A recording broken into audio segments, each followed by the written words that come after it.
Alright, ladies and gentlemen. It is time for the Eastern Plaguelands. We actually got a quest to go talk to a Worgen woman? This is kind of strange.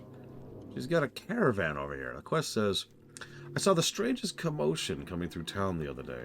A horse-drawn cart loaded with crates and chests, a Worgen woman at the reins, a blood elf at her side, and a dwarven paladin running behind, yelling some of the most creative obscenities I've heard in quite some time.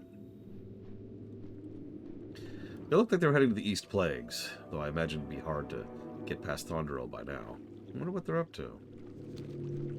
Let's find out. Welcome to the Eastern Plaguelands. Unlike West Plagues, this place is only just barely beginning to be recovered. Open for business. Cheerio. Yes? Spread the good word, eh? Pop in any I time. told my boys, don't get me wrong. Sorry, I love my boys, don't get me wrong, but I told them I need 5 minutes to water and brush the horses. What do? They make a stupid bed and run off with each other. I should have known. This always happened. Gidwin's the short one. He's heading north on the river. If you're heading that direction, could you tell him to come back? They've got to get to Light's Hope Chapel, and I'm not leaving without him. Oh, sorry, I'm not against leaving without him. A coin spent here is a coin for Gilneas. As soon as we stopped, they made a bet about who could kill the most undead in 5 minutes. It's been an hour, and I'm still waiting for them to come back. I saw Terrar run to the southeast. Unfortunately, I can't leave the caravan by itself. If you go that way, could you help find him for me? Cheers, mate. Sure. Why not?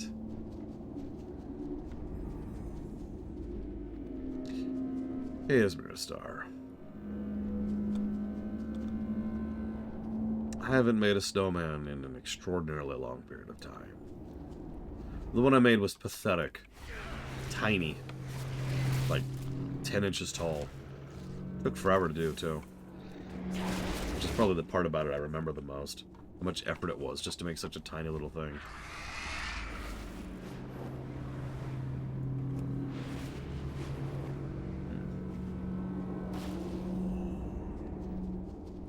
We will persevere. I found them undead. The Scourge! Oh, how I've longed for this day.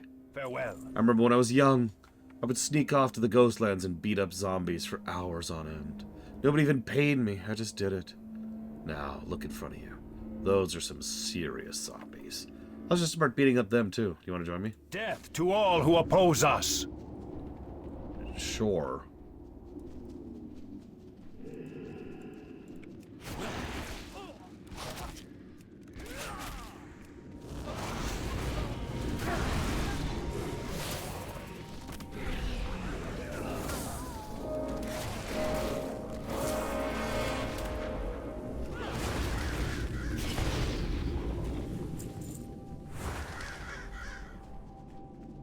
Ooh.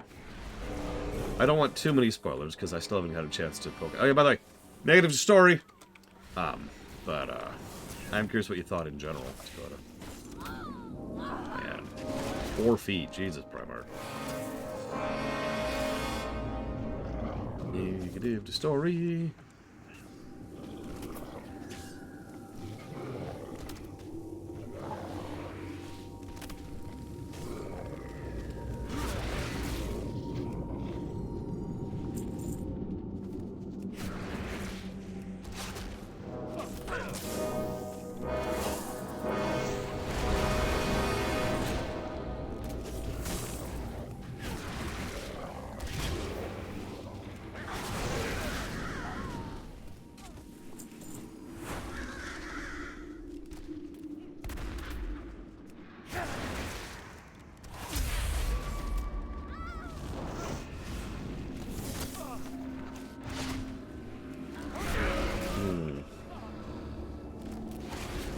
Sounds almost board gamey in construction. Which could be a good thing. But then again, I like board games, so biased.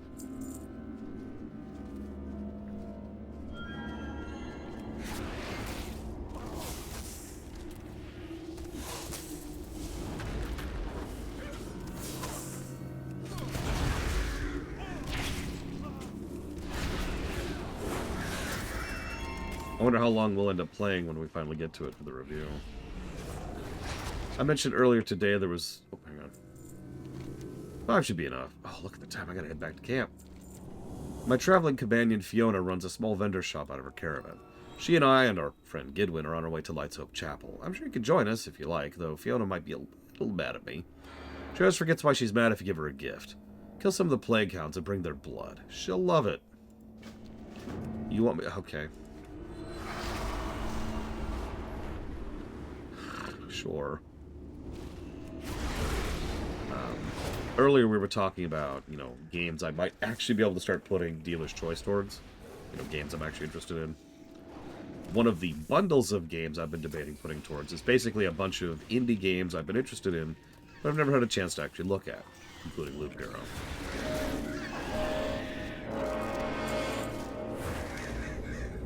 You know, really give them a once-over. Because there's a whole bunch of them that... I have a rather extensive list, let me just put it that way. Mostly shorter little, you know, concept games.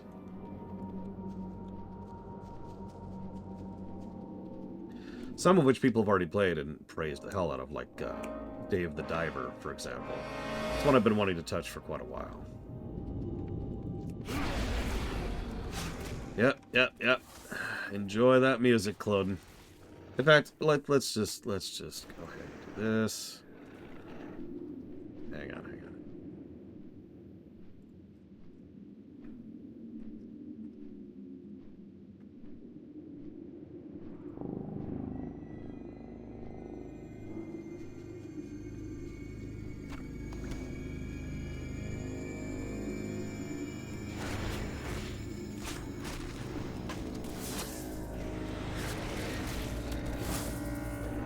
Another one is, oh god, what's it called? It, like, had some weird crossover with Dave the Diver, even though it had nothing to do with it. It's like a Lovecraftian fishing game. Dredge. That's the one.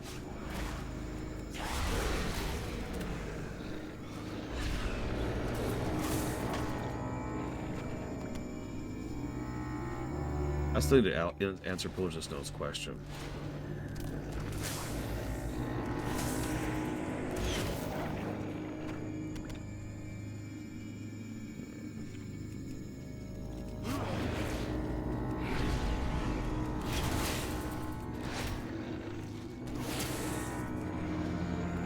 And yeah, I mean, even Dragon Quest IV, which I played for the first time on the DS, still definitely feels like an early SNES game, so that doesn't surprise me.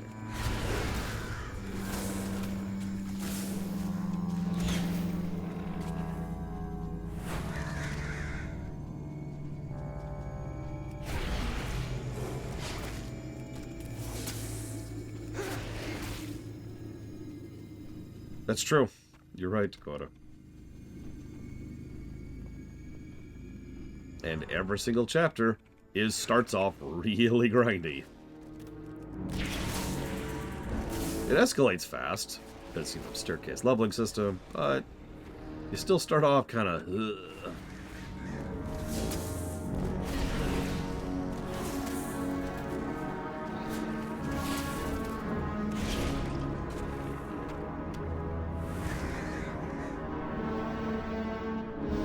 That sounds familiar. Help me out, Primarch.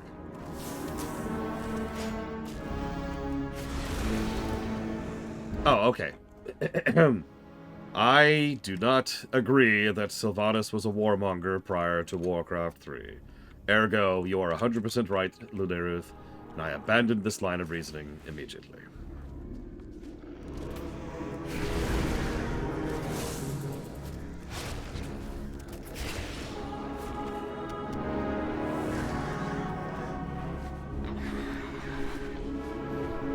I'm sorry, I can't do voices right now because of everything. I can barely do Gnomish! Oh, no, that hurts, that hurts. I can't do Gnomish. I can't do Gnomish. Ooh, that hurts. So, to answer you more fully. Yes, wasn't Star Fox 64 a launch game? It was definitely very early in the N64 cycle, even if it wasn't launch. How are ya? Terranar, is that you? Whoever you are, could you mind helping me get off of this thing? See you soon. You should have seen me fight. Must have been 6 of those beasts. Oh, wait, you can count the bodies. Okay, fine, I killed 4 of them. And the 5th one shot me with his web. To make things worse, when he blasted me with web juice, my mouth was open. Ugh. I can't seem to break these webs. And I doubt you'll be able to either. You have to get some stomach juice. Save So do I have to get... Okay. I'll go get stomach juice.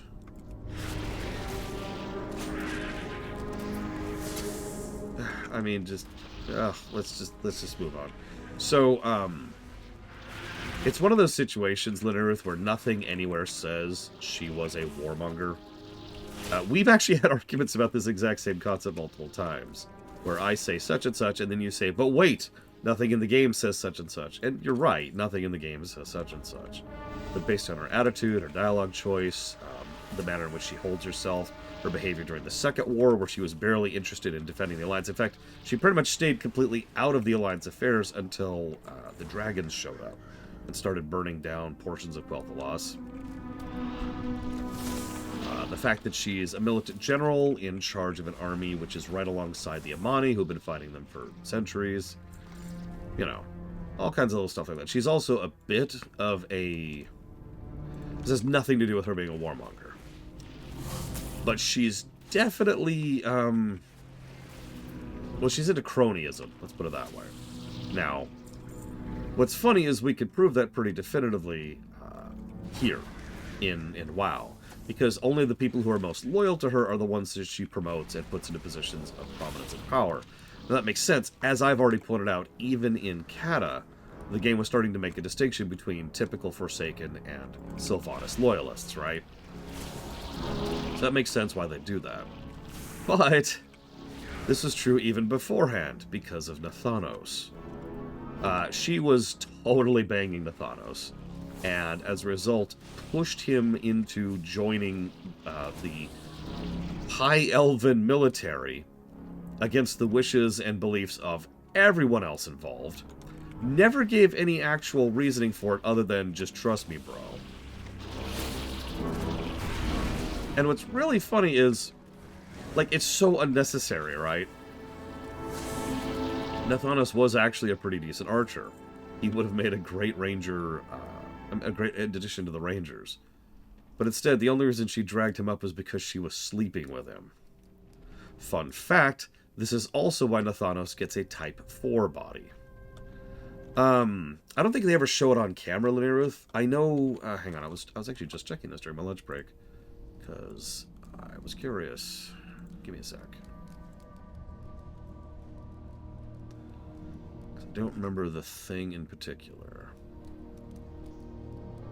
Right, which novel is this?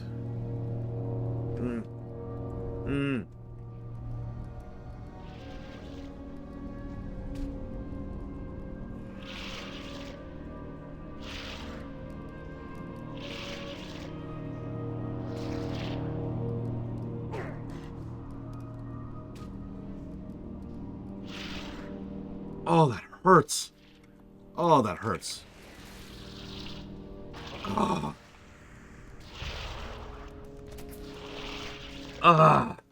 So where's it shown Nathanos joining the High Elven army? Yeah, I was gonna say, that was in vanilla. He even gets pissy about it, if you question him about it. Did she have any good leadership qualities? You know, I'm gonna be real. Other than having, like, the cult of personality thing, which frankly I don't think she gets credit for, I'm gonna go with no. I don't think Sylvanas has ever had any good leadership qualities. And I know what you're saying, but can't quite do the gnomish voice. Hear me out for a second. I posit that anybody else of any other race or gender or creed who happened to be in her position during the events of Frozen Throne would have become the exact same cult of personality leader of the Forsaken that she did. In other words, nothing about her made her the Dark Lady. It was just she happened to be in that slot. Make sense? Now that's just my take on it.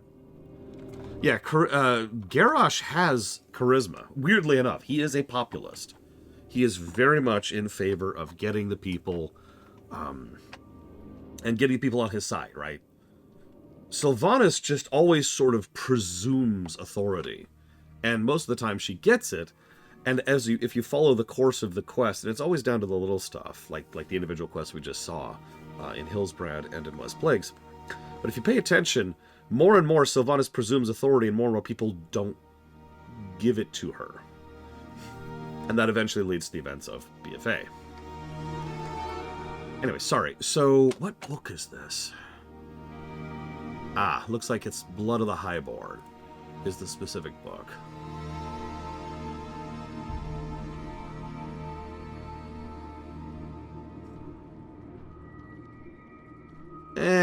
Cloden. And that's going to be my answer to that. I still think that just about anybody else could have done the same job, and possibly better. But yeah, so, Sylvanas' first appearance from a real-life perspective was in Warcraft 3. But obviously she was present during Warcraft 2, because, duh, she's pretty old. Excuse me.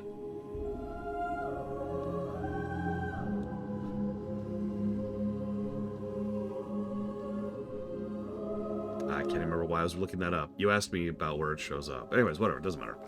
Point being, I've completely lost my train of thought at this point. Nathanos joined the Elven army during the events of Warcraft 2, that was shown in the book I just mentioned, as well as in the events of Vanilla. They also reference that in a short story, which is when Nathanos is given his fourth type of undead thing, the perfect undead. Which, remember, takes a lot of effort and sacrifice, and in fact involves the sacrifice of his brother, which he's totally cool with, of course, because Nathanos is a jackass.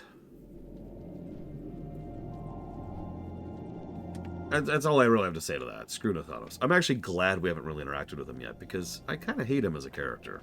You got my attention. Oh, Fiona's going to be madder than a wet heart, but you better hurry. Off with you. Oh, you're back. I'll thank the light. Throw the acid on me. Wait, I need to ask. Are you one of the guys who was here before, or are you one of the eight-legged cowards? I need to know whether or not I should smack you on my way out. Watch your back. So he smacks us anyways. What can I do for Sorry about that. I was pretty sure you were one of the spider beasts doing a bad undead impression. Thanks? How do you do? Gidwin Goldbraid at your service. I'm in a bit of a hurry getting back to the Caravan, but I was wondering if you could do me one last favour. My pal Fiona runs a small shop. She could probably use some of those herbs on the river. I'm thinking if I give her some nice herbs, she'll be much less likely to murder me. See you soon. We'll see. Interestingly enough, now this is presumptive, but based on her leadership in action, based on what Sylvanas actually does every time she is on camera in a leadership position, I actually think Verimothras was the one who organized the Forsaken originally. I have no hard evidence of that, but if you think about the overall organizational structure of the Forsaken and how much they are completely top-leaning, very, very, very hierarchical, right? And very, very much beholden to whoever's above them, well, that's the kind of thing that Verimothras can, and actually did, take great advantage of. I'm not saying she doesn't get any credit, I'm just saying it wouldn't surprise me if she was like, you know, go organize the Forsaken, and he was like, you got it.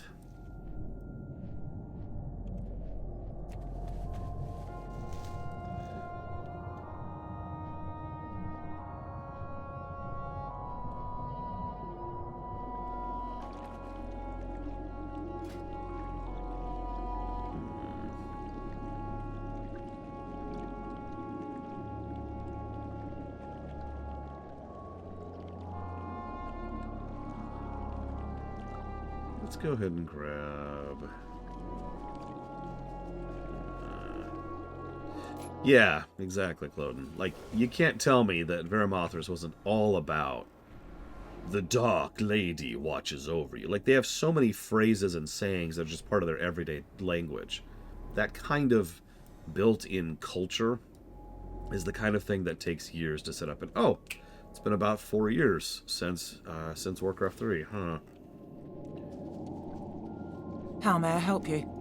Always a pleasure. Giddy's got you mixed up in all this now? What? No tip? I'll tear that pint-sized paladin to shreds. Wait, are those Banshee's bells? Oh, he asked you to get them for me. Alright, he's off the hook for now. Buying and selling is in my blood. Always a pleasure. I should have guessed it. Terranar made you give me a gift. What a thoughtless idiot. What was the gift, anyway? A coin spent here. This is exactly what I needed. Neas. Fine, I'll forgive Terranar for running off. You're welcome to join us. Sure. Spread the good word, eh? So this is the format of the Eastern Plaguelands. This is very similar to the North Barrens, but like better in every way.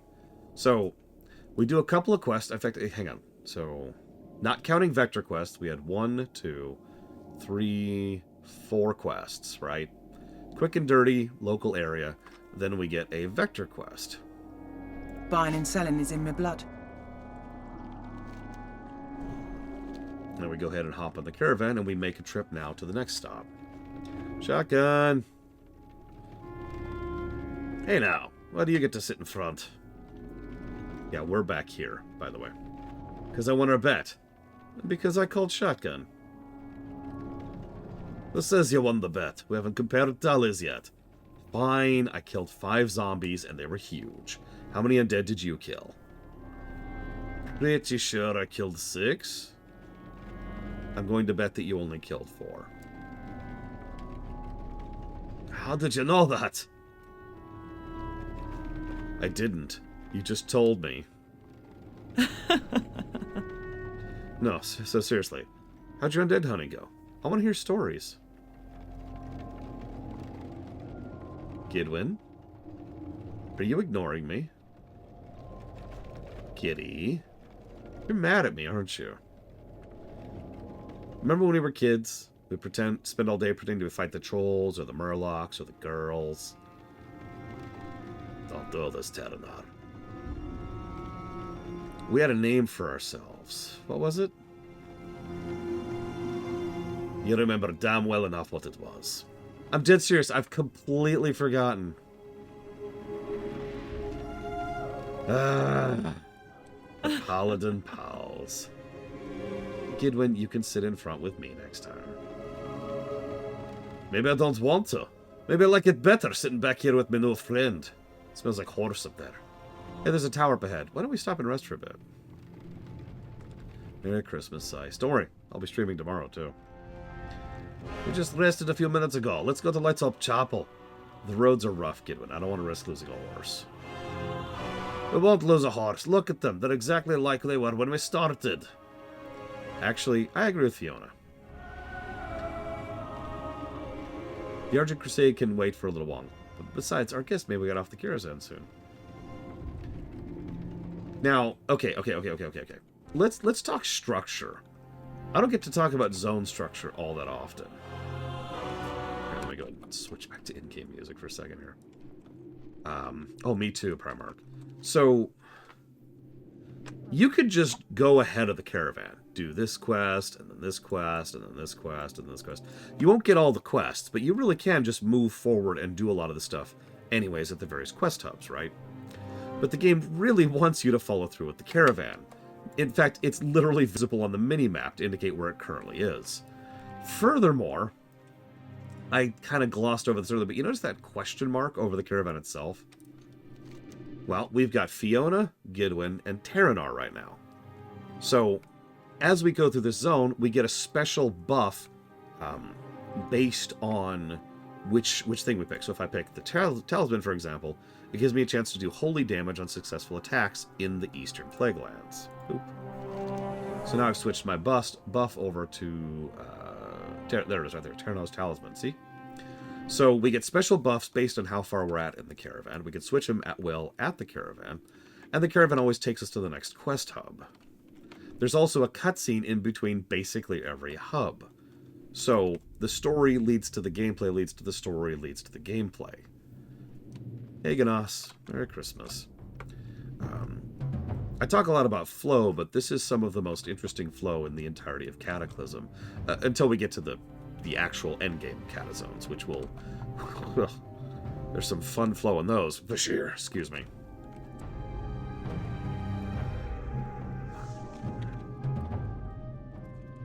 Oh yeah, this would get old if they did too much of it.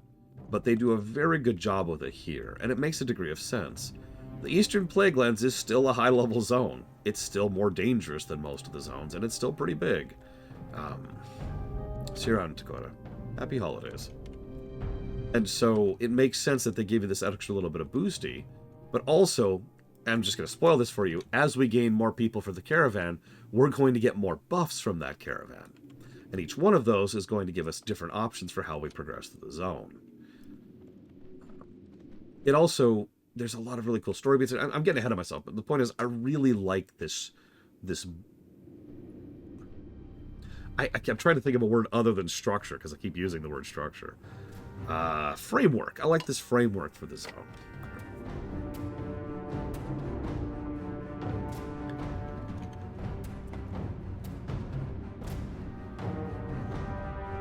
Yeah, no, definitely some positives here.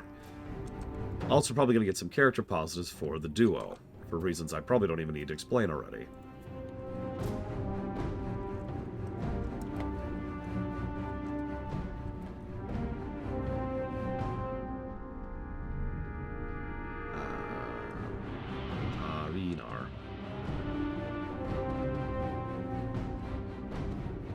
Yeah, I like it when they stretch out when it comes to certain zones. Yep, his name is Urk Gagbaz. Don't think about it too much. And yeah, we'll actually see Fiona again in Warlords, so not too long from now. All of these people will show up in the Molten Front. A lot of people show up in the Molten Front.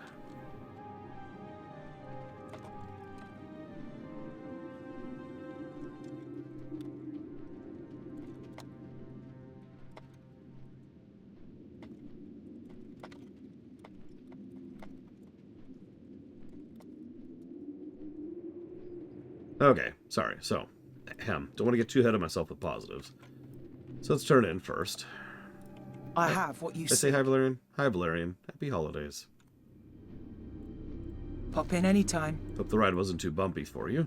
Have a look around while we rest. It's no Light Soap Chapel, but I'm sure you'll find ways to keep yourself busy. Cheers, mate. Probably. Loktar. Strength. Can you believe that after all the trouble we have in the Plaguelands, we have to worry about thieves, too? And not just normal thieves, troll thieves. And not just normal troll thieves, dead troll thieves. They're led by this big, dead troll named Zeldar the Outcast. They come out here at night and steal bodies from the graveyards. Go out there and take them out. I'm sick to death of his mischief. Go forth to victory. Baladash, Malanore. While we're waiting here at the tower, we might as well see if anybody else is heading to Lights Up Chapel. The more the merrier, I say. Let's go around, see if anyone wants to join us. We will have justice. And it's Carlin Redpath. A name that sounds familiar if you've played Vanilla. You'll notice he actually has the old Argent Tabard instead of the more modern one, too. Can I help you? For the Alliance. The Battle for Darrowshire. Pause. So back in Vanilla, most quests were, what's the word? Total garbage, right? Now, I'm not just giving my opinion or speaking facetiously. They were very clearly grafted on, right? Oh, hey, go kill 15 boars, right? Or go loot X item off of 15 boars. Now, I've already explained this before, but to reiterate this point, this was done this way because the game, the worlds, and the zones, and the enemies were designed without quests, like most of the typical MMOs of the time, even in the Silver era. A lot of the game, once you got a certain ways into it, was just go find a spot and grind, right? That was normal. And a lot of the people who were working on this game either worked on or played EverQuest. So they were definitely going in that direction. And yeah, Ganas is getting ahead of me, but the East Plagues was the really big exception to this. There were a couple of other exceptions, like there was the Van Cleef chain for the humans. There was the Demon Hunter chain from the Blasted Lands. There's a couple of others. But the East Plagues was a huge exception. Because in the East Plagues area, you had everything to do with Darrowshire, which, by the way, was the first time we ever met Chromy. A lot of people tend to forget Chromy was all the way back in Vanilla at launch. So, the Darrowshire chain, everything to do with Tyrion Fordring and his son. There were several large quest chains which delved in and out of both Stratholme and Charlemagne's as well. Because the way they designed it back in the day... Yeah, exactly. The way they designed it back in the day, a lot of quests would dip into and then out of and then back into dungeons. Because dungeons were kind of designed to be done multiple times. If you're paying attention, they have completely abandoned that. As of Wrath, they had completely walked away from that concept. Instead, from Wrath onwards, most story in a dungeon goes into, and then it concludes within, or then carries out of. Draktheron Keep over in Wrath is a perfect example of that. You've got a quest chain from Grizzly Hills that goes into Draktheron Keep, and the quest chain ends, but it then continues over in Zuldrak with the Drakura line. Make sense?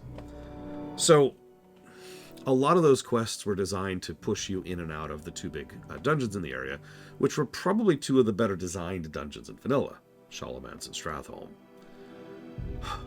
So Darrowshire was kind of a rare exception. It was something that I was very familiar with because it was a raid quest. And it was a very unique quest, because back in the day, I guess this is still true, you don't get, you didn't get, they patched, so when the game first launched, you could get quest credit in a raid. They patched that out pretty quickly. I don't remember when, but they patched that out pretty quickly. So you couldn't do a raid quest in a raid. What you would have to do is you'd have to organize your raid, get to your destination, and then split up, right? Into like 3 or 4 different dungeon groups, 5-man groups rather. And then your 3 or 4 different groups would essentially coordinate, but each of you is your own individual cell and responsible for their own people.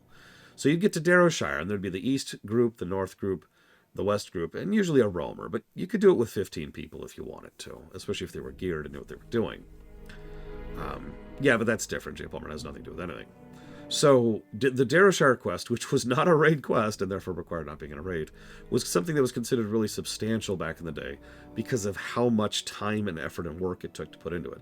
It's worth noting it was a decent story, too. And again, dipped in and out of Chromy, and dealing with the events of Warcraft 3, and it was just a cool sequence.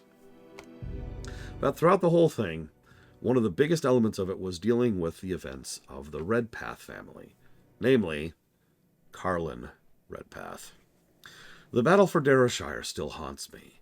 I wake up in cold sweats, convinced that I'm still there, and it's all happening all over again. I've coped with the loss of my comrades, but the loss of my family members is still cripplingly painful. One of my kin lost during the attack was my young niece, Pamela. If you are brave enough to enter Darrowshire, search for any sign of Pamela. See you around.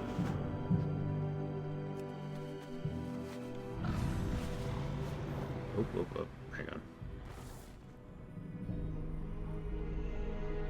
Hey there. See you later. The Argent Crusade has built these towers to be points of light in the darkness of the Plaguelands. I walk the paths between the towers, protecting and maintaining them. The roads have been dangerous lately. It would make the next leg of my journey easier if you were to clear some of the wildlife out for me. Sure thing. Be careful. You Want to join us, by the way? Have a good one. Cool. Yeah, the Pamela stuff, also a very nice little touch. So the East Plagues is mostly unchanged visually, unlike the West Plagues. But as you can see, around the towers here, let me get you a little bit of distance so you can really tell. Around the towers, things have been very slowly restoring themselves back to something resembling acceptability. It's still mostly just plague and death, though. Oh yeah, notice we're also gathering companions like this is an RPG. I mean, could you imagine? A Warcraft RPG.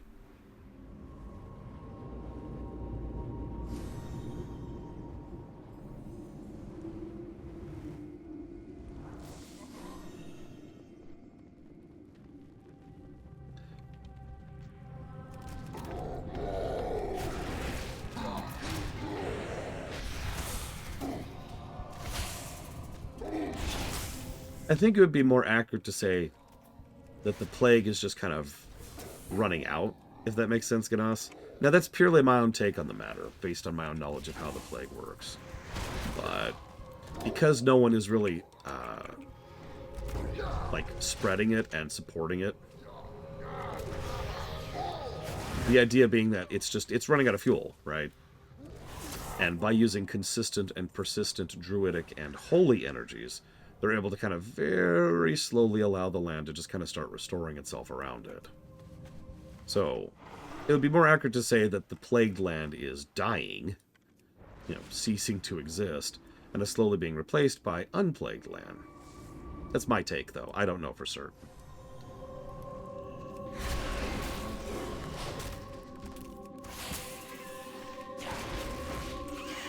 It is worth noting the plague isn't like Fel.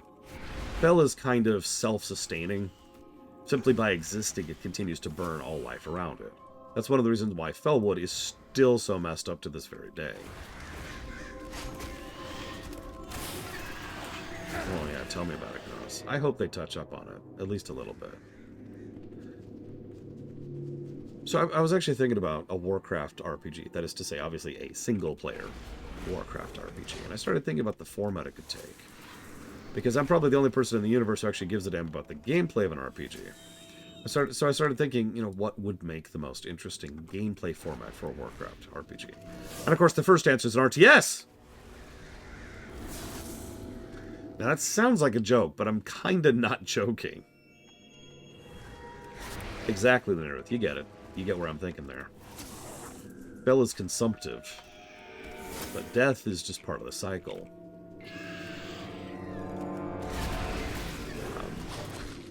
So, for real, what I was actually... I mean, something like the Rexar campaign sounds really cool to me, but hear me out for a second. What you could also do is something like, say, effectively XCOM, or if you prefer Final Fantasy Tactics. Turn-based, squad-based. Come on. Tactical RPG. But then I realized that I was thinking about stuff that I actually want, which is true. I would want both of those. That sounds really cool to me. What are you two doing? So then I started trying to limit myself. So rather than thinking of anything super cool and amazing, like, an RTS RPG or a tactical RPG, what about, like, something a little bit more standard, right? So that brings us down to, say, turn-based RPG, or real-time RPG, or a full ARPG, or maybe something like an ATB system, like, say FF10-2, for example. Of those, I feel like something like FF10-2 would kind of be the right call, but the only real reason I think that, and this is a very vague reasoning, I'll admit, is Warcraft has always been pretty high-paced and snappy, going all the way back to Warcraft 2. Right? I mean, even if you just look at the relative time to die in some of these games, most of that is measured in the amount of seconds, rather than, like, 30 seconds or 50 seconds or minutes or whatever, right? God, my voice, it feels like I'm straining. Can you even tell the difference? Do I sound different? I don't know.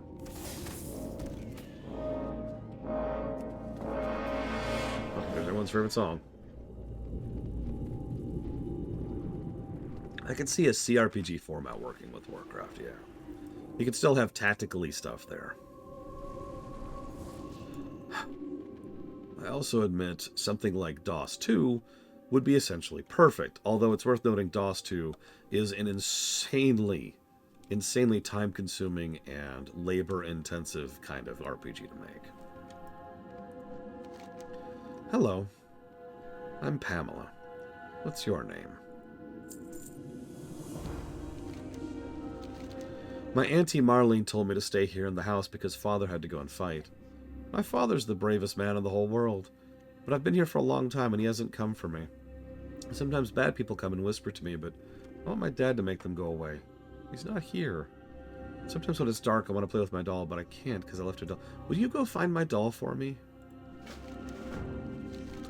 Daddy was always keeping 2 swords, one for fighting with men and one for hunting animals. I wasn't supposed to touch his swords, but I knew where he hid them. One day he told my mommy he was going to fight a lone hunter in the hills, but he brought his animal sword. When he came back, he didn't have the sword with him. When Daddy comes back, he'll be so happy when I give him a sword. Will you go find it for me, please?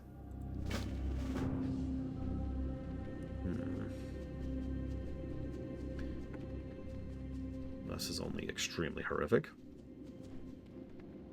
So, given the options of all the ones I mentioned and all the ones I didn't, you give it a choice. You have Q-like powers to craft a good Warcraft RPG in whatever format you feel like. What would you pick? What would be your decision for that?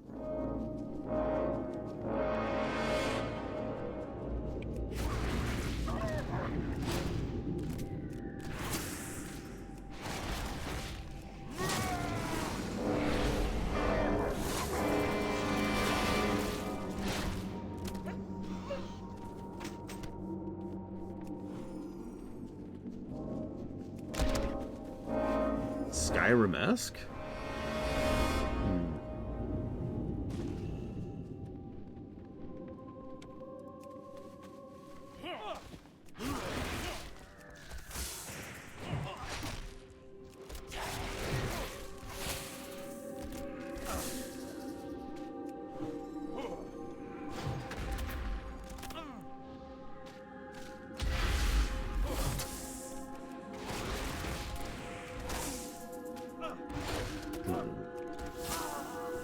I'm just trying to picture a BRPG in Warcraft.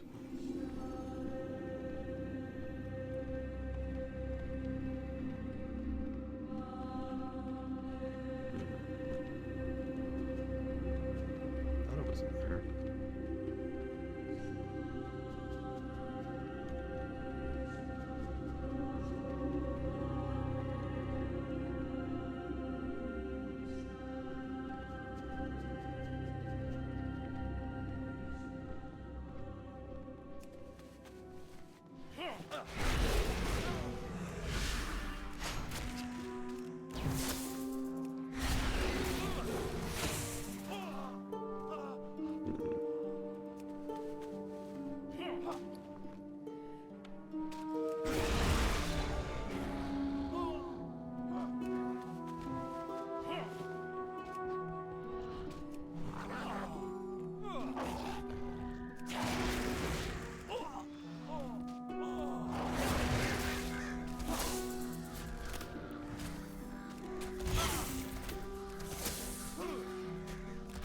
No, this is pathetic. I don't remember which form of turn-based Suikoden has.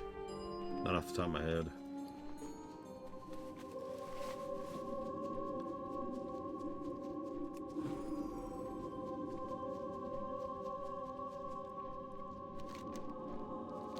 Did you find my doll? You found it. Oh, thank you. Daddy loved his animal sword. He seemed sad when he didn't have it anymore. I'm gonna go play with Dolly, but I don't want to keep Daddy's sword after all. You better keep it. Even better, can you give it to my Uncle Carlin? I'm not sure where he is, but it sounds like I hear him crying. It sounds like he's nearby to the north. I hope he's not crying for me. If you find him, say I'm waiting for him. I want to hear the stories he used to tell. The one about the rabbits and the berry jam. That story's so funny.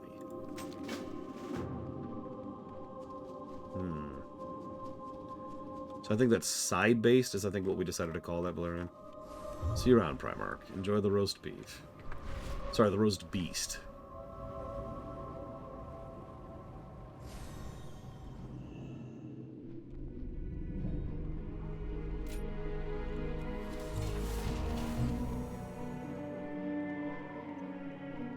Greetings. Be careful. You've seen Pamela? She's alive? Oh, she's dead. Oh, Pamela. Why does your spirit still suffer in this world? Why are you perished while fortune keeps me alive? In an instant, I would switch places with you and wander Darrowshire as the dead, a ghost and alone, but news cannot change fate. Thank you. And my duty to revenge, bird's hot as ever. What is that sword? See you around. That sword belonged to Joseph Redpath, although you probably already knew that.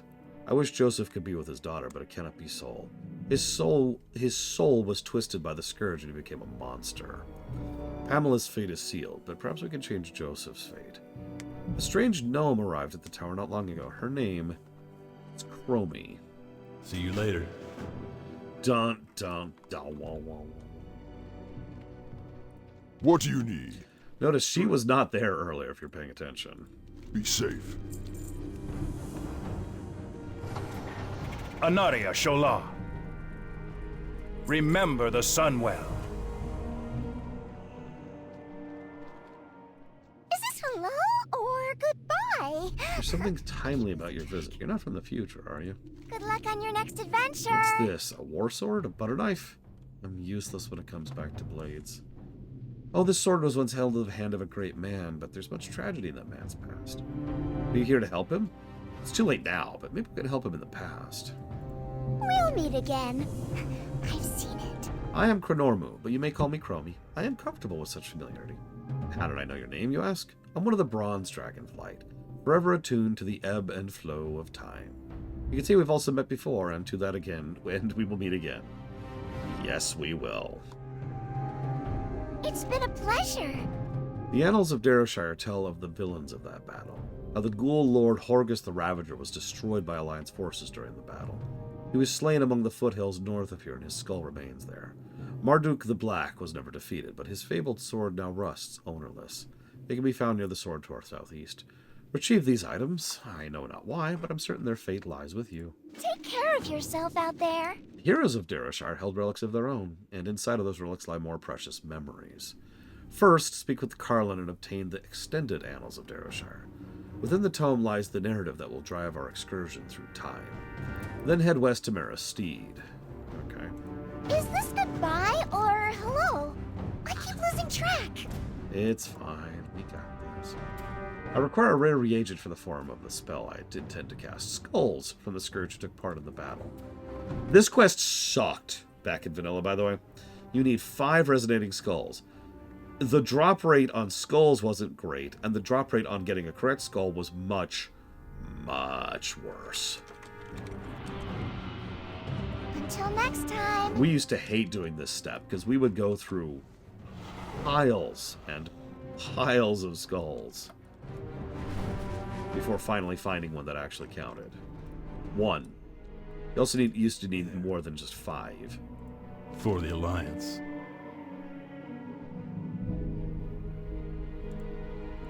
Have a good one. Sorry, I seem to take every advantage to bash vanilla, don't I? I'm not doing it on purpose. I'm legitimately just sharing my own memories of the time.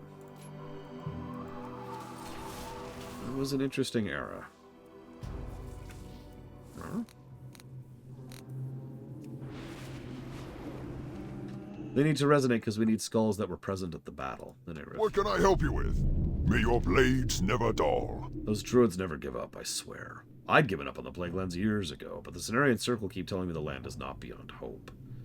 Happy holidays, Colgrim. The most recent visitor was a night elf on her way to the Fungal Vale. She told me these lands will make a full recovery. I'm not sure I believe her. Do you buy this drivel? Maybe we should go talk. She should still be up there. For the Horde. And this should be our go-to? I offer service with a smile. Yep, okay. Cheerio. We're gonna wait on that.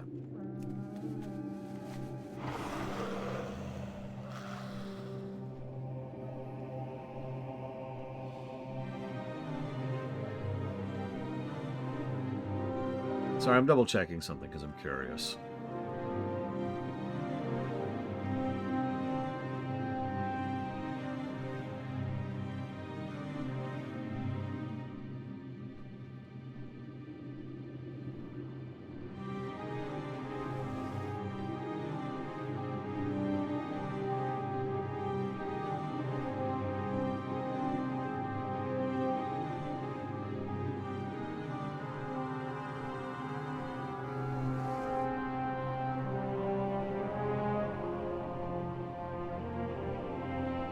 Doesn't look like it actually says.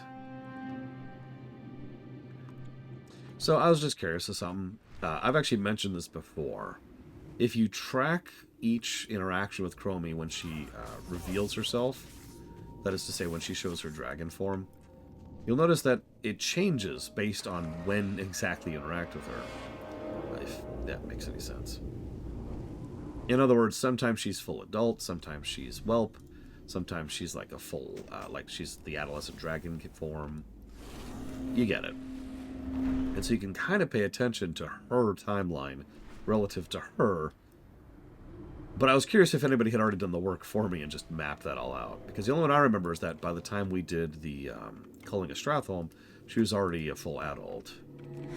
One of the few times we see her like that. A lot of the time we see her, she's just a little whelpling.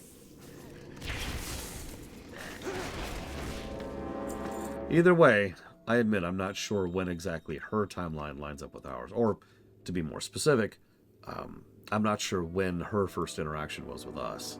Even though I know our first interaction with her, it's right here. Like, obviously, vanilla technically doesn't exist. I know that's kind of a weird one, but remember how we mentioned how vanilla kind of has a malleable timeline? Well, you'll notice we're just repeating the quest chain of vanilla here, as if the vanilla quest chain never happened. Because it never did. In some cases, vanilla happened, in some cases it didn't. That's a recurring trend. I've been pointing this out as we've been going through.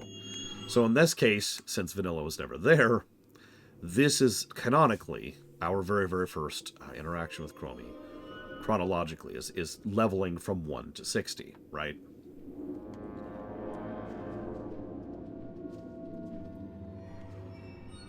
Elune be with you. May the stars guide. I suppose I better work on my stealth if you're able to find me.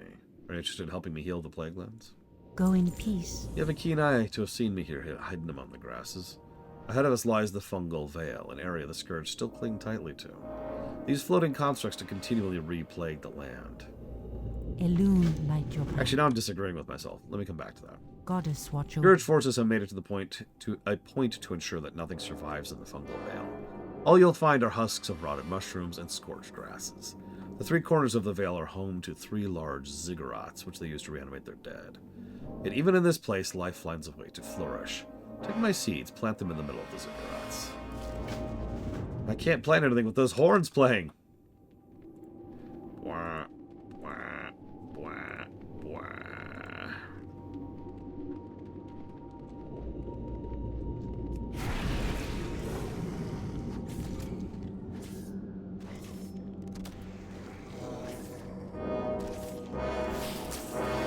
Yeah, okay, sorry. So I'm going to disagree with myself here. For a new player, as in the real-life player, this is our first time interacting with Chromy. But for character-wise, in universe-wise, the first time would have actually been back in Wrath. That was the first time she actually showed up. Timeline-wise. She was present at Wormrest Temple. She gave us the quest to go interact with ourselves. And she was also, obviously, a part of the Culling of Stratholme. I was actually just double-checking that just now, J. Palmer. She was not in BC. She was there as part of the Darrowshire chain, and then she was there in Wormrest and as Culling, and that's it. And then, of course, she's here now to reiterate the Darrowshire chain. That's a good question, Gnos. I mean, Lord knows plenty of years have passed in universe now. In fact, let's actually think about that for a second. Give me a moment.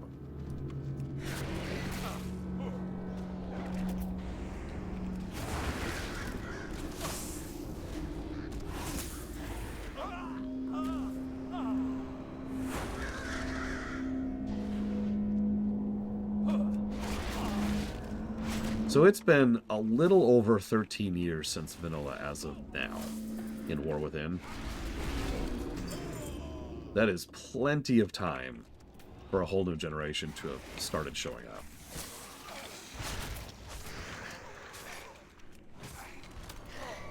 Like, 2011 was a while ago, you know what I mean?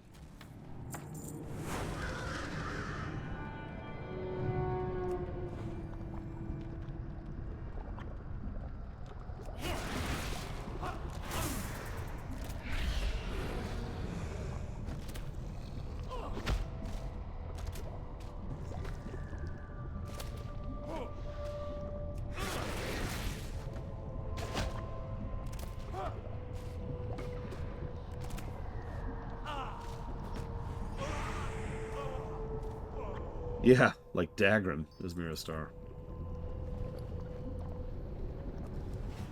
I love this effect, by the way.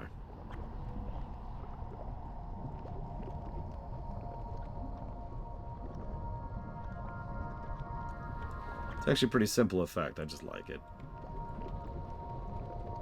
Yeah, Anduin has definitely been doing some growing up over the last 13 years or whatever it's been. I feel like I missed a year in there. Whatever. Decade and a half.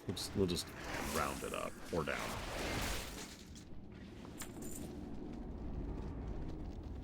Yeah, we have literally been there for most of Anduin's developing life.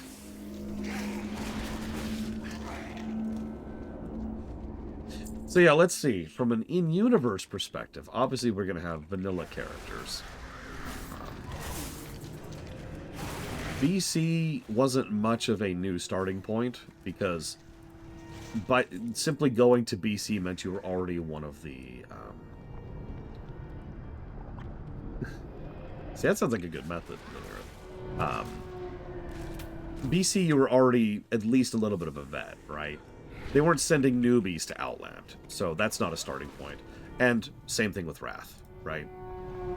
So both of those are off the table, but clearly Cataclysm is another new starting point. Duh. Lots of new starting zones, lots of new starting character interactions, and hell, like Gnome and Troll both come to mind immediately for an almost completely different starting experience, right? So, Vanilla and Cata. I would argue we could add Pandaria to that list, even though there's some weird time shenanigans going on there. But a brand new Pandaren would qualify, right? Even though, again, only veterans are actually going to go out to Pandaria. I was actually just thinking the same thing, Ganas, because for the same reason, you could argue BC was kind of the same thing with Draenei and Blood Elves. But then again, even that barely counts, right? Because that's just vanilla again. So for that reason, I'm going to disagree with myself. So, both BC and Wrath is just vanilla again. Like, canonically, right? The Death Knight goes and does a couple of vanilla quests, and then goes straight to BC. And up to Blood Elf or a Draenei, then goes and does vanilla quests. So that's functionally just vanilla. So whether you're a Blood Elf, a Draenei, or a Death Knight, you're still functionally starting at around vanilla. Same thing with Pandarans. Pandarans are just starting with Cata. So, vanilla, Cata. Now, let's pause for a second. So, then we move forward to Warlords is a nope. Legion is a huge nope. Legion is functionally the end of our character chain. Up there's one. There's a way up there, aren't they? So that leaves BFA. BFA is kind of a weird one, because they really wanted BFA to kind of be a new thing. And it did bring the allied races. And a lot of those allied races... Oh gosh, I don't actually remember now that I'm thinking about it. Oh no, Legion Demon Hunters are actually fascinating, because they enter the story circa Legion. Something I'll talk about more when we get there is that the Demon Hunters were certainly running around in BC, but then they got put on hold until Legion started. And then they actually start their questing in Legion. Now, obviously, that's not true anymore because the way they squished the levels, but back in the day, a brand new Demon Hunter would just start out, you know, right in Legion.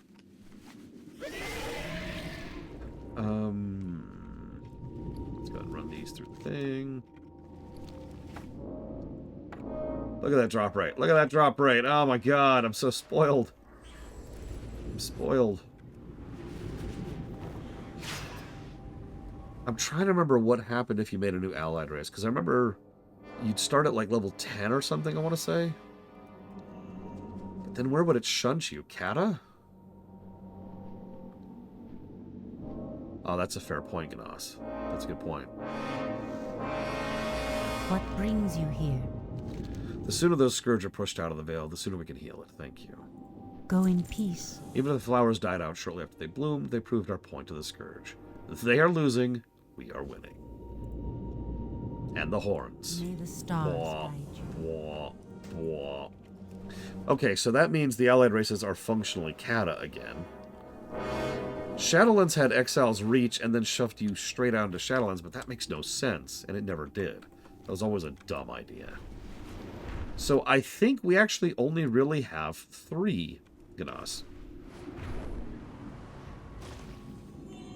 I think we have Vanilla, Cata, and Dragonflight.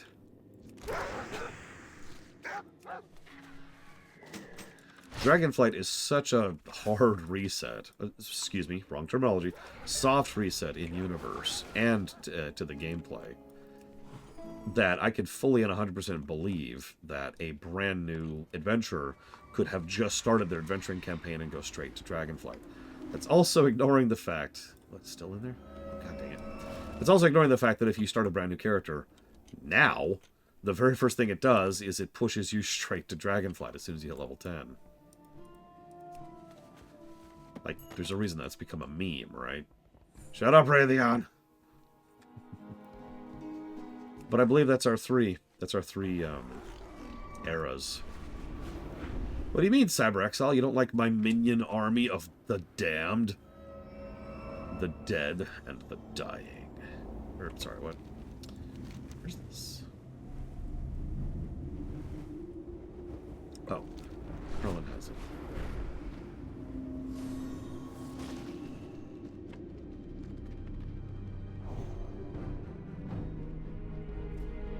Greetings. Can I have your Darrowshire book, please? Yes, does Chromy need this? I suppose she would. You can have it. See you later. Hey, Chromy. It's so nice to see you. Oh yeah, funny thing, actually. For the longest time, people assumed there was a screw-up with Chromy, because her name is Chronormu. Now, if you don't understand, Chronormu is actually a masculine name. And so, there was a bunch of question marks, and debatables, and who knows, and what's shits, and whatever. But again, most people just sort of assumed the writers had just plain out screwed up. Nope! She still goes by her original name whenever she feels like it, Chronormu. But there's a reason she allows most people to call her Chromy, because it's a more familiar name. But she identifies as a she. There's actually a short story all about it. It's pretty good. It's called Visage Day. I recommend it. The time ways must be preserved. Did you find the skull and sword? Take care of yourself out Oh, you there. found them. Nice. These relics hold within them memories of the Scourge forces at Darrowshire. We'll need these if we're going to save Joseph Redpath. It's been a pleasure. We'll meet again. I've seen it. You have the relics? Good. I'll get to work on resolving any temporal discontinuities. Don't worry, that's not something you have to worry about. You just gather reagents. Oh yeah, the whole thing, probably the best overall insight we've ever had into Visages, comes from that particular story. And I've kind of assumed several of the things from that story for a while. But it was nice to see it confirmed. Really brief overview. When a dragon essentially reaches a point where they come of age, they have a cultural, traditional event called Visage Day. That's when they pick their visage. Now, dragons don't get to polymorph at will in this setting. It's not like dragons in a lot of other settings. Instead, they get to choose one other form, and that is their form. That is their humanoid appearance. That's why Alexstrasza always looks like an elf. That's why...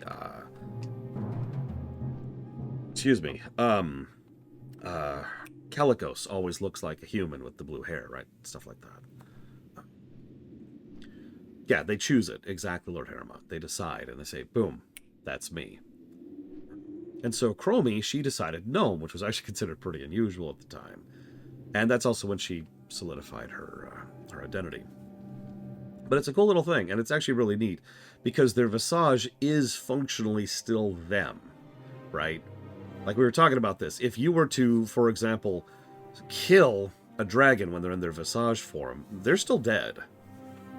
Like, it's not like they lose the illusion. I mention this because, for those of you not aware how most of this magic works, generally speaking, if you transform or polymorph into something else and your health hits 0, what happens is you are forcibly shunted back out into your true form, and usually, like, stunned for a turn or something like that, right? But in this case, that is Chromy's body. It's just her other body. Make sense? Anyways, thank you, Steppenwolf. Merry Christmas. I am also dealing with health issues, so I know that completely. I do hope work is treating you well. I do hope to see you on YouTube, and if you want to pick up to 3 things for that to go toward, please let me know. You have the relics? Good. I'll get to work on resolving temporal discontinuities. I already read that. Goodbye or hello? I keep losing track. Now, you will take part in the Battle of Darrowshire, and you will save Joseph Redpath. Place this relic bundle in the square, and the spirits will rise. Join their battle and assure that these two things come to pass. Davil must survive, and Redpath must survive. After defeating the corrupted Redpath, his spirit will be saved. The time ways must be preserved.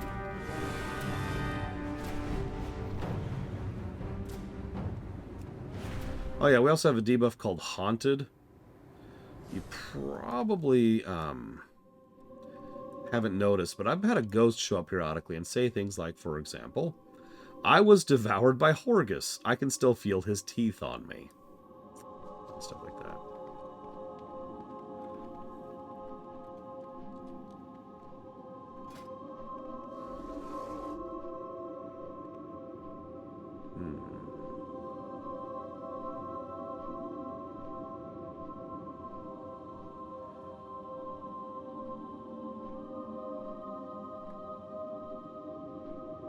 Let's go with that.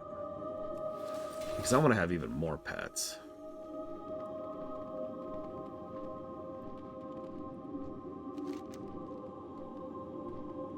Oh, someone just did this quest, so it just completed for me. Whatever. You know what? I'll take that over the alternative. Quest completed. The fighting is over. I heard my daddy whisper to me. He scared away all the ghosts and said he's coming home. I'm so happy. He also said I should welcome you if you came to our house. So I made some tea. I hope you like lots of sugar. Yeah. Thanks. Daddy told me to give you this key. He said it opens a chest out behind the house. He also said he wanted to thank you. Did you do a favor for him? Did you tell me you found my doll? Well, anyways, here's the key. Thank you. You're a nice man. Thanks.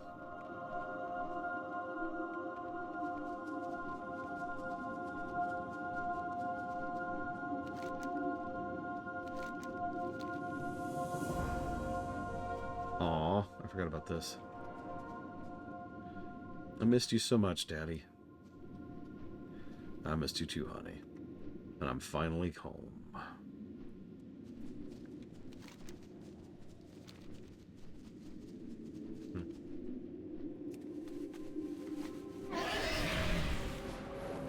And then they went on to go to the Maw. No, I'm joking, I'm joking. The Maw doesn't exist yet.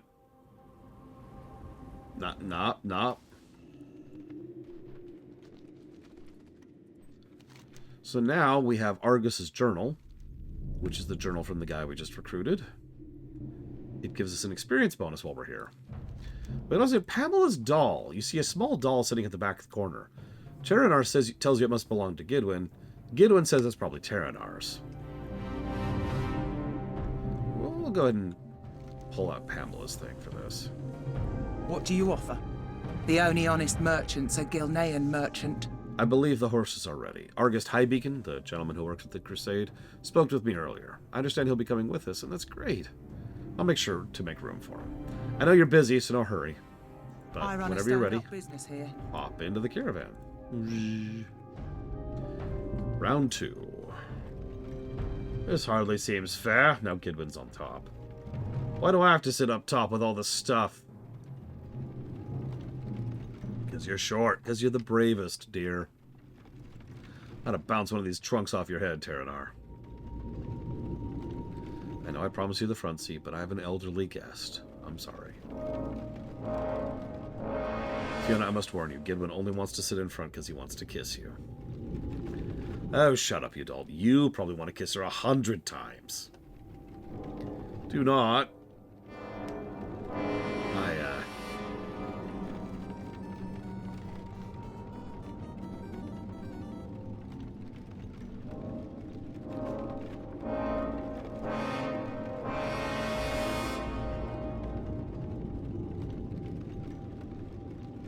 I appreciate the ride, Madame Fiona. It's nice to get off my feet for once.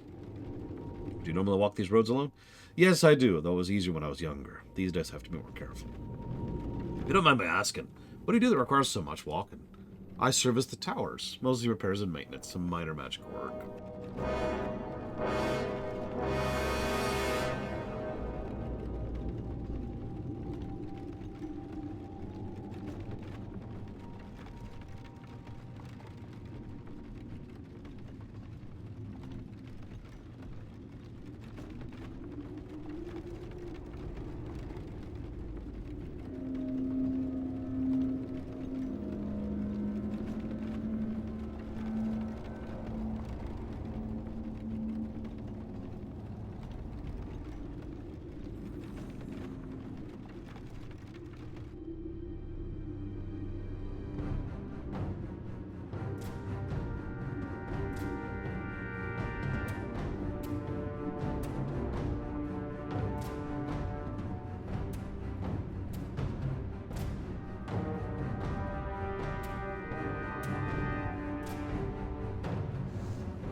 Oh, that hurt.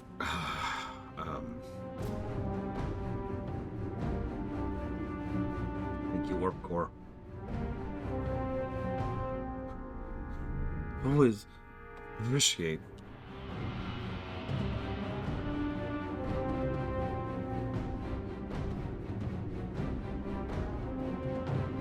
I would put that towards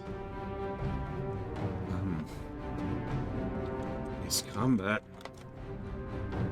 FTL, Half-Life 2.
Thank you, Vigilant.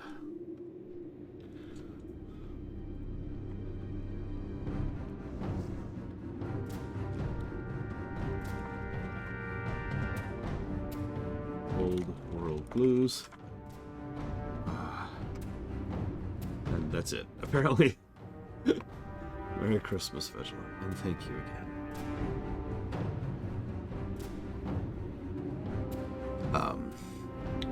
In response to your very spoilery question, I'm going to say the German guy. I think it was German.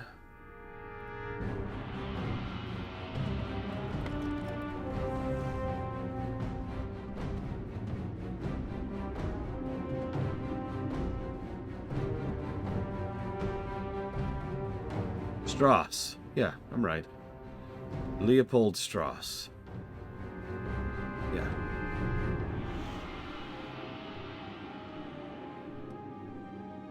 Yeah, that's my answer.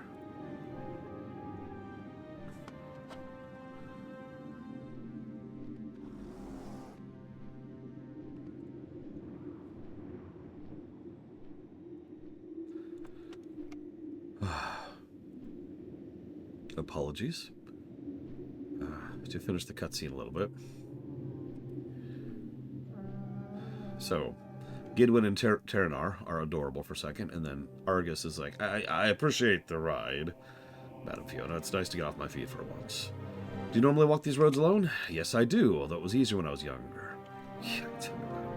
These days I have to be more careful. Yes, I do. Sorry. If I don't mind my asking, what is it you do that requires walking so much? Well, I service the towers, mostly repair and maintenance, some minor magical work.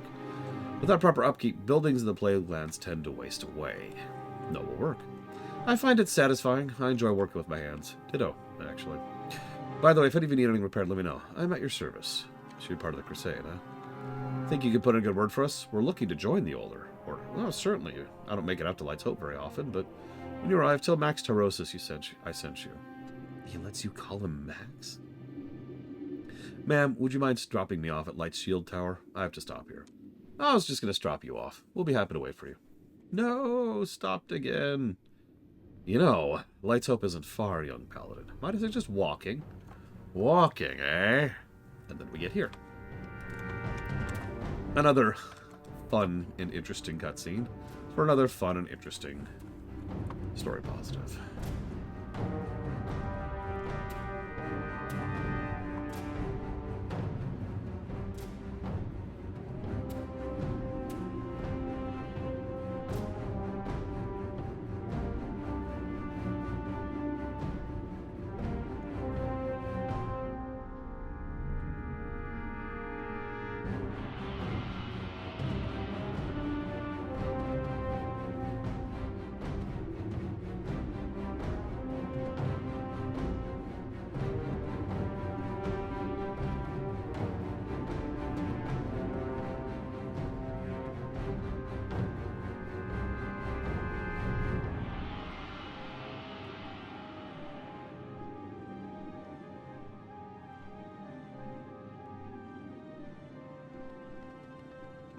How may I help you?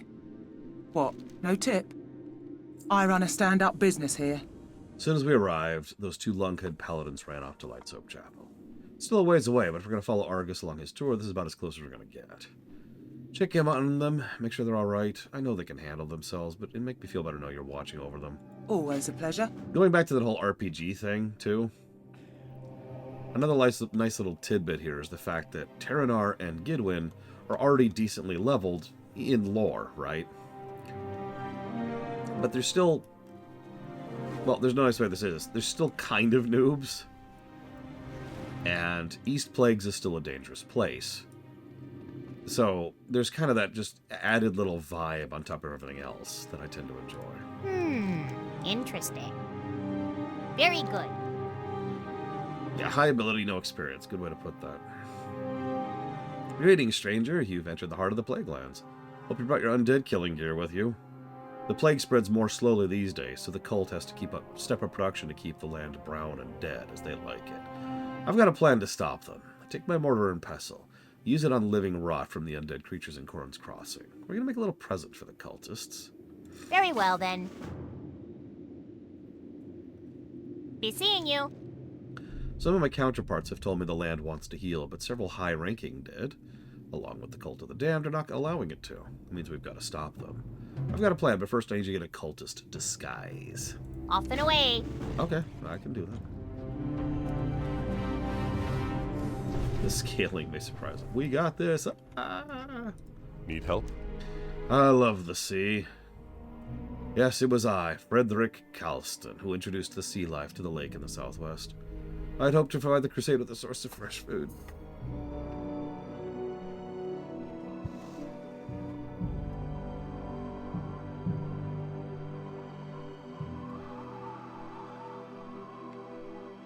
From within the borders of the Plaguelands. However, some of the fish turned out to be predators, and now they terrorize the other animals. If we're not careful, they'll kill them all. Go with honor, friend. Good plan. Let's introduce an invasive species with no idea what we're doing. Exactly, Gnos. It is interesting to think about, though. What? My name's Vextool. I've watched you fight. You're strong. You killed me, Master Zelda, but this does not bother me. I value strength over any loyalty I had for him. I value strength over anything else. Prove to me one final time your strength. Do so, I'll lend you my strength. Okay. What do There you want me to be do? work to do. Yeah. Oh my god. There be enemies, yeah. It be time to be killing them all, man. And trust me, they can't do nothing against me. I be listening. Yes, you are indeed strong. I submit to you. I join you and your friend a wargame. My strength is not yours. Leave me be, man. So now we have an undead troll on our team. This really is a typical RPG, isn't it?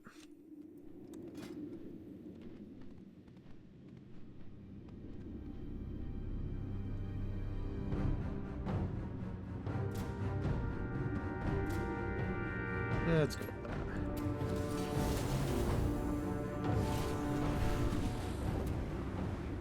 Oh yeah, and once again, as you can see, the land is slowly healing around the tower there. We even got trees that have some green in them, if you can believe it. I know, it's shocking.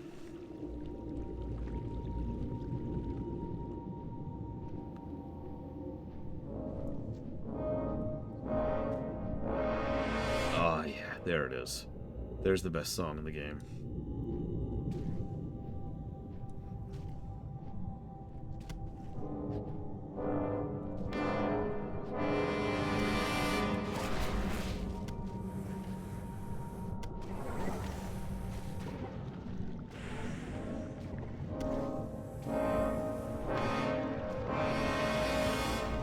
It's actually funny. This zone's probably going to score pretty well, despite having a negative on the story axis for this stupid song.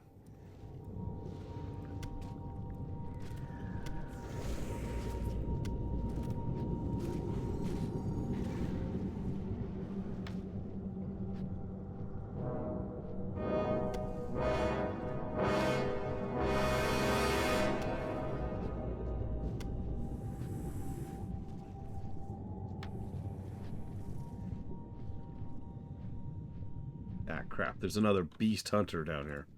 Which is really weird when you think about it. Another player's rare enough while time walking, but another person in the same spec as you? That's even weirder.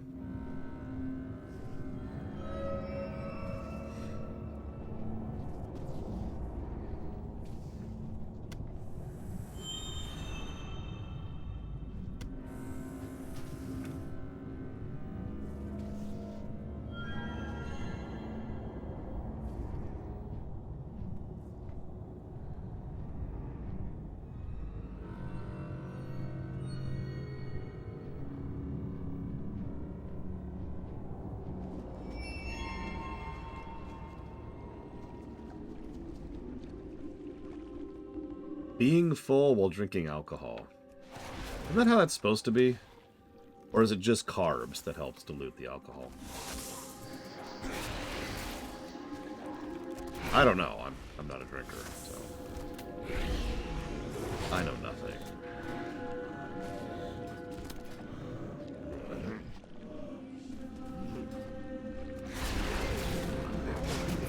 Maybe don't keep drinking beer, Mr. Red.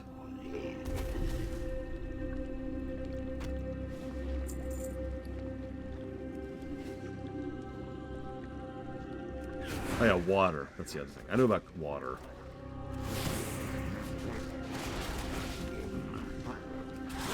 Yeah, I'm gonna just go ahead and say that I officially, formally, legally do not recommend drinking more. Hey, Wrecker's Beard. Thank you for the sub. It's not Christmas till tomorrow. I was actually thinking about it. I was really hoping to be doing something more significant for tomorrow. Like, say, Elwind and Westfall. Or, like, you know, Duskwood or something like that.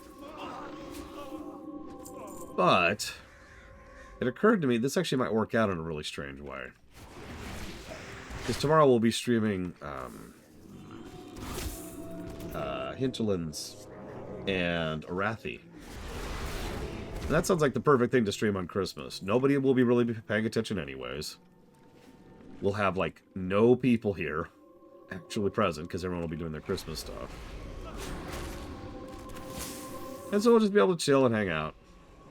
Be like, hey, what's up?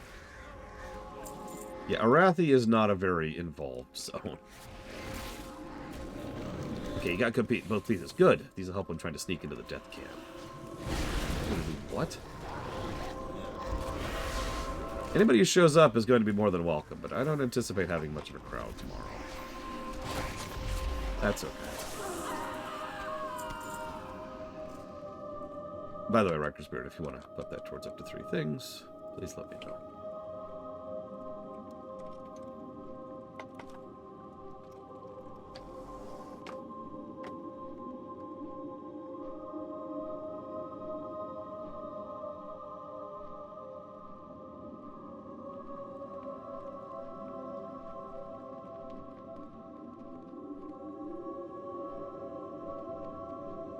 Yeah, Hinterlands and Arathi, honestly, might as well not even be there. There's no nicer way to say that. If you ejected those zones from the game, you would miss essentially nothing. Hello, it's me. Hope you don't mind a little homebrewed magic to allow me to communicate with you in the field. It'll save us both some time. I do appreciate not having to backtrack. We're going to incorporate that living rot into a mixture that'll ruin their next batch of plague. Coagulated rot. The name of this quest is Cataclysm, by the way. Sorry, Catalysm, my bad. Coagulated rock is potent on its own, but we need something to activate its concealed powers. A catalyst. You'll find it in a lake to the south. If you look down, you'll notice I slipped a set of flasks into your bag while you weren't looking. Hey! These flasks can be used on the water elementals. Okay. Give me your water elemental. I need your water. I need your fluids. Now, see, that's the really funny part, Rector Spirit. If there was any time to take off, it was probably, you know, over the last week and or yesterday and today. You know, when I'm on the verge of falling over from sickness and disease and having troubles breathing.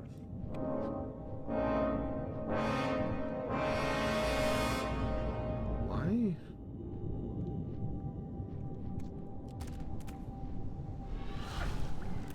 Oh, there we go. I have to take it while they're alive. Guild Wars 2, To the Tissues, and Xenogears. The worst game ever made. Secret of the Stars wishes it was Xenogears. Starfield weeps at the feet of Xenogears.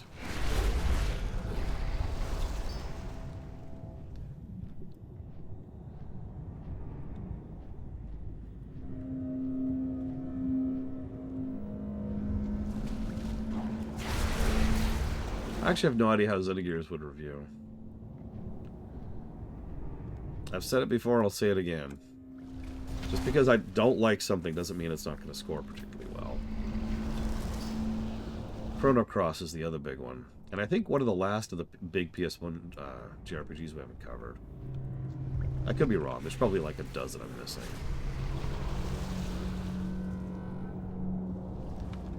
Not really, Lunaruth, no. I mean, it changes for certain areas. Which is why we're leaving it on at the moment. We're nearly done. Uh-oh, looks like we gathered a little too much rot. Oh well, what could possibly go wrong? I put a tiny bit of rot into the water. Mix thoroughly. There we go. The solution will be very powerful. We'll need a bit of it. On the lake's southern border, you'll find a plague cauldron. Put on your cultist disguise and put 1 drop in. No more. Okay, 1 drop. I can do that.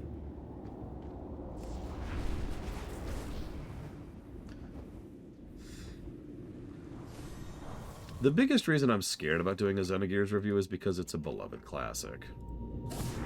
There are no games I have more issues with streaming than beloved classics. Alright, 1 drop. So we can put in 1 drop, the entire flask, or all 12 flasks. What should we do?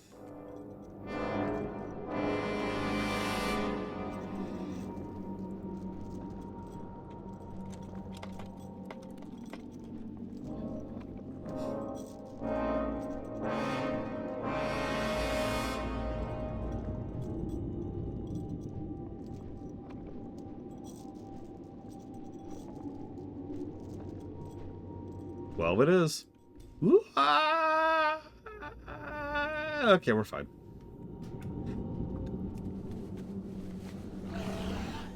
Fun fact, if you just put in the drop, it's just like, oh, you did it properly. Quest complete. And that, like, that's it, right? It's just, oh, you did it.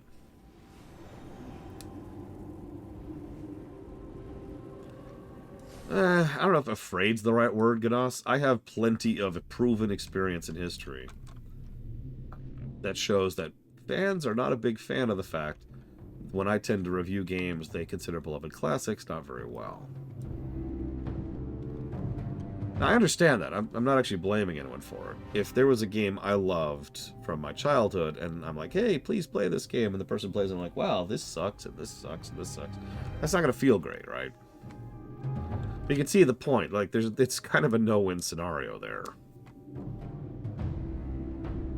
There's no way to keep everyone happy. Good day to you. Ooh. You have a great day now. It has become a bit of a joke that I hate beloved classics. It is a joke because it's not actually true all the time, too. There are plenty of older classic games that I think have reviewed quite well. Greetings. For the Alliance. Be careful. You know what I mean. Like, obviously they reviewed well. You know, Symphony of the Night is a beloved classic, and that reviewed quite well.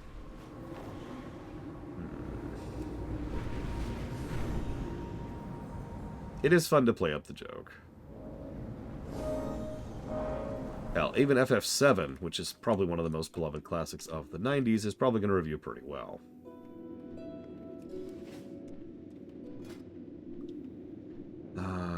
This one. Yeah, exactly, Linearith. I've actually talked about that before.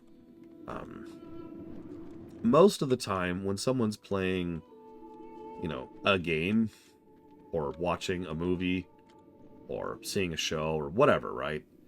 Then they're doing so to enjoy it. Which means if there's a part that's bad, they usually just kind of mentally skip right over it, right?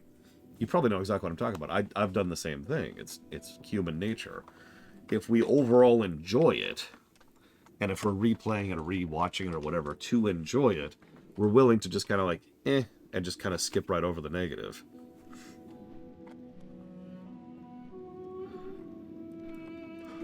What can I do for you?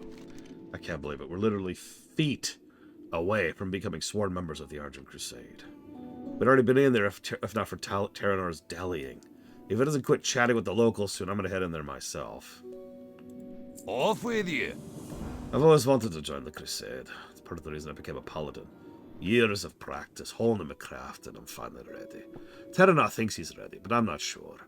He's a bit of a showboat. He never takes his lessons seriously. Still, we promised we'd do this together, and here we are. Shall we head in together? Safe travels.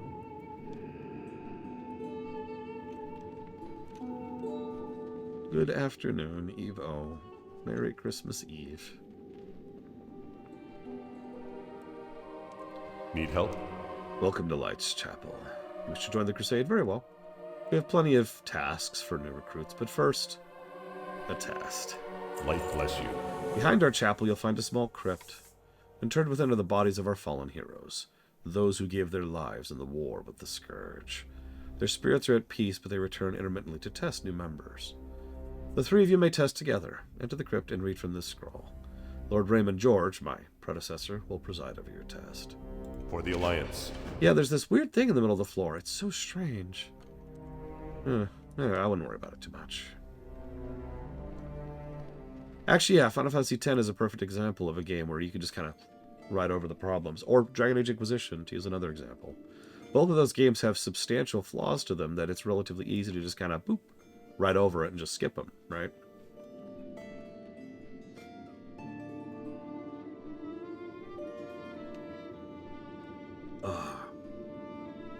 And yeah, what do you want to bet? Valerian, what do you think my most memorable part of, the part of Xenogears I remember most of all? That's right, it's the music. But what's the second most memorable part of Xenogears for me?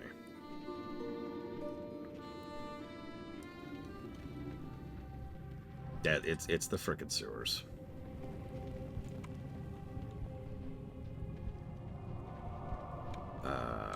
I am in the wrong place. How am I feeling today? I am doing better. I'm not going to lie to you. I did have a rather bad coughing attack just a few minutes ago. I had to actually go and be off camera for a minute. That's true, Bladefall, and you're right. It is quite good. Light be with you. Go with honor, friend. Oh, here we go. I'm stupid.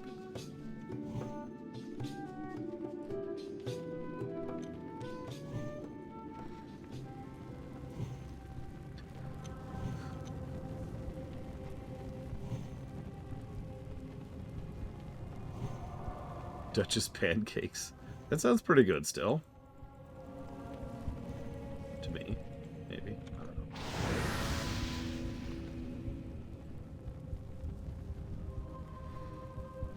Let the trial begin. Rise, champions. Oh, crap. Oh, crap.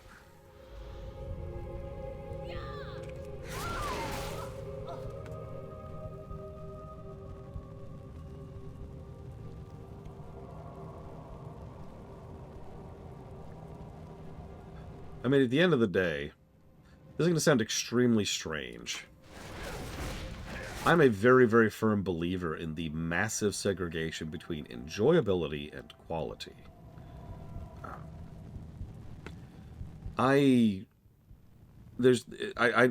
simply seen too many examples. I have far, far, far too much data to prove that plenty of people can enjoy something completely regardless of its quality. And there's all kinds of reasons for that. Maybe it's unique. Maybe it's just something that really clicks with you. Maybe it fulfills a desire or need that nothing else is doing. Maybe it's something that reminds you of a good part of your life. Maybe it's something that reminds you of a bad part of your life. There's all kinds of reasons to get into stuff, right?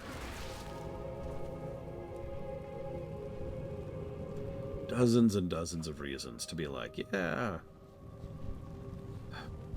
As absolutely stupid as it probably sounds, it's one of the reasons... That's a good example, Aurelia. That's one of the reasons why I try very hard to not review how much I enjoy a game, but rather the relative quality I feel a game has.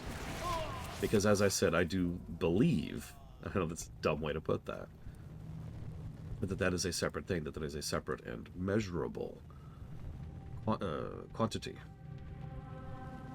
A statistic that can be calculated. Also true, Ganas. One of the first loriums that I ever introduced to the world was the phrase coffee. Although that was actually the second version of that lorium, but it still tracks. Greetings. Remember, your ancestors always watch over you. As a brother of the Argent Crusade, you'll join a family that has a long line of such fallen ancestors. Their vigil and protection will be your strength as you press forward against the Scourge. Congratulations, Terranar, Gidwin, and Swiftshot. Welcome to the Argent Crusade. Be careful. Brauman's Mill to the north is infested with undead. The Noxious Glade, even farther to the north, is even more heavily infested. Despite their proximity to our chapel, we have been unable to completely remove them. Vigilance is the key. Travel in, slay as many as you can, and the cultists. While there, avoid Garganox. I suspect you're not strong enough to defeat him. Light bless you.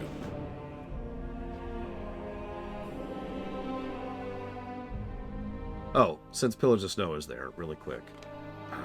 You asked earlier which of the pet classes, specs I've been enjoying the most. And I think I'm going to put Demonology at the top of that list.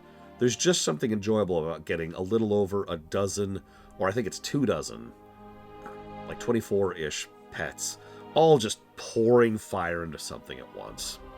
It feels like you're just this chipper shredder, right? More or less literally, like it's the chainsaw approach as opposed to the Fukunk approach, which is just really enjoyable for me. Having said that, I would then put Unholy Death Knight and Beast Hunter about equal. Both of them are kind of proc-based and ability-based, but both of them still manage to feel like you're controlling a small swarm, and it's quite fun. Yes, I did, Ganas, and it feels really good, as I feel like I've just mentioned.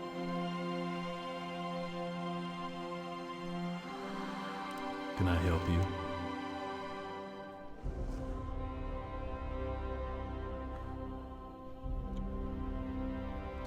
There are those who would say the Argent Crusade's a thing of the past. I am one of them, but not because the Scourge have fallen. No, it's because of their stubborn ways. They've become too much like the church they seceded from. Too rigid, too governed by honor and order. For the Alliance. The noxious glade is a quagmire, both literally and figuratively. There's enough scourge up there to give us trouble for the rest of our lifetimes. We can reanimate the weaker ones when they die.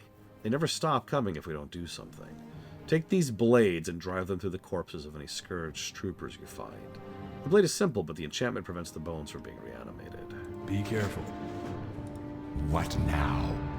The Brotherhood of Light has a history of brash, thoughtless decisions.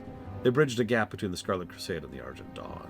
They were among the first to plunge into Northrend, while many of us lingered behind. However, they also have a history of getting results, which I respect. They fight on two fronts right now. One battle in Stratholme, and the other, more immediately, to the south in Tyr's Hand. Remember, patience. Yeah, it's weird. The minimap keeps going. It's strange. Ah, whatever. And Legion music's playing? I don't know. It's very strange. Anyways.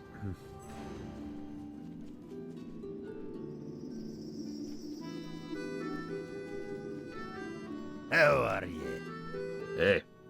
Interested in making a buck? I need to get a bandage. Well, actually, a friend needs a bandage. Well, actually, it's complicated. But if you go get a bandage, you make money. And so do I, and my friend, and possibly other people. Go get the bandage. Watch your back.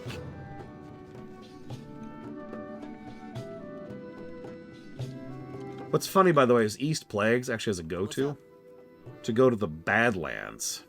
Keep your ear to the... If I ever needed to prove just how much the Hinterlands and Arathi are abandoned, check this out, okay? So, if you're... Let's assume for a moment that you're in Cata, okay? So you start off as an undead in Tirisfal. Tirisfal has plenty of vector queds that lead south into Silverpine, which has 2 that lead over into Hillsbrad. Hillsbrad then has 1 that leads to West Plagues, and West Plagues has 2 that leads to East Plagues. East Plagues then has a vector quest that leads to the Badlands. It even gives you a flight to skip all the way down there. Nothing leads to the Hinterlands. Nothing leads to Arathi.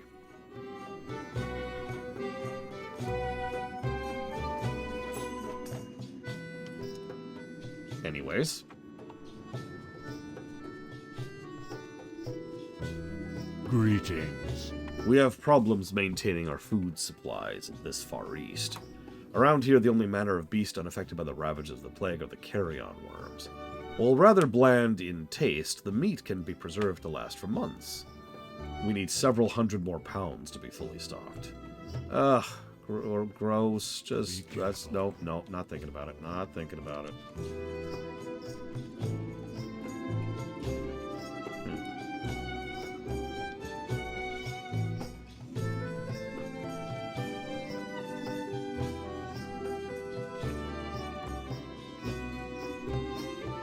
What can I do for you? Be careful. Oh. There's a quest to go to Shalomance. For the Alliance. Holy crap. Go with honor, friend. There's a quest to go to Stratholme. Light bless you. Holy crap. We'll come back to those. I think that's everything. Okay, so. We'll be the Lorium for something you played disliking at first, but when you broke through a specific point, it became enjoyable. Ooh. Nope, this is WoW music. Oh, by the way, I do like how they've got this big old palisade thing going on. Makes sense, given that this is post-Wrath, and, well, they've probably learned their lesson. Well. So we've got Sunshine Syndrome, which is when a game hits a certain point when it stops being fun. We've also got Mystic Quest Effect, which is when a game starts strong, gets boring, and then ends strong. I'm not sure we have a specific codified term for a game that, like, reaches a point of catching you. Sunrise Syndrome.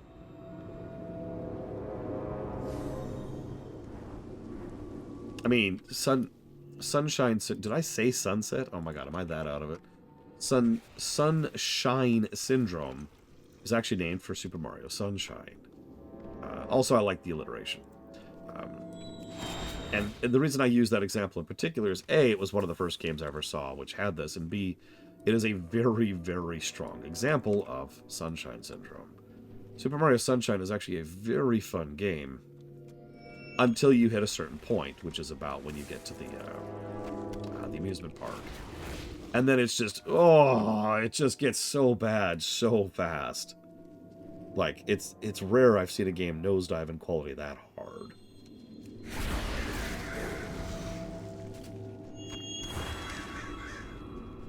Can I enjoy media that is nonsense story but good action scenes?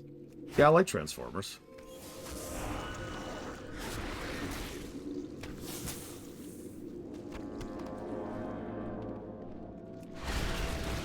Look.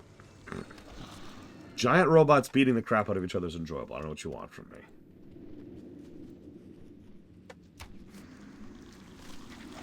I'm sorry, did you ask without using the bot and I just completely missed it, Records Beard? Because if it makes you feel any better, that was extremely on accident, and I did not do that on purpose.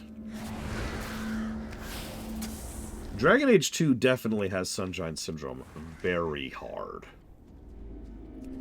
And yeah, almost every Kingdom Hearts game has Mystic Quest effect a lot.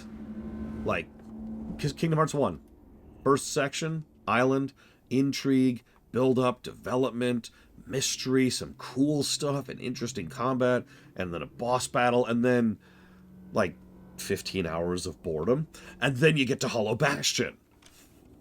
That's like, yeah, you know.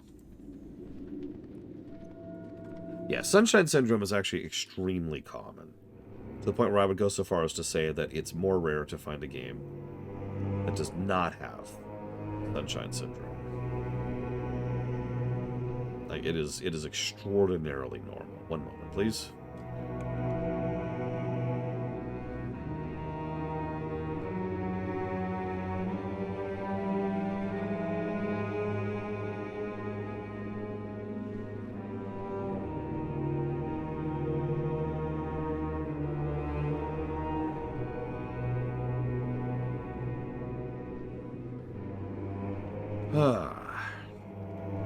Okay, so, still games or other media I'm personally biased about or hold close enough that I have a hard time being objective about.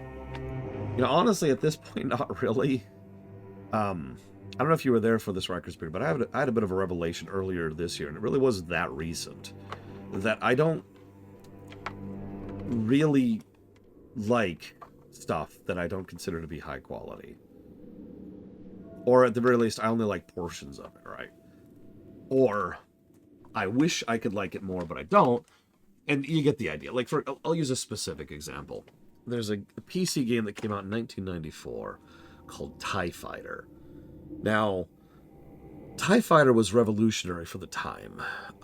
And frankly, still to this very day, does several things that most other games don't even come close to, right? I mean, Star Wars Squadrons, which came out, what, like 2 years ago, doesn't even hold a candle to something that beats it by 30 years. But TIE Fighter is still a really problematic game with long stretches of boredom and nothing. It has absolutely no mid-mission checkpoints whatsoever. The in-game... Like, I've already reviewed TIE Fighter. It had plenty of issues and plenty of problems. And so while TIE Fighter is a game that is still very, very unique and does several things right, I cannot say in good conscience that I actually enjoy it. Does that make any sense? I look at it and I'm like, man, that would be a great game if it was touched up. Like if we got a proper remaster or remake of TIE Fighter, yeah. Another example of this, I'll use another Star Wars example. Rebellion, known as Supremacy in Europe. Star Wars Rebellion is it's a grand strategy Star Wars game. It is, to my knowledge, the only grand strategy Star Wars game. And I don't need to say anything else about that, right? It's like, holy crap. It's a grand strategy Star Wars game. That sounds awesome. And it does do a lot right. And it does do a lot unique. And then there's everything else.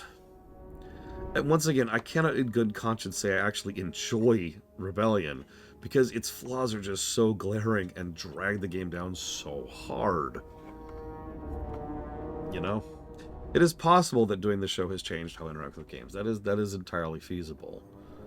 I have no way to answer that. I have no way to respond to that. How come the other ship games didn't own up to it? You know, that's actually a really good question. X-Wing versus TIE Fighter and X-Wing Alliance are both arguably better games than TIE Fighter, but they're also more boring, in my opinion. Let me try to clarify that sentence. They're less interesting. They are objectively, you know, in terms of quality, better Star Wars ship, you know, flight sim, whatever you want to call it, dogfighter games. But the mission structure isn't as interesting. What they do with the story isn't as interesting. They don't have as engaging characters. They don't even present, like, the plot better. Like, literally, the mission briefings were better in TIE Fighter, for God's sakes. There's a whole lot of things about the more ephemeral flavor of TIE Fighter, in addition to, you know, other cool stuff, that just, they don't do as well, right? Now, yeah, X-Wing Alliance has a really, really solid mod community, and they've essentially recreated TIE Fighter in X-Wing Alliance. And I've heard nothing but good things about that. So, shrug. Anyways. Hello. A hunter, just what we needed. Really? See you around. We're only given 100 men to complete the mission, and we're already down by one. Our scout was sent into the enemy stronghold to clear out some of the guards. Our 99 remaining men lie at the ready, waiting for a flare. Okay. Have a good one. I can go deal with that. Yeah, Rogue Squadron's another series that does some interesting stuff to it. And I remember some of quite fondly, but I've also never reviewed them, so I don't know how good they actually are.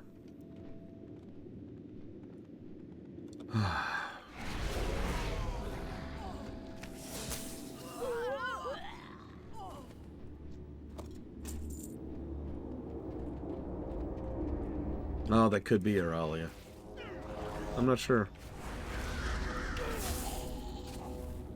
Yeah, Rogue Squadron. My personal favorite is and always will be Rogue Leader, I think. Which I believe was the second GameCube one. I remember a specific mission quite well. It's actually 3 missions, but like the third mission is you've managed to shoot down an Imperial Star Destroyer. It's crash landed on the planet, and now the survivors are pouring out of the ship, and your job is to deal with that.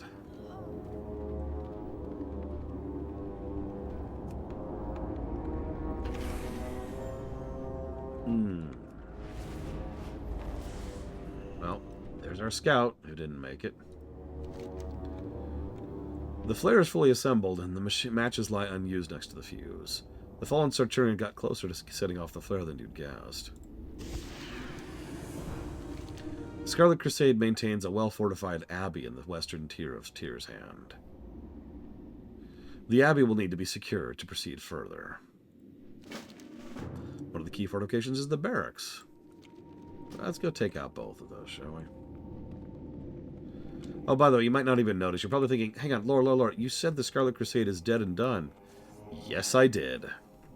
You may or may not even be able to tell, but these Scarlets, they're a little more rotting than when we last saw them.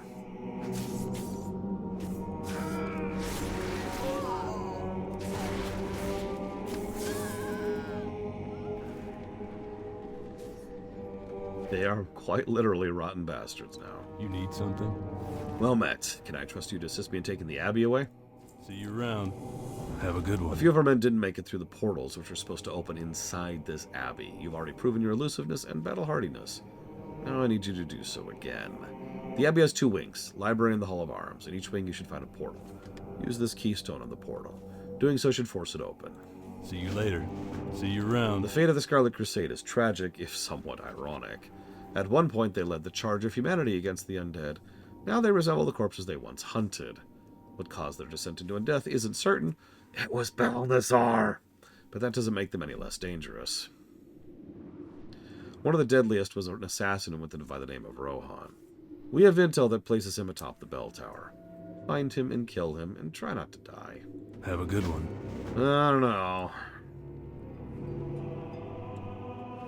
Also, can I just say, the Pod Racer N64, I want to say, game was really enjoyable, but only if you cheated your balls off.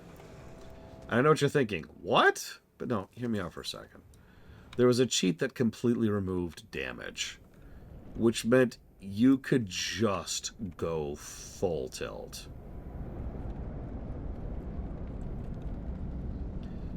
That was a lot of fun. It became, at least for me, it became all about trying to control your vehicle at all while going a bajillion miles an hour. Because you could go really fast in that game.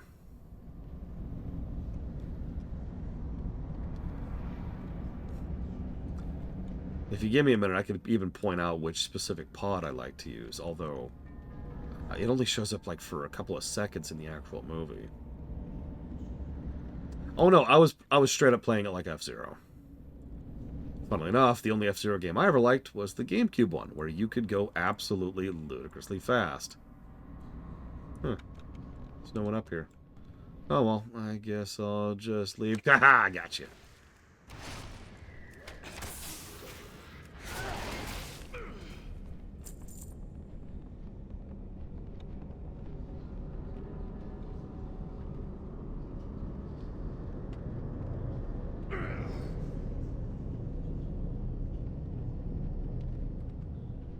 Can I help you?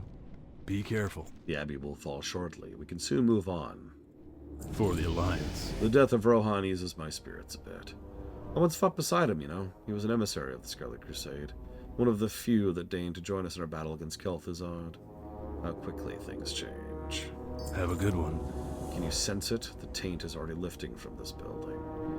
A holy building wants to be holy, and villains like Rohan and the rest of the Scarlet scum only hold it back. With the Abbey secured, we are closer. Go report to Angela. For the Alliance. I'll do that in a minute. Yeah, Tyr's Hand was probably the one and only place the Scarlets had that I'll give them some credit for.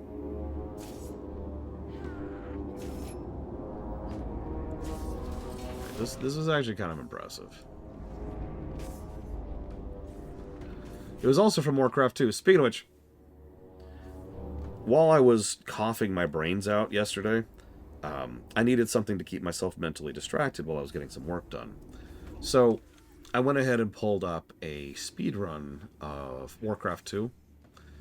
And I'd forgotten how many of these locations were in Warcraft 2. For example, do you remember when Stratholme was the central source of oil for the northern forces of the Alliance? Stratholme. There's an entire mission about Tyr's Hand, the place we're at right now. There's a bunch of stuff like that. I'm not going to go down the whole list, but it just struck me. Yeah, no, everything's in Warcraft 2, and I tend to forget how many of the... Yeah, Caer Darrow was there. Yep. Didn't call it Charlemagne's back then, but yeah, it's there. It's ridiculous. Anyways. Hey there. I'll be handling things from here. Fine, you want an assignment? I suppose I can send you on a mission or two. See you later. See you around. This battle will be won before it started. Right now, we're just shooting for style points. Within these barracks, the sniveling crusaders cling to their priceless artifacts, even though some of the objects are too holy for their now undead hands to touch, so they keep them in chests hidden from the world. These belong to the Argent Crusade. Be careful. Have a good one. One of the more vile members of the Crusade, Matthias the Wrathcaster, lurks in the barracks dungeon. Undeath suits his dark manner. Were I younger and on the front lines, I'd run him through myself. As things are, I'm left to lead forces from the rear, so I give the pleasure to you. See you around. Be careful. We've already lost half a dozen men to a hail of bullets and arrows coming from atop the fortress. I haven't seen the face of our enemy to know who's firing, but I don't need to. That's Leopold. That's right, there's only one man up there, picking up my men one by one. And from what I can see, there's only one of you. Sounds like a fair fight to me. For the Alliance. See you later. Scarlet Commander Margin is cunning, shrewd, and willing to do anything to win a battle. For all these things, however, she is loyal. I have no doubt you'll find her in the central chamber, fighting under a crimson banner. Either she wins or dies. Make sure it's the latter. Have a good one. That's actually a good question, Blake Traval. I think it's more about the individual applications thereof. Because, like, I mean, the fact that Tatooine exists in Tor is not automatically an external continuity, right? To use a bad analogy.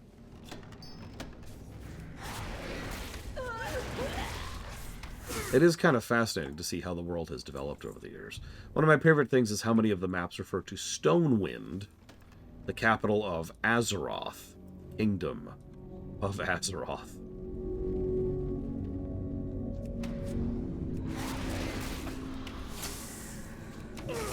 That was all the way back in Warcraft 1. And yes, this is what got me on that kick of thinking about doing a straight good-evil story. Because Warcraft 2 at its core is about good versus evil. I mean, you could argue the same thing for a lot of stories, but no, Warcraft 2 is good versus evil. Period, straight, the end, really. The orcs are evil, the end. The humans are good, the end. The betrayers, the traitors who decide to betray the Alliance, they're evil, the end. There's nothing else there. Azerothian, that makes perfect sense, Lord Aramont. Sadly but surely.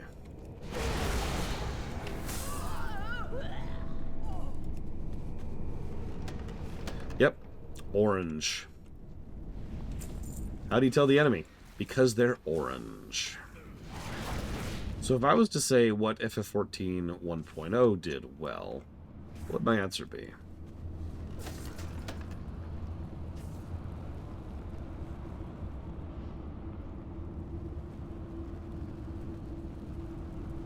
Oh, I actually have to come up with something? Okay.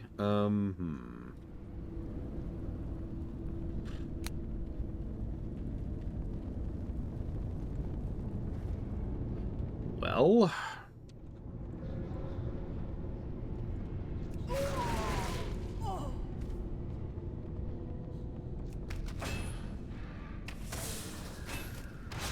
yeah, it did allow for FF14 ARR to exist.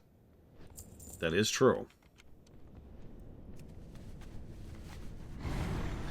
Yeah, I'm not sure there's anything they haven't covered at this point.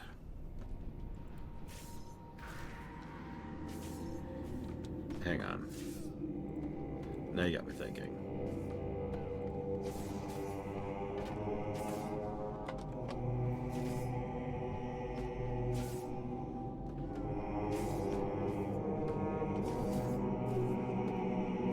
Okay, so there's Zuldair. The Zuldair region. Okay. Hillsbrad, South Shore, Hillsbrad, Cosmodon, Tol Barad, Badlands, Stromgarde, Caradero, Tyr's Hand, Stratholme, Quel'Thalas, Tomb of Sargeras, Dalaran, and then Lordaeron itself. On the other side, we have Hillsbrad, Taran Mill, South Shore, Zuldair, Tol Barad, Dun Algaz, Grim Batol, Tyr's Hand, Darrowmere, Caradero, again, Alterac, that's up in the mountains, Crestfall, wait, where's Crestfall? That might be a new one, I don't recognize that. Blackrock Spire, and the Great Portal. Hang on, where's Crestfall? Oh, that's in Kul Tiras. No wonder I didn't recognize it on sight.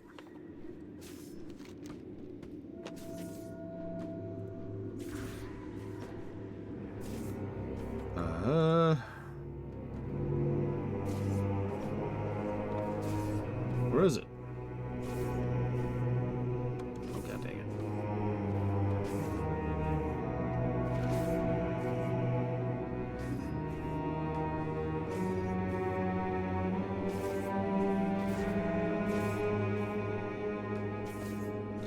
Oh, it's actually part of an expedition. No wonder it's not on the map.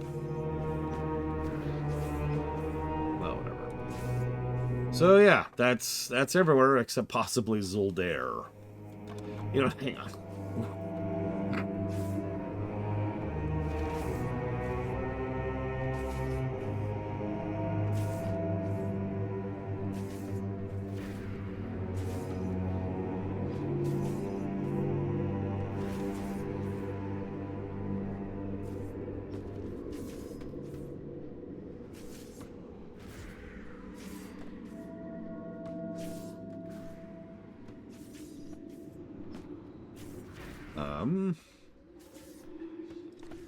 Yeah, it looks like Zoldair is still not in WoW. Wow. On the map, Zoldair would be an island near Kulturas. Huh. So there you go. One place. You need something? Be careful. For the Alliance. See you around. See you later. Be careful. Oh yeah, by the way, his dialogue is hilarious. I say we've done enough damage. Commander, Huntsman, Warlock, all slain, not to mention relics we've liberated. Or I should say you liberated. Cathedral remains, but not for long. Have a good one. Greetings. What is the Brotherhood of Light? Well, we're all members of the Argent Crusade at the core. Members of the Argent Crusade that aren't held back by morals, guilt, and useless human emotion. See you around. Cool. See, that was my problem. I don't see... What?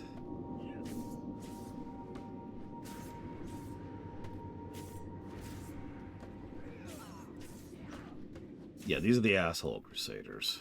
These are people who are more Crusaders than everything else. Safe travels. Good, the Abbey is ours. I never doubted Elgar for a moment. Be careful. Safe travels. Well, I'm glad Elgar and Corfax left some fun for me. There's a battle unto itself to keep them from rushing headlong to the middle of the cathedral. This is your job, after all. The cathedral lies ahead of us. Last real bastion of Scarlet power remaining. Alright. Farewell. What can I do? Time to go get rid of the last simpering remains of the Scarlet Crusade. No, really, that's what she says. The last simpering vestiges, excuse me, of the Scarlet Crusade.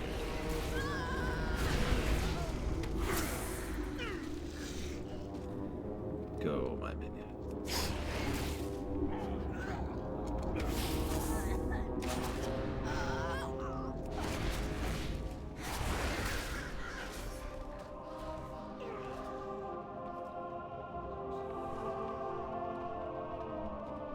And yet, in lore, the demonic horde came extraordinarily close to winning the second one. If not for Gul'dan, they assuredly would have. Undeath is merely a setback. You are Scarlet Crusaders. Your one big thing is being undead equals bad.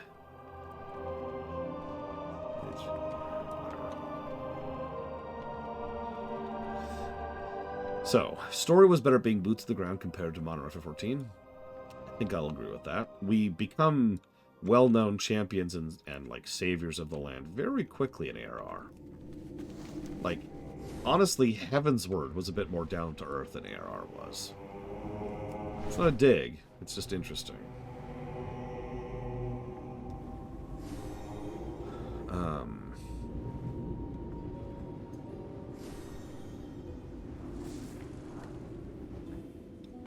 I'm not sure about the cutscenes. I'm going to be 100% honest. I don't remember the cutscenes with sufficient quality, clarity to really comment on that.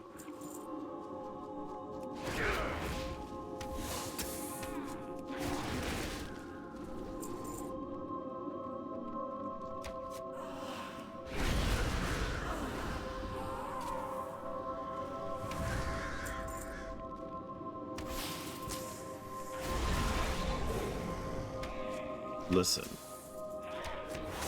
Elwyn Forest merely setback, Linerith. Although, we won't get to that today. Hopefully tomorrow.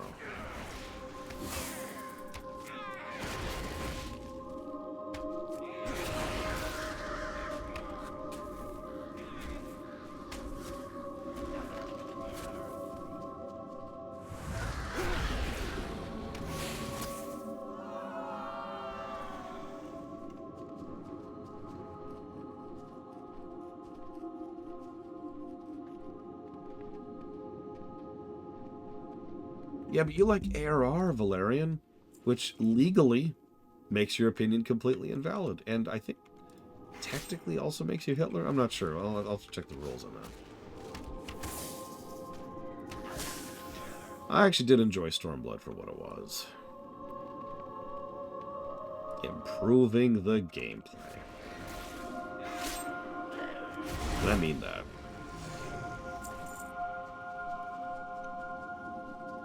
Oh. When's your party then, Evo? Oh. That makes more sense to have a Christmas party on Christmas. That's right. Stormblood degraded the gameplay by making it actually good. How did... No, I'm sorry. I'll stop memeing. I'm sorry. I'm sorry. Having already done a rather thorough review of FF14, I could say pretty definitively that Stormblood was when the game finally started to be actually engaging on the gameplay axis.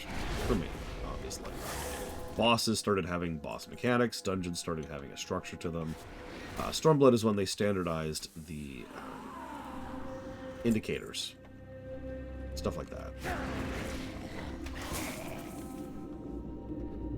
In fact, let me go to lorerunner.com. Yes, that's right, lorerunner.com.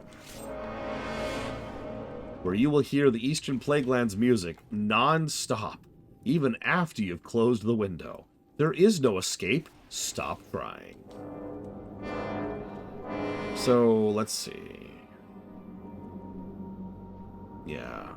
Like, for example, ARR, -25 to gameplay. Heaven's Word, +13 to gameplay. Stormblood, +32 to gameplay. I think that gets across my opinion on that fairly succinctly. Now, that is when they flattened the jobs a little bit and completely got rid of any kind of build capacity. I was actually thinking about that because I was collating my notes on the class review for this game. And even at a glance, what the hell are these people? And why are you here? Stop being evil. God.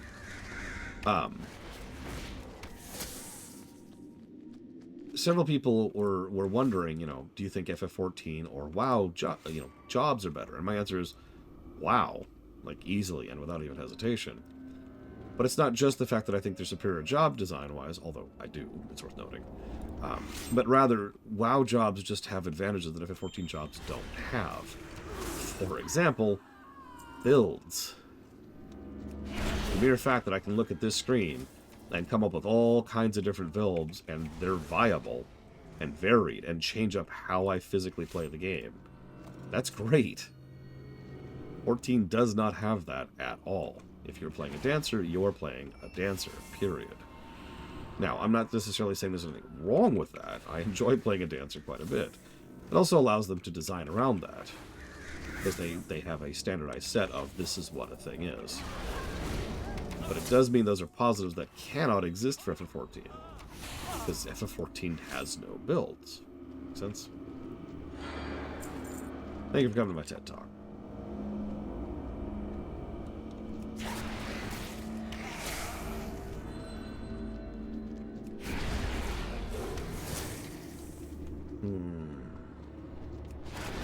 I honestly would think almost all of it at this point, if not all of it, Mr. Red.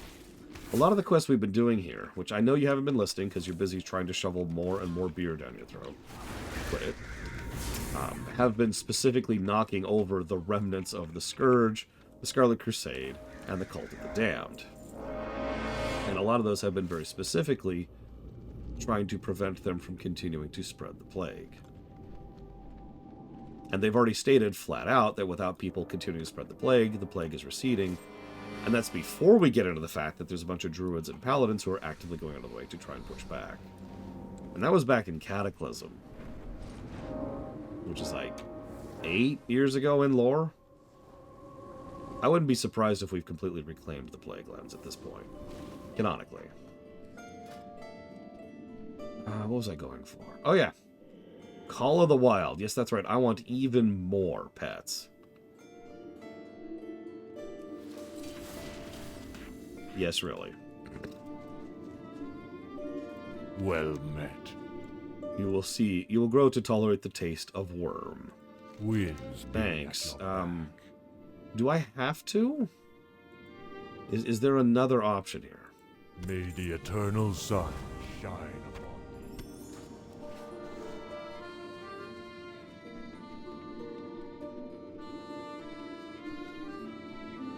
Here there.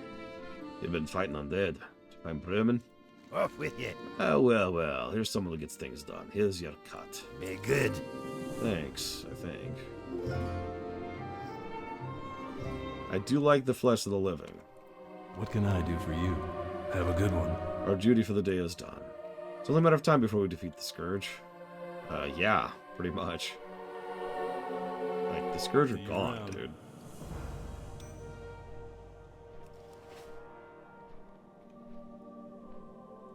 What would you ask of death? Well, I can't agree with their methods. I can't agree with their methods, I can't argue their results. In many ways, the Scarlet Crusades were well-intentioned, but their zeal grew too strong, and their hate blinded them to reason. I hope the same doesn't happen to the Brotherhood of Light. It's fine. You just got a bunch of people who are literally empowered by faith, whose entire job is to murder and kill things for a living. It will be fine. King's honor, friend. You've returned sooner than I expected. We'll continue our path north. Next time you'll be completing a small task. Be careful. In Northdale.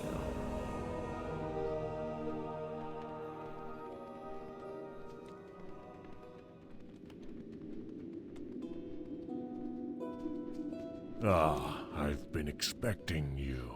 With your contribution to the food stores, my current assignment's complete. I'll be heading north to the Plaguewood. I understand you'll be heading in the same direction. Do you mind if I join you? Sure. Go in peace. We have a caravan.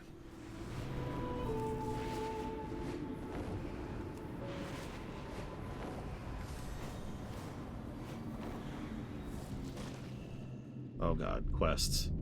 Quests everywhere. Yeah. Okay. Open for business. Spread the good word, eh? He brought us a shaman from the Earthen Ring, no less. I have no idea how we'll fit him on the caravan, but we'll find a way. Buying and selling is in my blood. Will we? Okay, so we can now switch to his thing. You notice a small heap of stones in the caravan. They don't appear out of the ordinary, yet one of them attracts your attention. And that gives us a chance to do a self-heal. Vextool left some of his wrappings in the caravan. Surprisingly, he was courteous enough to keep them folded and separate from everyone else's belongings. He values strength over all else, and he gives you the buff, chance to knock back enemies on successful attacks.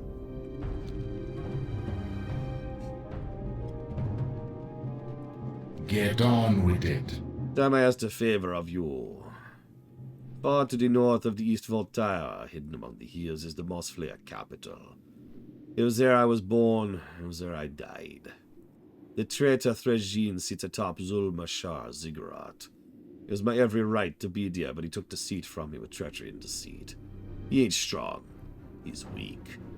I'll meet you there and we'll kill him, your strength and mine, together. Ashes to ashes.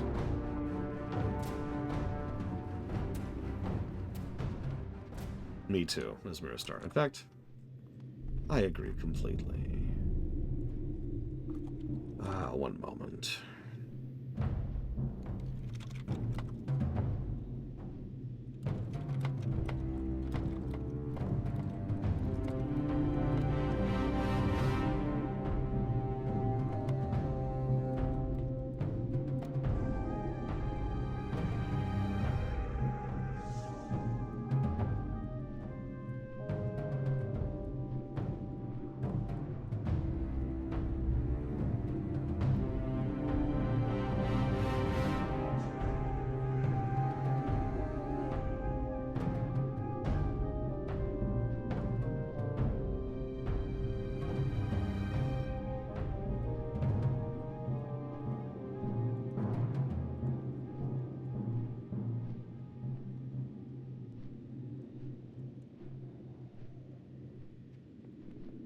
Victory lies ahead. Tyrosus has given us our next task. Slaying more undead in Northdale. Gidwin's excited to move forward, but I think we should show a little more caution. Let's meet up with Fiona. Okay. Salama Ashalanore. Welcome, friend. North of here in western Northdale, you'll find the corpulent maggot beast Borogor. I've lost entire regiments to that monster. His size knows no bounds. You are what's for dinner. Have a good one. Yeah, I'm not super worried about that. Thanks.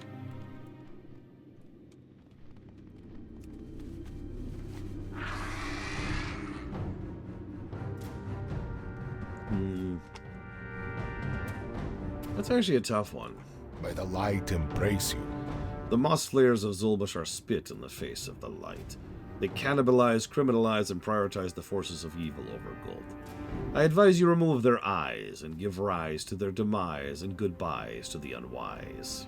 Do not lose faith. Oh, you heard him.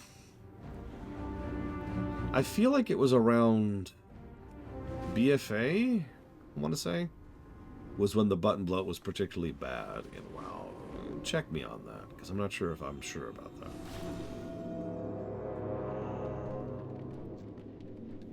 I do remember that being an issue on a couple of my classes, though, most notably my warrior. More pets. More pets.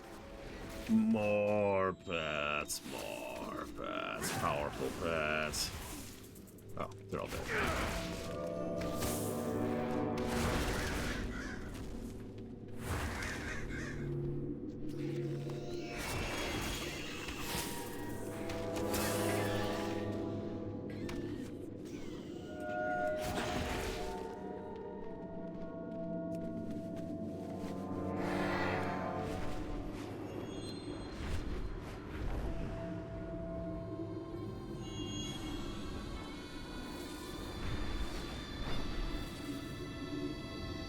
Nice town.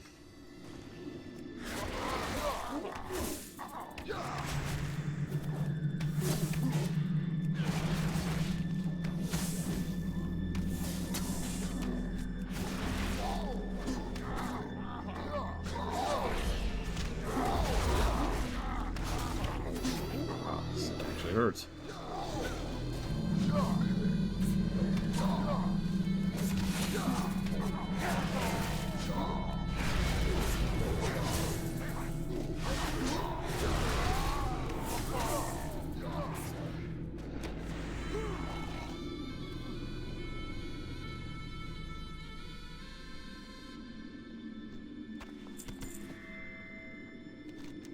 I've waited long for this day. My duty is not over yet. In many ways, this was the easy step. It's the last time you'll see me. I'm leaving the caravan. If you want to continue fighting by my side, hang on to Thrishian's body. I can stay a while longer. When you're ready to say goodbye, throw the body into the bonfire. Thank you for the companionship. You were strong. You're welcome? Whoop, shoot. Did not mean to do that. Oh, Jesus. Okay.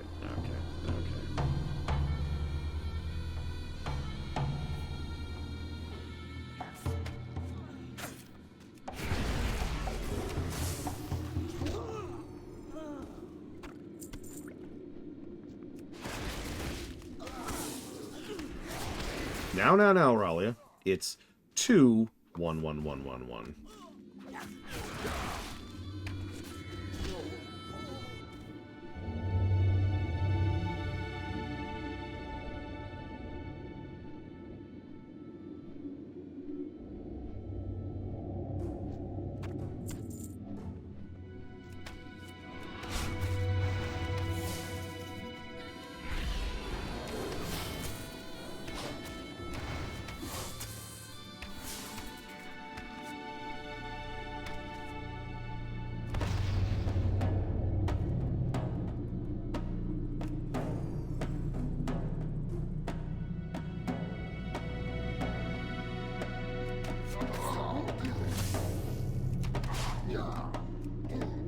I always knew you were add-on, Esteralia. I shake my head.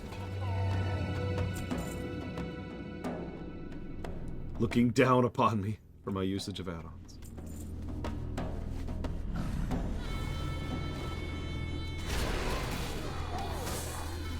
I mean, actually, that's an interesting question. Is any of my screen default UI? I suppose the loot window is, technically. So, loot window. Oh, and the chat window.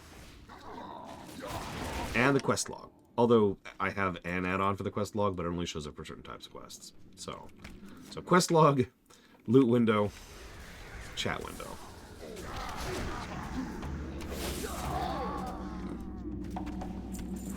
I've actually tried a few full replacement mods for the quest window. I tend to not like any of them.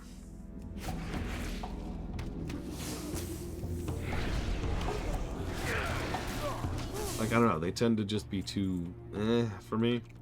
Too hard to track information, and too either flashy or simple. Which I know sounds weird, but it's true. Oh, that sucks, Valerian, I'm sorry. I wouldn't wish default control frames on anybody.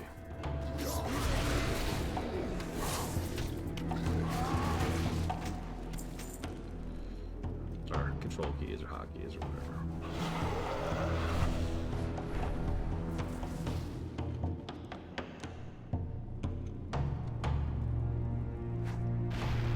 I be going now. I've no reason to remain here.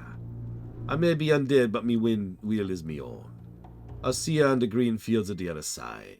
And he jumps into the fire and burns to death.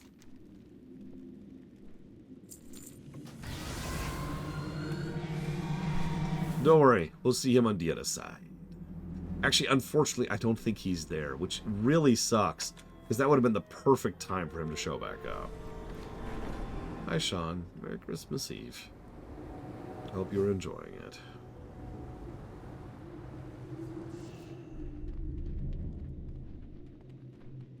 I have what you seek. Pop in anytime. Yeah, what do you want? Be good? Anu Belore de la Na. Look, I know we're supposed to head to North Bill, but that can wait, right? Besides, this lovely goblin here was telling me that some scourge are close by. So apparently there's a Nerubian called Ixalar that's been trying to make a name for himself ever since the Lich King was slain. The reckoning is at hand. So this is a weirdly small but interesting quest. Draws near. Because it implies something that I've actually pointed out a few times, that we've actually already seen in this playthrough twice now. That a lot of the undead who are sentient or strong left over after the fall of the second Lich King have been becoming undead warlords. If I might be blunt, I kind of wish they went fully into that, because that's such a fascinating idea to me. I mean, I admit I'm a fan of Star Wars, and I happen to admit that the era of the Imperial Warlords, which is called that for a reason, is one of my favorite eras of Star Wars. So, a little bit of bias here, I'm not going to lie. Oh yeah, edit mode was such a good idea. Undead shogunates. Yeah, no, exactly. Like, think of the possibilities there. Think about how many undead would be fighting over each other. And, like, constantly trying to claim the other's troops for themselves. Because there's probably plenty of mindless undead roaming around, right? So, whoever the strongest nearby necromancer is just kind of gets to claim those like they were a frickin' resource. Imagine having a marauding raid on someone's undead stronghold. Not to claim, you know, gold or loot or food, but literally just to pick up undead and cart them off. I don't know, I think there's a lot of potential there, personally.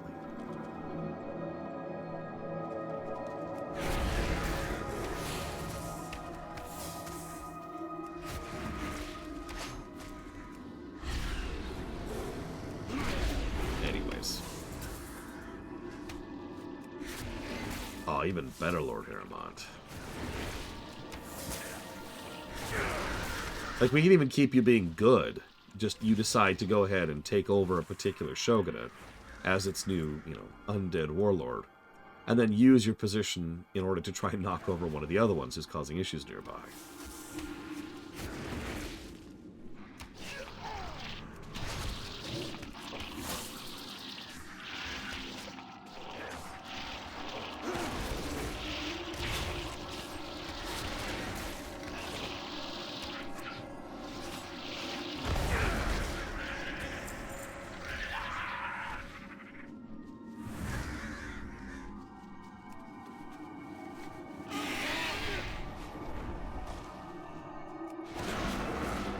Scourge will rise again under a new master. Me, I'm totally the new master. I'm so great. I'm so cool. Oh my god. Why do you have 50 beasts all eating me at once? Ugh.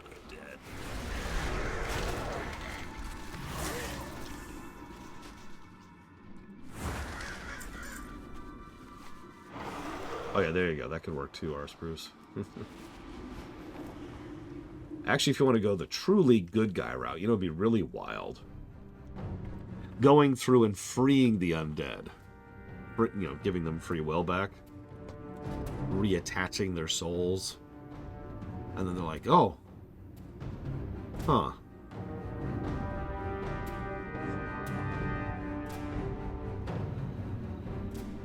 And some interesting things that could result from that. Yeah, it's another thing. Demonic warlords should also probably be a thing right about now. But we'll get to that later.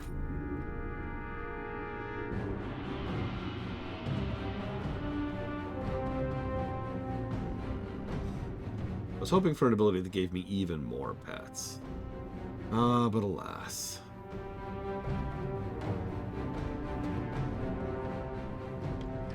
We'll go with that.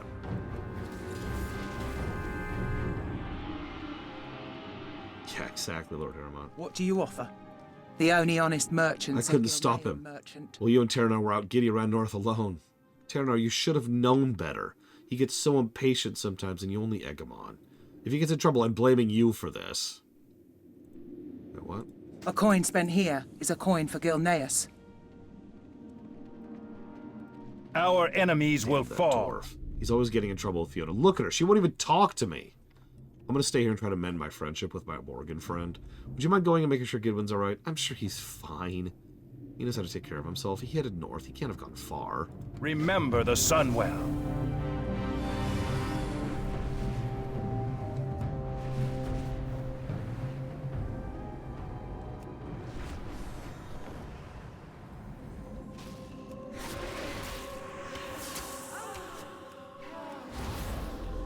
Frickin' Lotro, am I right, Mr. Road?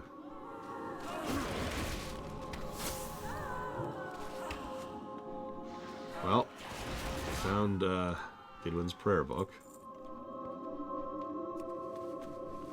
I did, Auralia. I admit I didn't comment on it because I have nothing I can add to that. Like, I'm not a philosophy kind of guy. So I was just like, okay. And that's all I got. I'm sorry. Please don't hate me. Oh god, it's okay. You can hate me. I accept it. Anaria Shola. Northdale is home to a few ghosts and banshees. Nothing Giddy can't handle. Farewell. You didn't see him. Where could he have gone then? Oh, it's prayer book. Why would he leave? Oh. Oh, by the light, what have I done? The reckoning This is my fault. I ignored his warnings, his complaints, everything. I couldn't help myself. I saw those scourge just beyond the tower, and I had to go kill them. Argus says Gidwin was taken northwest, and that's our only lead, so that's where we'll head. Northdale and the Argent Crusade be damned. Death to all who oppose us.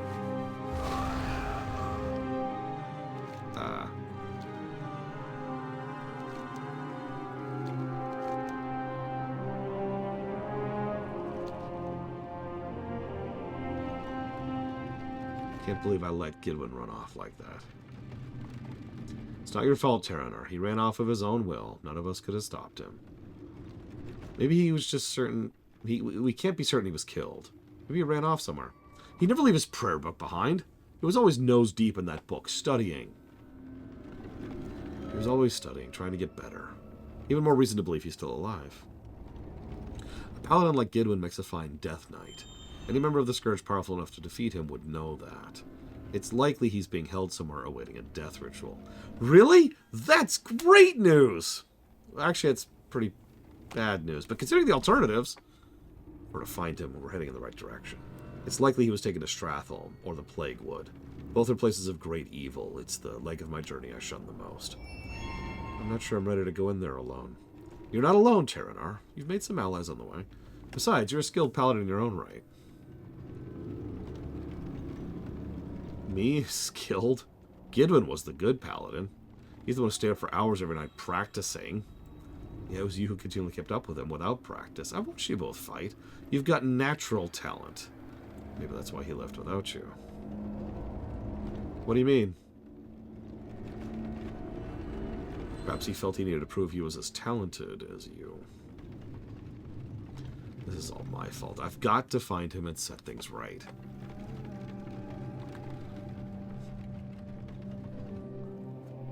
Alright. Let's see if we can save him. Baladash, Malanore. Time is wasting. Every minute we waste gives the Scourge another chance to kill Gidwin. He isn't dead already. I think he is. Maybe a stick in the mud, but he can swing the light like a champion. We will have justice. We paladins are normally taught to exercise judgment and control when dealing with foes, but this is an emergency, and I never paid too much attention to my trainers anyway. I'm going to head to the Plaguewood and find out what I can about Giddy. You deal with the Scourge just to our northeast on the other side. The undead don't fear death, but if you beat them enough, their tongues might slip, and we might get some clues to Gidwin's location. Salama Ashalanore. Okay.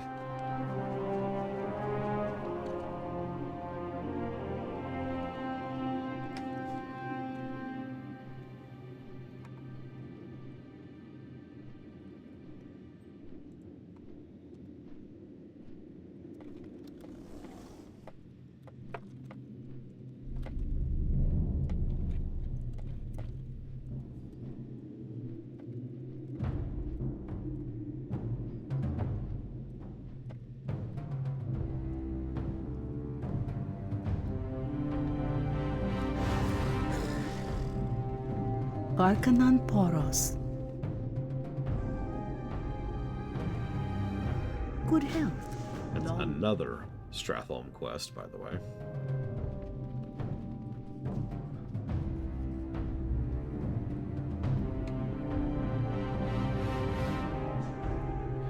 Wait, which Mass Effect review is Mirrostar? Because I've only ever done one, but other people like to think I've done 3 of those. Hello. Undead, can I ask your help? Something's happening to my people. Our commander, Ranger Lord Hawkspear, came upon an item of magical energy, and my friends and family have succumbed to its seductive power. They're corrupted. All of them. My Ilaria wouldn't want to live like that. Please, put them out of their mercy. Good luck, friend. Okay, just making sure you're talking about the actual review. Stream, or the lore run, or anything else I've done. Sorry, it's a really minor, irrelevant sticking point in my brain. But a lot of people like to refer to my ruminations, or my lore runs, or even just casual streams as reviews. None of those are. You see these numbers over here? This is a review.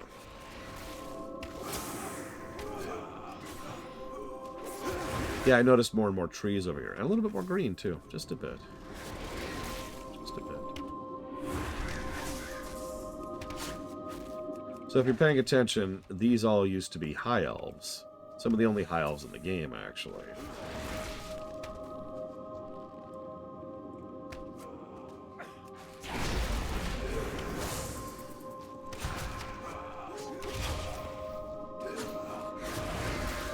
They're all wretched now. That's cool. What's funny is they had a whole, like, mini story arc from the post-BC era. It was in a short story, I want to say. Where the Blood Elves reached out to them like, hey, so I know we hate each other, but we just thought we'd let you know that A, the Sunwell's been reconnected, and B, you're welcome to come home whenever you want to. They responded by spitting in their face. And now they're all worse than dead. So that's cool. Here's Actact.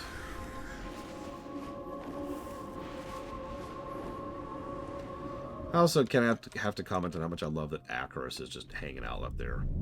You can see it from anywhere in the fricking zone. It's just, yep. It's okay, Noxoramus used to be right over there. Can I assist you? Do not feel sorry for me.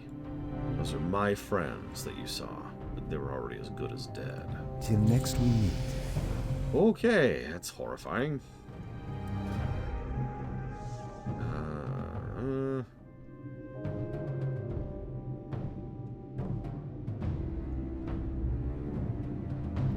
Sure.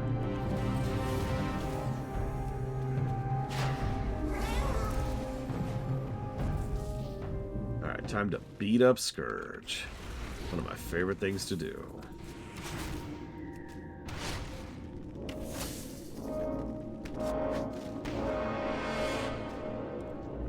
Only surpassed by listening to those horns.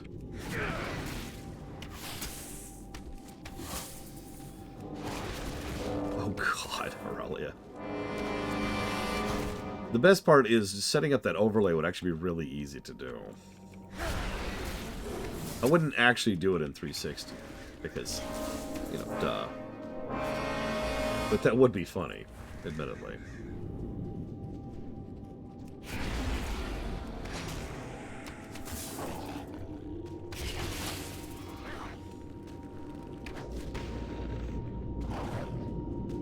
And yeah, just go ahead and get one of those really old, crappy. I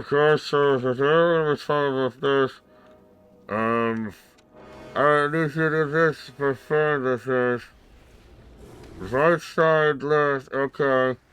As you see it's closer over here, there's this thing, it's kind of strange. Oh, the Baroness Anastari. She's a boss in Stratholme.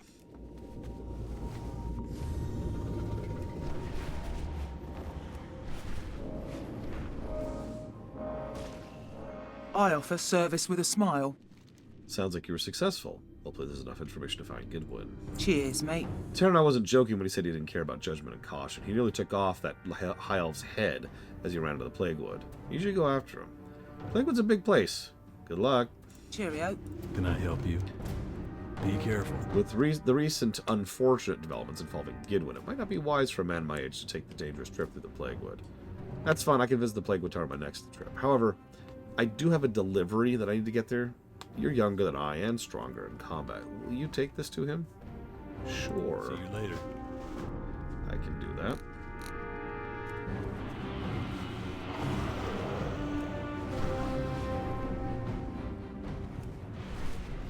Whip, whip, whip, whip, whip, whip, whip.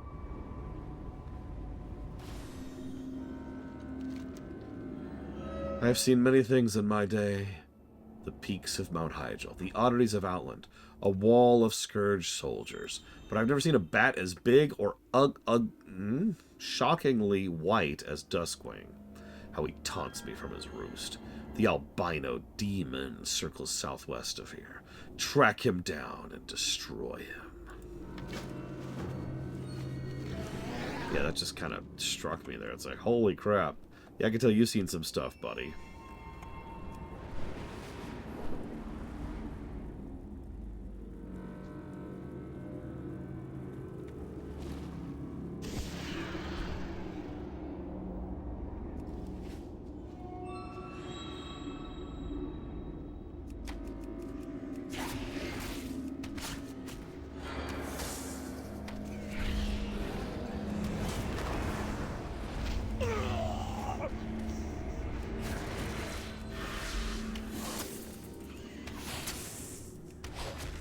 Oh, no, not anytime soon, Eva.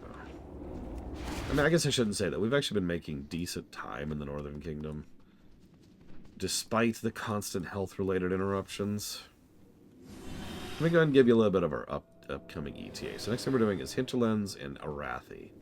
Then, we're going to roll a human. We're going to do Elwind, and then Westfall, and then Redridge, and then Duskwood, and then Stranglethorn, and I think then Swamp of Sorrows, and then Burning Stab. But I think I'm doing all this out of order, but we're going to do all this stuff on our human.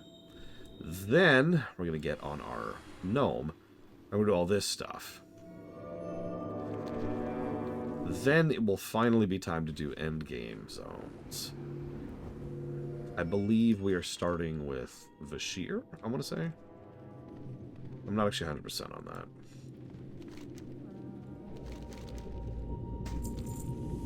I only know the one we're ending with, which is Hyjal.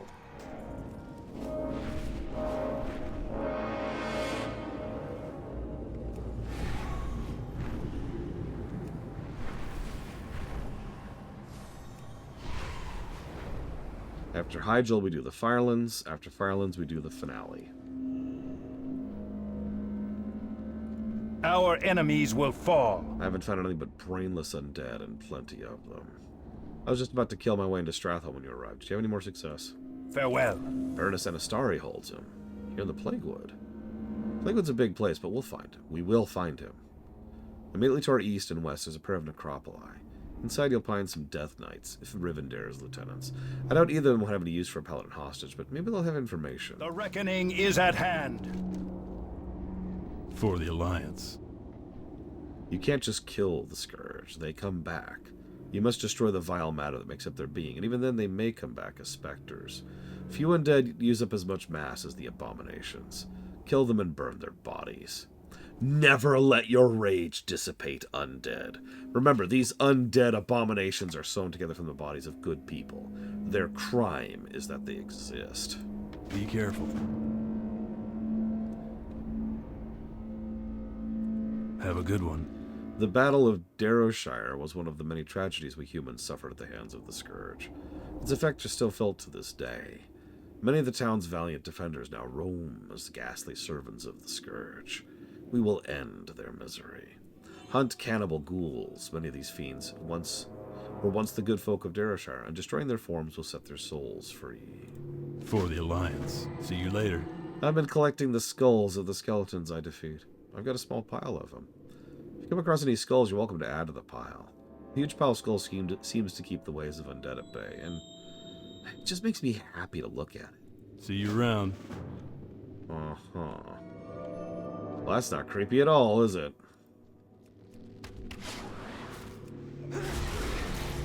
I don't know how Vashir will review, but Vashir is one of my personally favorite zones in the game. Pre-Dragonflight.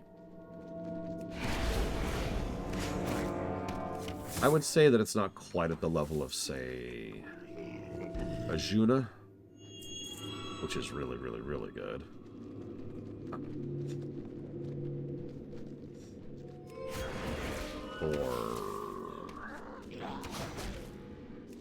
I think I'd put Frostfire up there too as one of my personal favorites. Oh, right.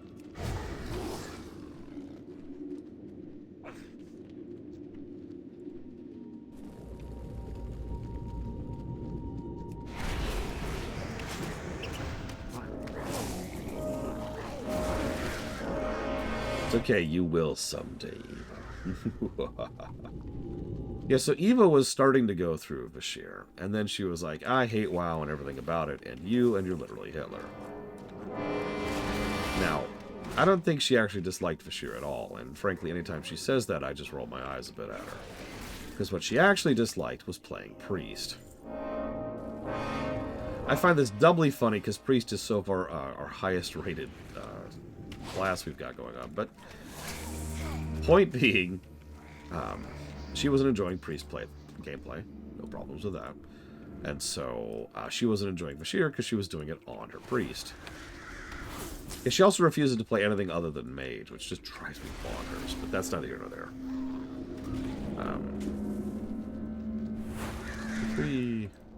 I forgot to actually free the other spirit. Whoops. Whoops, whoops, whoops, whoops. And it's gone. And dang it. Shadow Priest is in a very, very good place right now. Legitimately.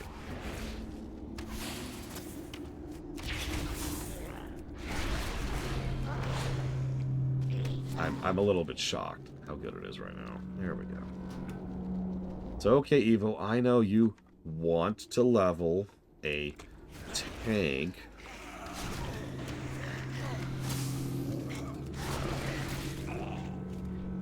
But I'll never forget it, because she was just like, I don't like this. And I was like, all right, let's double check something. Let's be thorough, right?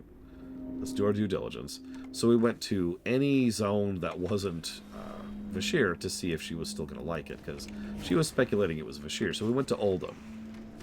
We managed the first, I want to say 3 quests of Oldham, as in not even actually entering the zone itself before she was like, no, I just hate Priest. It's like, okay. That's definitive then.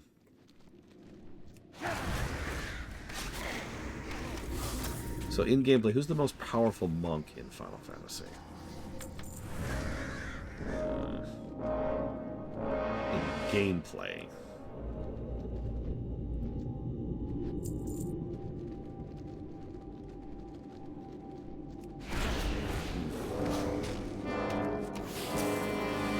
No, Lord Hermon. So let's line them up first. We have Yong, Sabin, Tifa, Zell, Amaranth, kind of,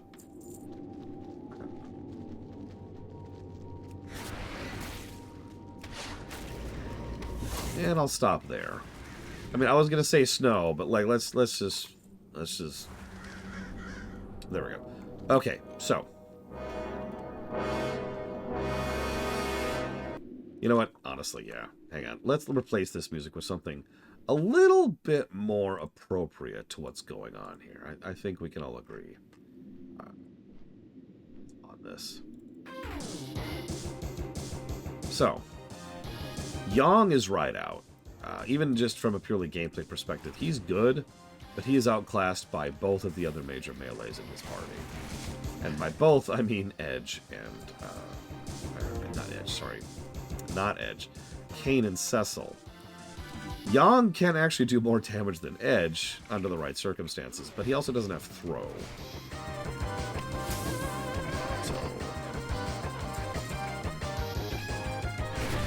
So that's out. Yang's out. Sabin can be extraordinarily strong, but his strength actually kind of peters out a little bit as in pure gameplay. He has too limited of a weapon selection since he's limited to claws, and he can't equip any of the best armor or armor. So, can't have the best armor, can't have the best weapons. And his blitzes are very, very good, but also rely on you knowing what you're doing with them. And, of course, they taper off compared to some of the really crazy stuff you can do late FF6. So, he's out. So that leaves Tifa and Zell, and then... So it's not Amarant, I'm just going to get that out of the way. Amarant is probably one of the weakest characters in his entire game. Like, holy crap. Even Eiko, who is a support character, can probably outperform Amarant. So that scooches us forward. Snow, he's dumb. Moving on. So that just leaves Zell and Tifa. Now, Tifa's limit break is pretty decent, all things considered, and can do some really strong damage. But, unfortunately, I think I'm going to agree with you, Aurelia, that Zell just completely outperforms. Because of the infinite limit break loop, Zell, with enough patience, can effectively do infinite damage. It's not literally infinite, he hits the damage cap, but you get the point. One of the many broken strategies in FF8 is just to make sure that Zell gets a limit break, and then you kill the boss in one hit.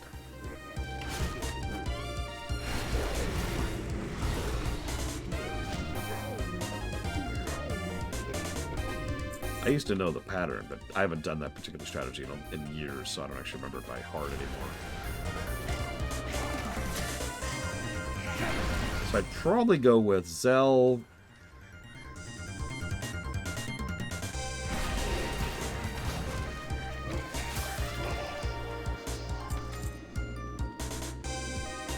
I'm actually going to go ahead and say Zell, Sabin, Tifa, and then Yang, in that order. Oh, and then Amarant at the very bottom.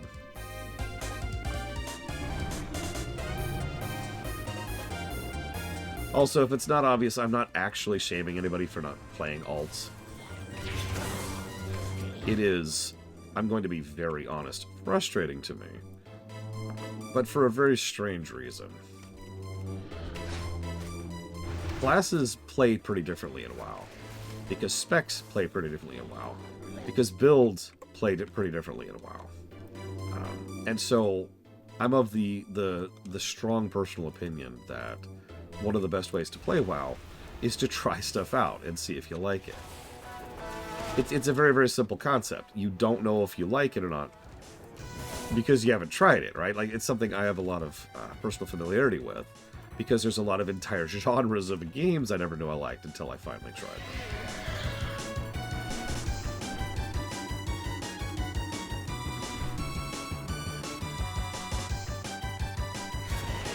Because again, we talked earlier about quality versus personal preference. Even if there's a particular spec or setup or build that you happen to really like, that doesn't make it particularly good, and if there's a particular build or setup or spec that's really good, that doesn't mean you're going to like it. We all have different playstyles. So, there is no shame here, Evo. But I'm proud of you for not saying sorry. Congrats. I do actually need that. 2 lore bucks. Boop. I take the lore bucks away. Plus some extra. There's going to be a lore buck fee for forcing me to withdraw the lore bucks back. There's also the anti-sorry fee, which is sometimes referred to as the Canadian fee. Also, we have to apply international taxes. Because, you know, we got to get those tariffs up. We got to get tariffs up so we can lower our taxes, obviously. So. Oh, 100%, Ralia. Yeah, it's the sorry tax. It's a tax. Sorry.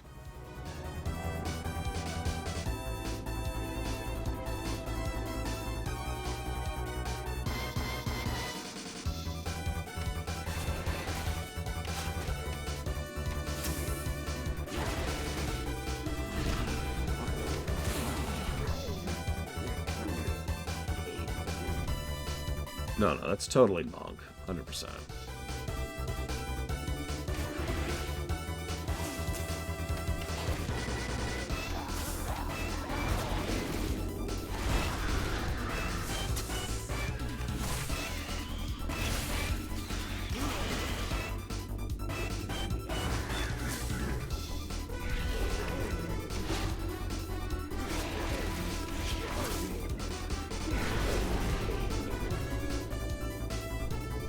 Hey, Evo. I'm refusing to loot these mobs. I just want you to know that.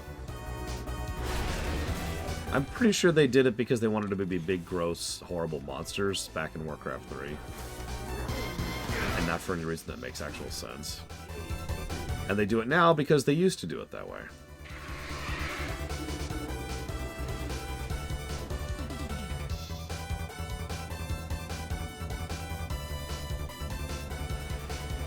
Other than interruptions, Ina, Nisho? Yes.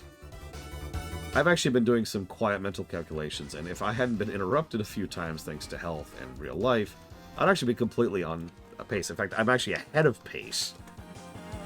So, yes, answer to that. In fact, I'm so far ahead of pace, I'm actually hoping to dip into the Hinterlands today. For the Alliance. A blessed fire cleanses even the most corrupt of flesh. They stood no chance in the face of the light. See you later. Be careful. It's good to hear you found the tortured souls of my brother and freed them. Have a good one. See you around for the Alliance. To the south, gutless cultists are focused on the grim task of reanimating ginormous hunks of flesh to recreate giants known as corpse beasts. Luckily for us, they're still lifeless and weak. Be careful. I mean, victory lies ahead. Robotnik has built planet-sized theme parks. I think Robotnik wins that one. Death to all who oppose us. Salama Ashalanore. Remember the Sunwell. Okay, now normally I'd immediately go do the next quest, but I actually probably shouldn't. And by probably, I mean definitely. So, one moment here.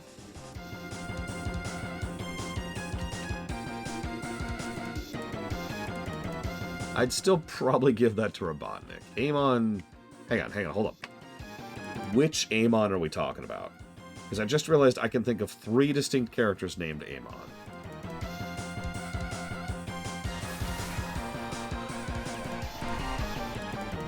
If I was being egotistical, Inamisha, I would say it's because I know WoW this well that I was able to parcel it out that well. Okay, right. FF14 Amon. Got it. I'd still probably give that one to Robotnik. Actually, no. This is default UI. You're right. This is the other bit of default UI I have, is the inventory. Please lock my experience. Thank you.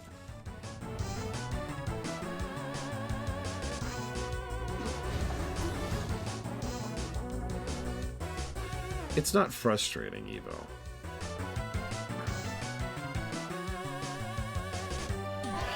It is entirely within the realm of possibility that Mage is actually your favorite class in WoW, right? I don't know. I have no way of knowing, but that's sort of my point. You don't really have any way of knowing either.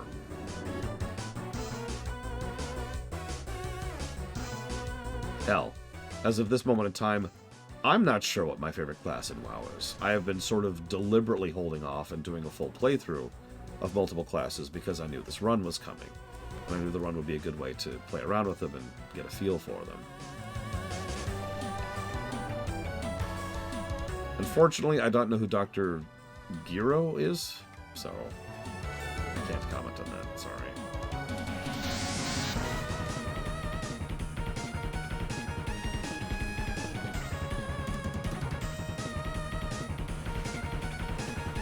Anyways, I will let it go forevermore, you know. And it's gone. There we go. You have won the argument, as it should be.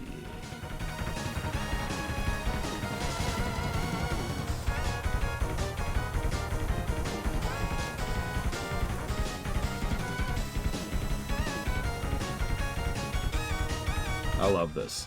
I was 6,000 yards away from my target. That sounds like a long ways. We're already down to 3,800. I love dragon flying.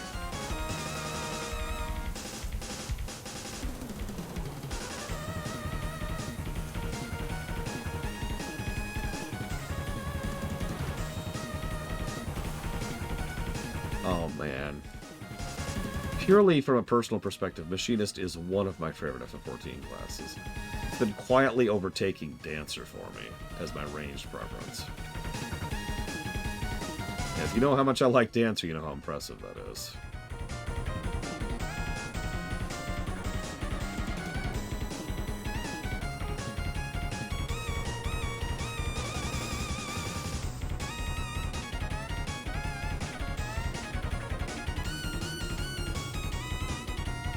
And we're back. Sorry for the detour.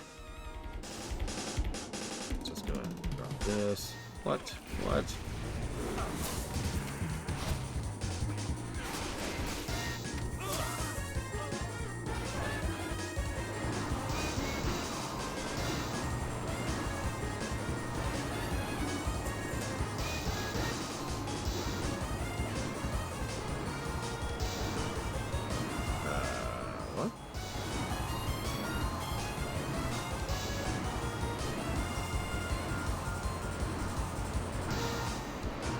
Oh, that's clever.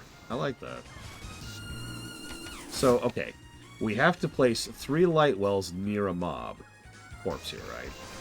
They cannot be placed within 10 yards of each other. That's it. That's the puzzle.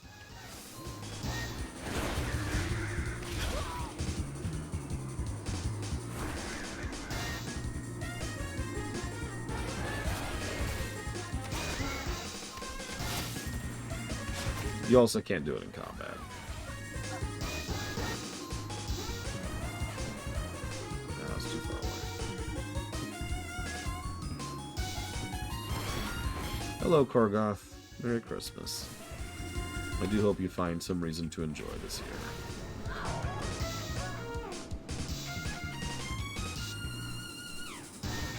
There we go.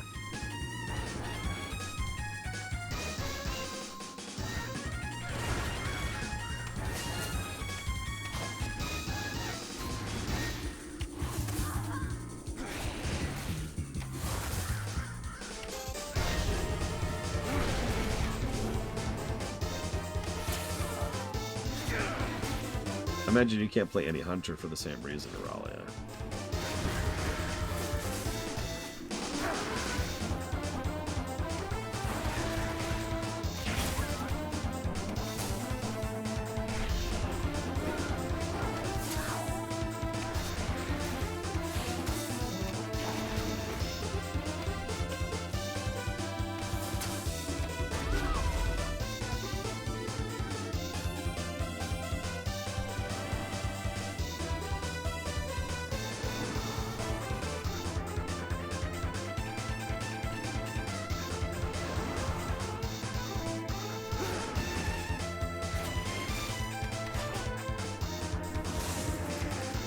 I mean, we're shooting a vat of poison at them, but I don't know otherwise. It's a bread and butter ability, too, so we use it all the time. By contrast, kill command sounds like this.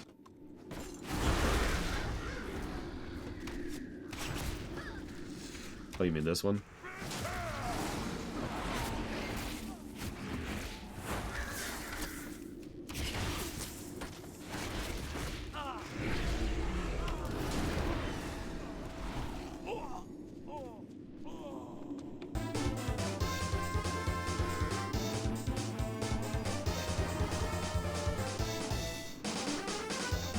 I did like how Shaman sounded when we were doing that. If I don't have an ability at this level, I'm doing something wrong. The only thing I shouldn't have at this point is hero talent stuff. What can I do for you? You're a true champion of the light. If you need anything in the future, you can always find me here, knee-deep in the corpses of the slain. See you around. Do you mean that literally, or...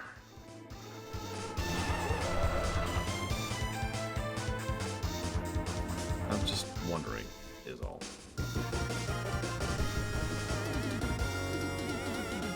Uh-oh. You'll never get away with this, you ugly, stinking witch. Oh, really? What exactly will you do? There's nobody here to save you. You're wrong, Banshee. We've come to take Gidwin back. Just the two of you? You'll never stand a chance. And then it's like all the party we've been gathering, the whole zone.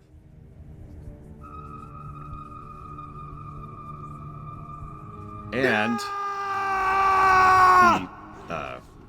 the frickin' undead troll's ghost is still here to help out. Wow, I like how... You're not even looking at me, Talia. I should just turn off my webcam. Great to meet you. Oh, you have no idea how happy I am to see you, though. You're a sight for sore eyes. Sore eyes that have been staring through a banshee for too long now. Sorry for causing so much trouble. Will you take me back? Watch your back. I've had just about enough of the funk of this place. Undead stink is bad enough. Then you had mushrooms. I hate mushrooms. I'm gonna head back to Light's Hope Chapel, and I'm taking Terranar and Fiona with me. I think we've all deserved a well-earned break. Here, let me give you this. It's me hairstone. You can use it to travel back there. I won't need it. I'm riding in the Caravan in the front seat. Off with you. That was good. I like that. I like that.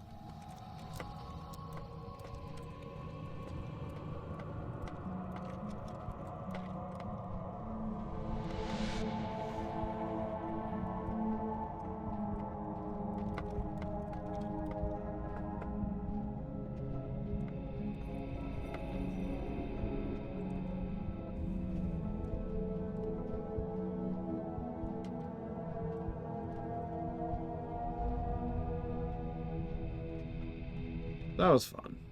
We're not quite... I ain't done out here yet. You know, Evo, you said, can I say one last thing?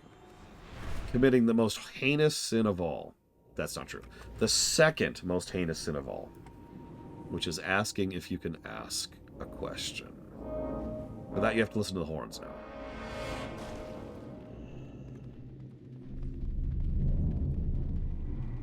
And you,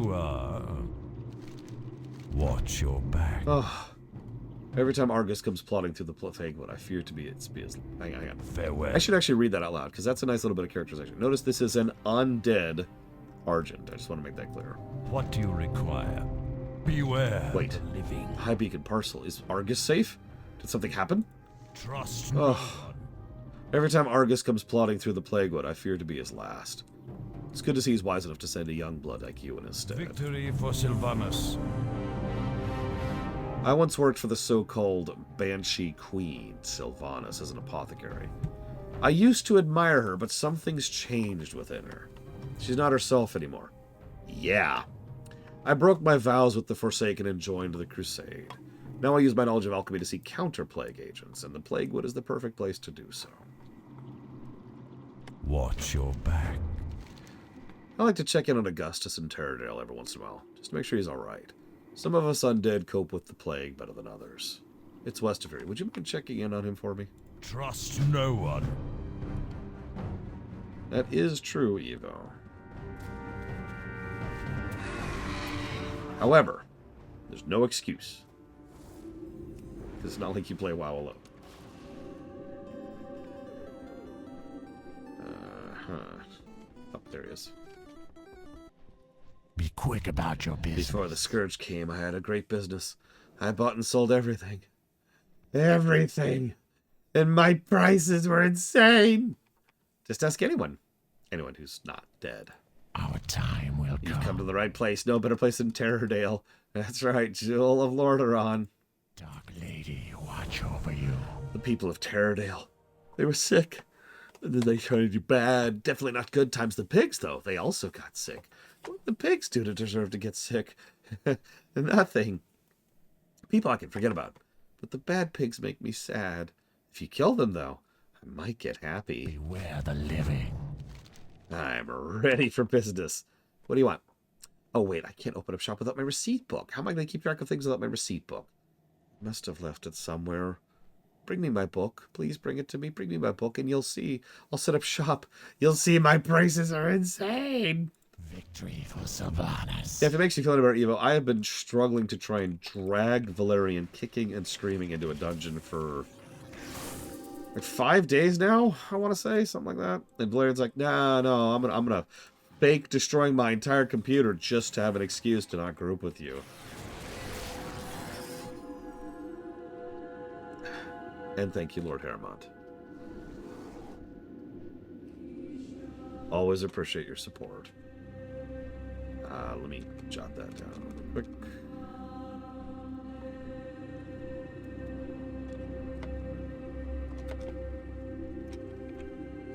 For Stellaris, Disgaea 1, and Going Commando.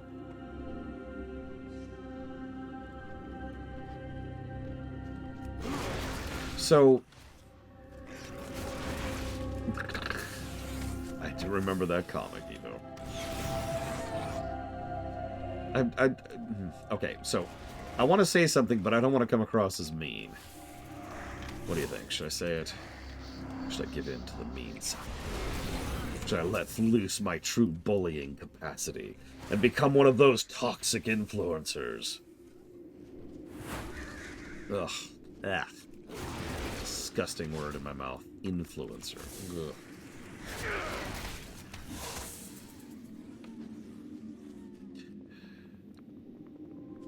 The idea of being judged by this community in a dungeon is one of the funniest things I've heard of today.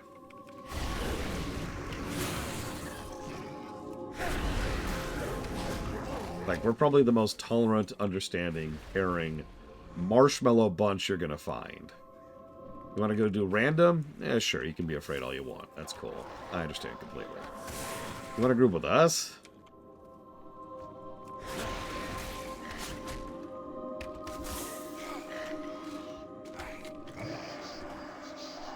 The only thing that tends to piss me off, and I will admit that it does piss me off, is when people do things where, like, for example, I'm in the middle of reading something, and then someone rushes up and is like, I'm going to attack the thing you're reading.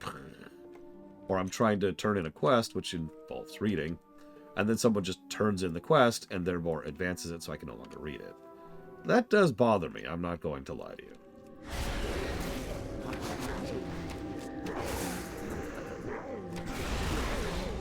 I've often wondered if that's just inevitable off the deeper end. If, in order to reach that level of popularity, like, it's just required to be that much of a garbage person. Like being a billionaire, right? There's no such thing as a good billionaire, because simply being at that level of society means you have stepped on a lot of other people on your way up. You know? I don't know. Food for thought, I guess.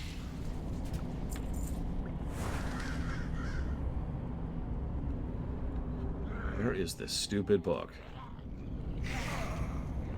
Tired of killing you, undead. Get out of here, get out of here. There it is. Oh, you killed me! Oh, I'm dead! Oh, no. You got me.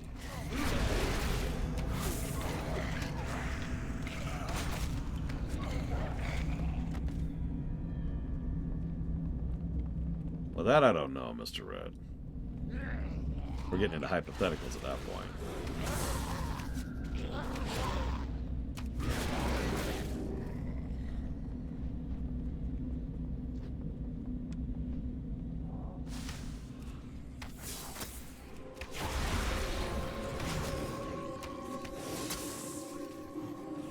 Yeah, like, if you own a house at this point in life, you probably technically qualify as a millionaire.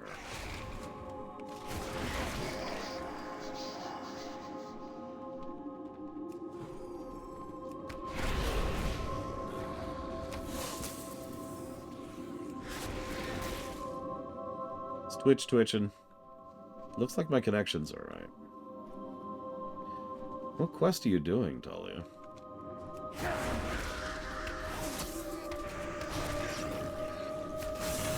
Because, like, what?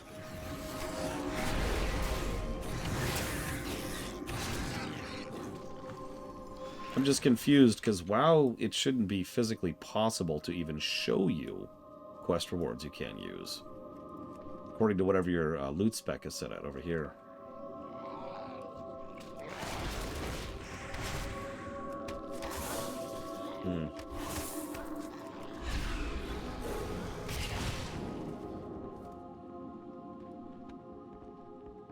I have exactly what you need. I can see them. Can you? Little pig spirits on their way into the great sty in the sky. Remember, patience. You have my receipt book? I can't wait to get back to business. Trust no one. There it is. I forgot how full it was. This is a glorious day, stupendously, insanely good. Time will come. Oh, okay. That makes perfect sense, Talia. Never mind. We're good. We're good.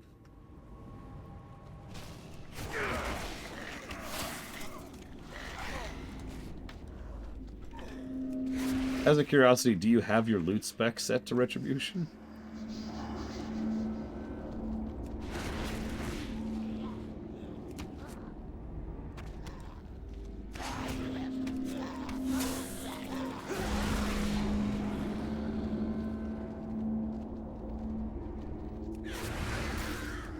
Right-click your portrait, go down to loot specialization, and then tell me what it says there.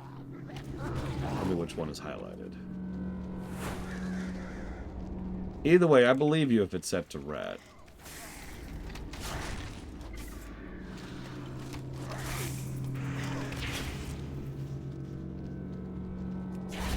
It makes sense. I know that sounds strange. Not every quest gives a weapon for every single spec that exists in the universe. So instead, you tend to get loot for your class instead, if it can't give you loot for your spec. It's a default backup option. Because the other option would be giving you nothing. So that's probably what happened. And now that you say you're set to current spec, I can say with definitive total certainty that that's what happened.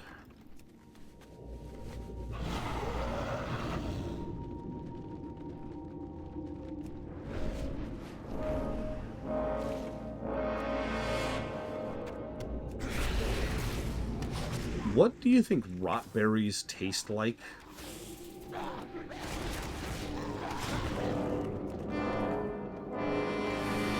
We're almost done with the zone, I swear. I'm almost tempted to skip this quest. It is quite literally the last quest here, and it's a boring X of Y.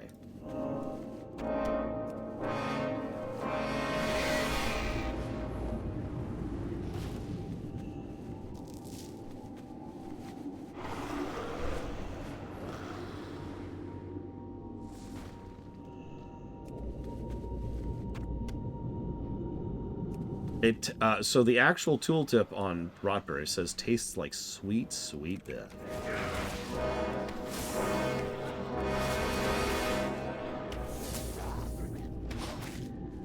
I guess that answers me.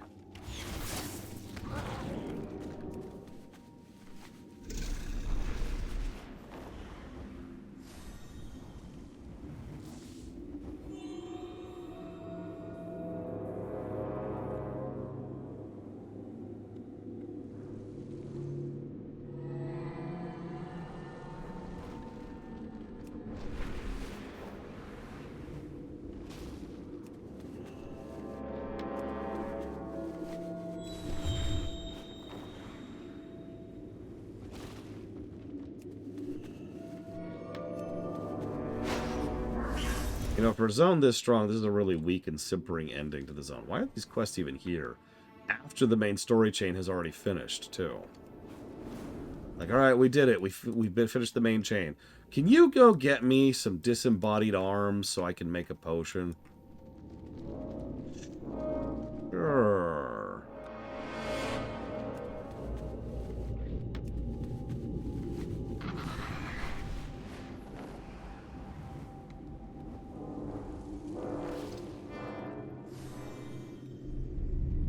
I'm listening. Victory for... I love the smell of fresh foot scrapings, don't you? We're gonna find a cure to the plague. We're gonna be creative with our ingredients now. If you don't mind, I need to get back to work. Beware. And that's it. It was just a turn in. Oh my god, that's it. Well, time to go do the other thing then.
I have what you seek. What? No tip? You've been more than helped than anyone expected of you. The doors of my caravan are always open to you. The boys and I put together a little something special. Aw. Thanks. I'll take the ring. Terranar's ring. Cheerio. Nice. That is actually the end of the chain. Now, this quest goes down to the Badlands, but as we've already discussed, I don't want to do that. Spit it out. Glad I could help. Instead, I'm gonna book it, and we're gonna try to get a little bit of Hinterlands done. At least a little bit, you know? Because I really don't want to be in the Hinterlands. Does anybody want to be in the Hinterlands, honestly? Be honest with me. We don't have a group, Mr. Red. We have Shalomance to do still.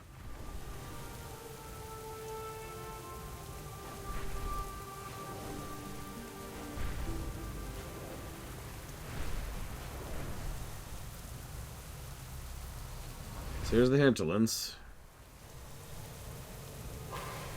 I've actually asked this before, but I forgot the answer, so forgive me. But if someone feels like it, you could look up how long my Warcraft on the Hinterlands is. It is, I'm pretty sure, my shortest Warcraft by a wide margin. Because there's just nothing going on here. Don't be shy. Our warriors out there are fighting hard to kill a nasty Wildhammer, so you can be safe peeled back here in the village. So they're right, we do what we can to support them. A good beats whatever troll needs to be at his best in a fight. The pounding rhythm of the drums driving it harder. Calling the spirits to watch after ya. Okay. Later. 1 minute and 44 seconds. Wow. How you doing, man? Many brave trolls have been lost to the harsh winters of the Hinterlands. The Sylvanas are one of the biggest threats to our hunters. They lay in wait, hiding among the bushes and landscape. This type of ferocity will not go unchecked. Go slay them all. See ya later. Nope, that was it. Now, the other one that might contest that is Swamp of Sorrows. Do you mind checking that one for me, Valerian? Lord was at secret special spot having picnic when ugly, mean Vilebranch hit Lord with stick. Lord run back to Raventusk, but forget Lord lunch. Lord hungry. I'll go get your lunch, Lord. 154 for the Swamp of Sorrows. Wow. Relax. Okie dokie. The Horde has done much for Raventusk, and we know freeloaders. With the other 4 tribes pushed back, we're striking out to claim more land in the name of the Horde. But the Wildhammers are getting in our way. If it's a war they want, it's a war they'll get, and I don't plan to lose a war with creatures half me height. Be seeing ya later. We've been trying to take out the commander of the Wildhammer. No luck. Thornar Thundercrash sits in the safety of his command post, his voice booming across the battlefield. We're thinking he needs to be quiet. See ya later.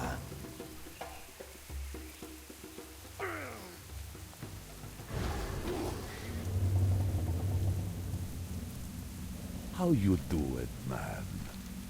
Yo, there's a turtle out there not like the others. Gamarita, leader of the saltwater snapjaws, a downright dirty thief in the reptile. She stole me best lure, snapped it right off the line. Since then the fish just ain't biting the same.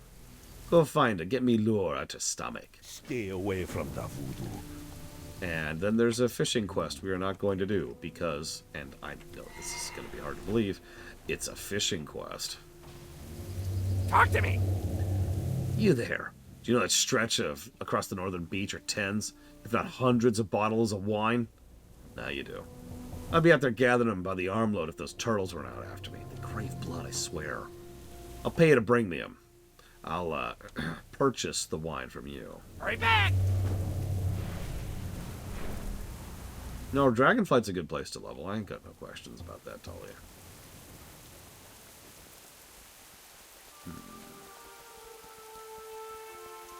Oh, and if you're wondering, the Alliance versions of these quests are effectively identical. As with so many of these zones, it's just the same quest with a little bit of different flavor.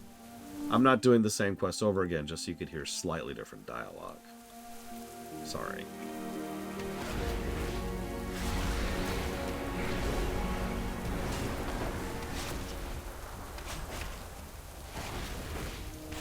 Either way, when you're here as the Alliance, you help out the Wildhammers.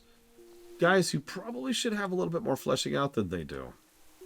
It is worth noting that as of this point in time, we have more lore for the Earthen than we do the Wildhammers.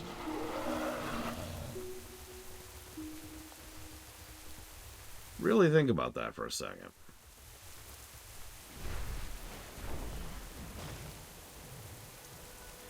For those of you who don't understand, allow me to elucidate. The Wildhammers have been around since Warcraft 2. In fact, they were essentially the first dwarves in the entire franchise.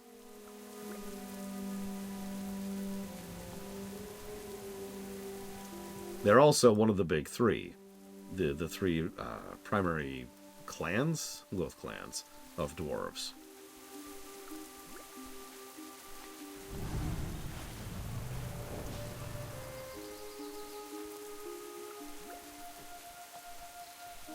Hell, they're pretty much the reason we have griffins as the typical flying, like the archetypical flying mount of the Alliance is a griffin because of the Wildhammer dwarves.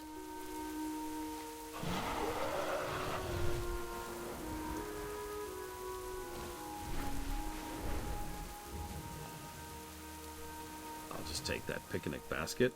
Oh no!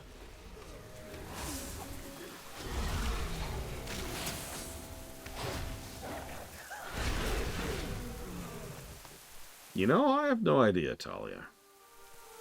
Other than the obvious fact of trying to merchandise,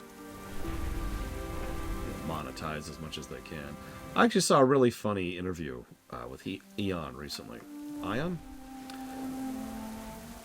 He was actually specifically asked point blank, why don't you have cross-region play? His response was, that is way outside of our capabilities right now. And if it was as easy as people seem to think it was, we would have done it a long time ago. I just wanted to comment on that because, first of all, duh. But second of all, the comment I made in Discord about that is, I guarantee you that if they could have done it, they already would, because then they could monetize it. Hey, Mr. Red, you wanna transfer your character over to the US servers? You can do it.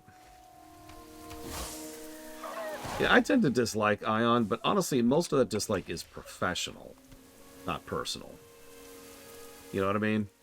Like, I just disagree with him on a bunch of things when it comes to game design. And that's fine, really. There's no judgment that. I disagree with Mr. Red on things about game design. But I still respect Mr. Red as a person.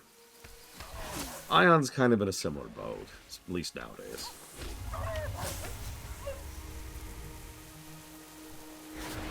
Yes, Kingsfield 4 arguably does in fact have gameplay. That is the only thing that we will agree with on that. Oh, ow, ow, I shouldn't have done that. Oh, that hurt. I deserve it.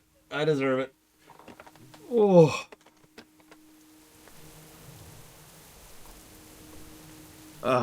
No, it's a substructure thing, Talia.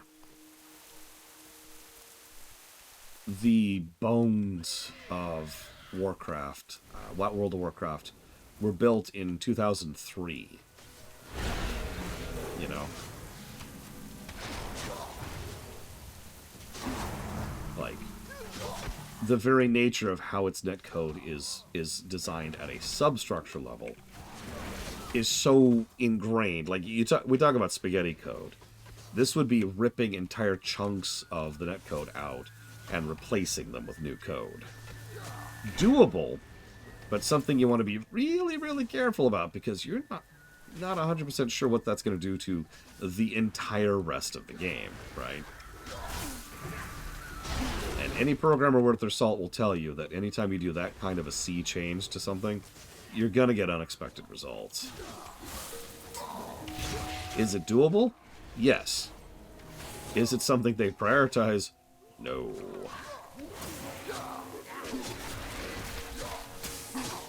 I don't really blame them either. They're kind of in a we're just now recovering and getting our feet back state. And, well, there's no nice way about putting this, but several of their most recent patches have been extraordinarily unfinished and buggy at launch. Now, every single one of those issues has been patched out consistently, because they are on it and they are doing their job, but they're still definitely a little bit behind the curve right now. Like, look at what happened with the recent Ring and the Citrine issue, just to name one recent example, and never mind how extremely buggy the anniversary event was.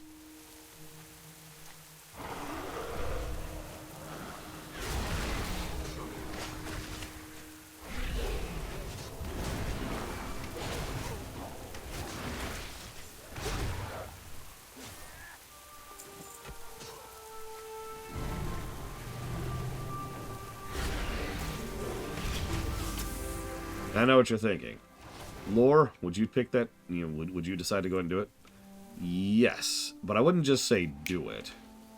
What I would probably do is I would wait until we're closer towards the end of War Within. And then I'd be like, alright.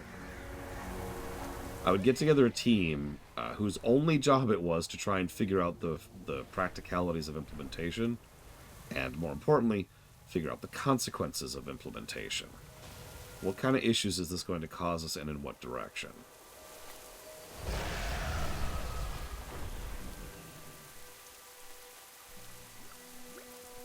Get some live tests going on, get some tech studies going on, and then, most likely, do a special event, kind of like we had with Plunderstorm, right?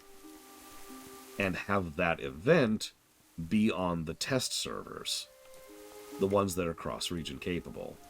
Use that as a tech demo, see how well it's implemented, see how well it's executed. And then move from there. That's what I would do. Because I know this is going to sound really strange, but there's a really, really common economic principle. It's better to spend when you're poor, spend carefully, obviously, spend precisely and properly when you're poor, than when you're rich. Because that's what tends to get the gears moving again. I know that's a terrible analogy, but you get what I mean. WoW now needs to be hitting on every piston. They need to be accelerating momentum, not maintaining, not holding base. They need to be pushing right now. Now, in fairness, they are, and so I'll give them credit on that. But this is the perfect time to try and introduce something that, like cross-region play, as a big back-of-the-box chkung you can now play with your friends in Europe. Or whatever, right? Yo! Keep it real! Glad I could help! You'll notice I'm barely reading these out loud, by the way, because there's not much to talk about here. Talk to me. Bye-bye. Thanks for buffing the people. Thanks for killing the people. Thanks for looting the people. What you want? Be seeing ya. Among the more ornery of the wildlife in the hinterlands are the savage owl beast. Many a good raven tusk soldier lost to the ferocious claws and beak of the beasts. Kill every one of them, you see. Okie dokie. There's actually very, very, very, very, very little empty text in WoW, to the point where I have no plans of giving any empty text negatives to this game. Lord hungry. Oh, just hit the spot. Thanks to the one. Lord, make you special pick this basket. Oh, thanks, Lord. Appreciate you. It contains 2 watermelons, a new cloak. I'll take that. New leggings, and a healing potion. Nice. Hey there. Later. That assured them to stay away from our lands. Crazy dwarves should have stayed in the mountains. Alright. Be seeing ya. See ya later. Years ago, there used to be a horde base in Skull Rock. It's been abandoned since then, but it's prime territory, worth reclaiming. Problem is, it's full of oozes now. They're nasty things, mindless, corrosive, eat anything they find. I need someone brave to go to Skull Rock and get rid of those slimes. You brave enough? Later. See ya later. I was at Skull Rock during the Second War. I was young, years before I met me mate. I still remember the chaos when the Alliance attacked. We fled to the orcs. We fled with the orcs without any time to gather our belongings. It was all left behind. We still got our own supplies, and we could use them here at the village. Later. Wasn't that a long time ago? Like, are any of those supplies any good anymore? Uthor disagrees with me, of course, but... See you around, Talia. Have a good Christmas, or else. What you want? Spirits be with you. Oh, man, this is fantastic. Would be best lure to snapshot our population down, the fish will pile up. Evil laughter. Go do me quests, man. They're fishing quests. Don't you like fishing? Merry Christmas, Uthor. Speak quickly. I've become very interested in the slimes inhabiting Skull Rock. No matter how many times they're cleared out, they seem to return, but it doesn't seem they're capable of reproducing from a single slime. I think something's growing in there. The Dire Glob. Farewell. Oh, I know, Izmira Star. Time hasn't been on our side yet, but... Pax and I fully want to just start doing sweeps of dungeons and raids. Just sweeps, you know.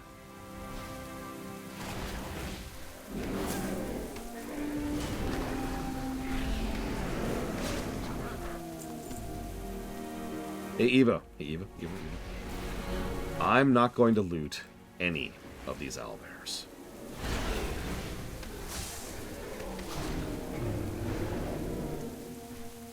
What's funny is they could do even better when it comes to... Wait, tokens are cross-class now? I didn't even know that. That's even better.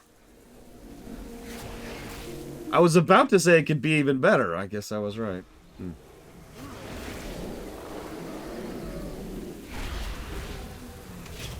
Look, I'm on the clock here, Eva.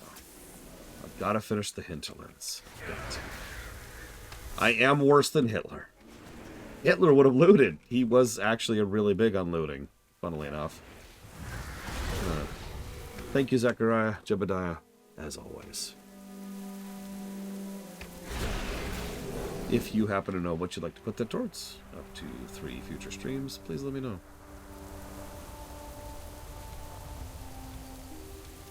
Well,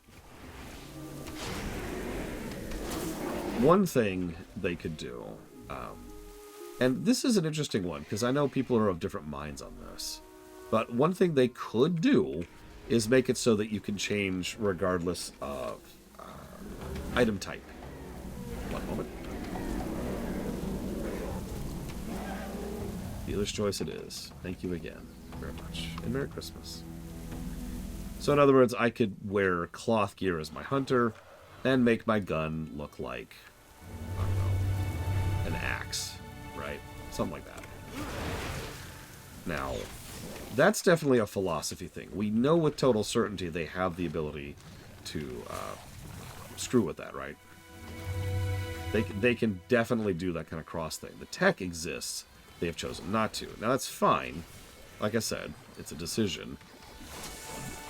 But they could do that, and that would arguably make the system even better. past that... Yeah, no, exactly, Huthor. The silhouette concept is gone at this point, right?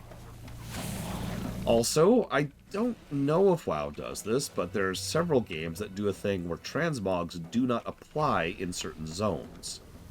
Several MMOs do this. In other words, let's say you're a paladin wearing, you know, cloth gear or a bikini or whatever, and you hop into a battleground, you're wearing your actual gear there.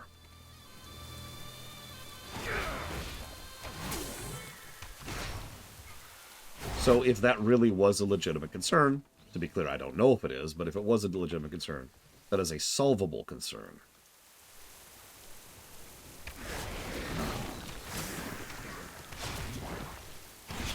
So there is one last thing they will never implement. This would probably be the ultimate quality of life feature when it comes to transmog. This is the one thing that would make me 100% transmog. If you know what I mean. And they will never ever do it. So some games have this concept where they can check if what you already have and prevent things you already have from dropping. I forget what that's called off the top of my head because I'm sick and tired and worthless, but that's a semi-common concept in several games. So the only drops you'll get are drops you don't already have. And like I said, that is the moment I would actually go ahead and commit to 100%ing the transmogs. Because at that point, I would know, as long as I hit a dungeon enough times, I will get everything from that dungeon. I will get everything from that raid. I just have to keep at it. I agree it would have to be a toggle, because sometimes you just want gold, or sometimes you just want gear, like actual gear. Sometimes you're a low-level character who's experience locked yourself, you know, you get it. But yeah, there would have to be like a transmog toggle, right, for loot. Like, what loot mode are you on? Transmog loot. As a further addendum, what they could do, if they wanted to, although ironically this would be more work, is make it so that the transmog loot, if you're in transmog mode, whatever drops is not real gear. It's just the unlock, you know, the purple outline thing.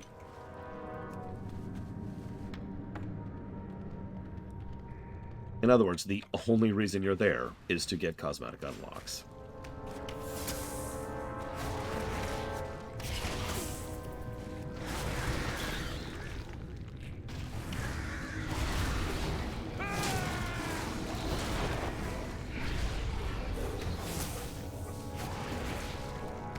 I don't think they'll ever do that, to be quite honest with you. But that's probably my absolute ultimate, no really pie-in-the-sky wishlist feature for transmog.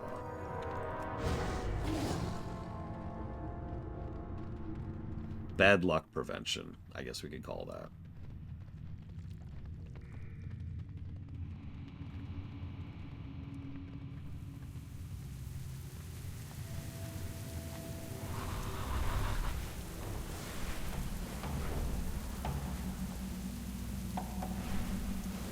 I mean, it would especially help when you get to something like Black Temple, where a boss only drops 2 items, and they've got a loot table of like 20 things. That's still 10 weeks of doing Black Temple, you know, just to clear out that one boss. Yeah, dupe prevention? I don't know, there is an actual term for that. I can't think of it right now. Trust no one. Fascinating. How large did you say it was? I wonder if others could be found intact. This sample is excellent. I'll be sharing it with my fellow researchers. Watch your back. Here we go.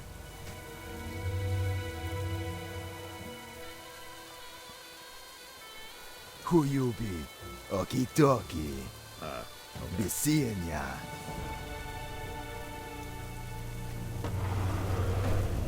Oh no, that's an interesting idea. Yeah, we could actually add a transmog queue. It would probably be under, like, specific dungeon, and then, like, yeah, just... There's no need to have the level range, per se, because we've got scaling, so just have everything there. Oh. Hello, man. Okie dokie. Good to see you back. Not missing any limbs, either. Be seeing ya. Oh, they're still intact. A lot of memories in these crates. Let's see what we got. Ah, banana bread, and it's still fresh. It's been like 30 years since Warcraft 2. Later. We got more to deal with than just the dwarves, man. While I watch the village, me mate Primal Torntusk has gone to lead our warriors against the wicked Vilebranch. They killed our brothers. I was even taken prisoner by them once. Vanilla reference. No more. This time the city of Jinthalor falls to us. See ya later. So they're bringing back Peccary Spec. Holy crap. I'm a little shocked by that. No, I think Blade Javal has been formally convinced to never touch WoW. And I know Rax was just looking for an excuse.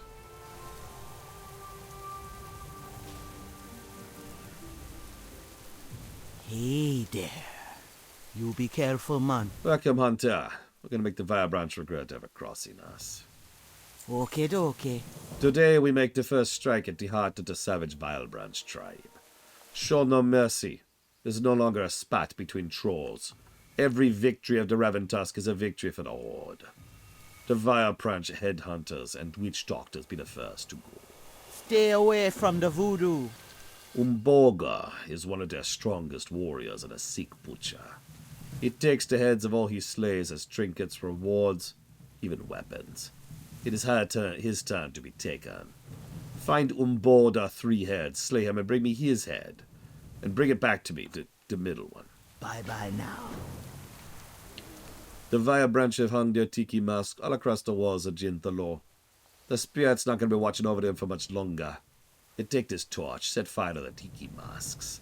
I'll be watching as the hexes fade away. Later. I have exactly what you need. At a moment, if you're going up there, I've got a few brokers quite interested in potent toxins. I couldn't help but notice spiders scurrying around here. Not giant ones, the ones the size of your hand. I don't know, a spider the size of my hand feels pretty large to me.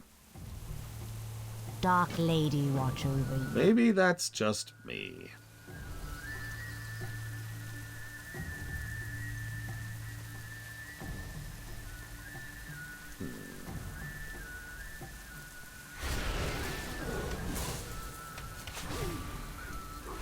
Something makes it just shows up. Hi. Yeah, hey, guys, sorry. I found a spider the size of my hand, so I burned down my entire house.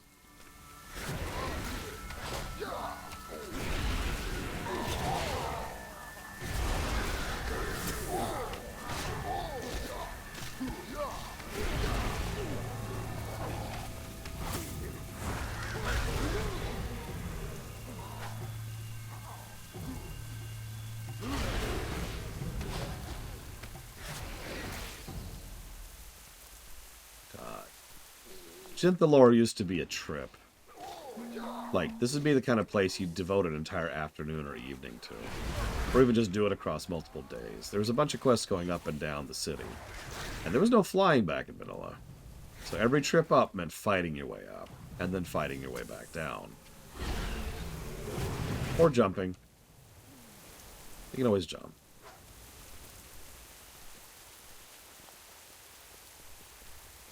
Well, that's why I keep the planet cracker on hand at all times, Blade Javal. You know, this place was functionally a dungeon. For a long time, a lot of people consider it one of the Zul dungeons, like Zul'Farrak or Zul'Garub or Zulaman.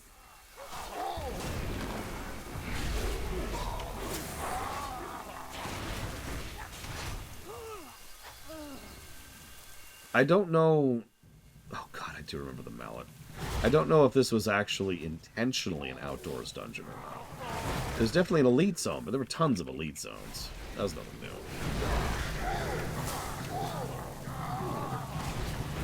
Like, Loch Modan had an elite zone.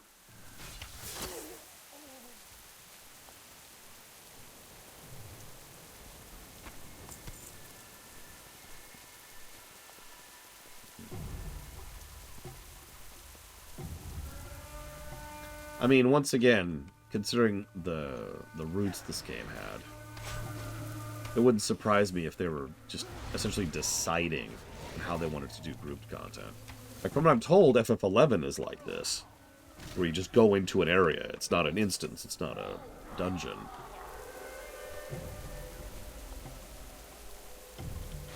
You just work your way through it.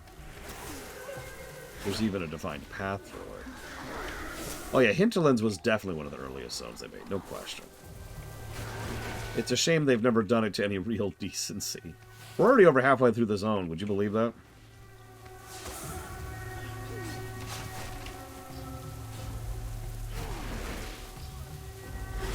Granted, I'm speeding it up a little bit by not looting, but there's just not much here.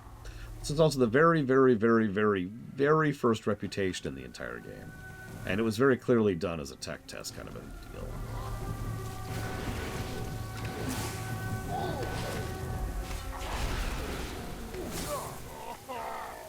It's also probably one of the most generic types of zones in WoW. Don't mistake me, Hinterlands is fine and all, but like, it's the Hinterlands. You know? I do like donuts. I don't trust my throat to have sweets just yet. Which means you're trying to poison me. I always do. Little did you know, I'm secretly suicidal. Glom, glom, glom. Yeah, sure, let me go get some elf fruit. Yeah, it's a nice forest. We'll talk about brickwork in a second. We actually have to talk about the visuals of East Plagues as well. Because East Plagues is, Oh, I've gone too far up. I've outpaced my quests. East Plagues isn't like the greatest thing ever, ever, ever. But I'd still say there's some definite visual design going on there, right?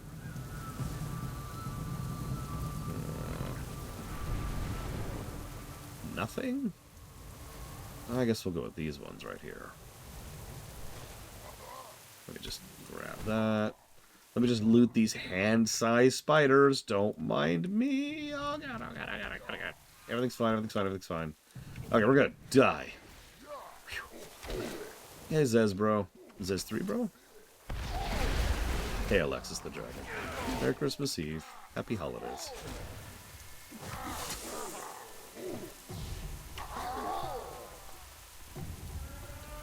Okay, I need... Oh, there's a mask. Just one more mask.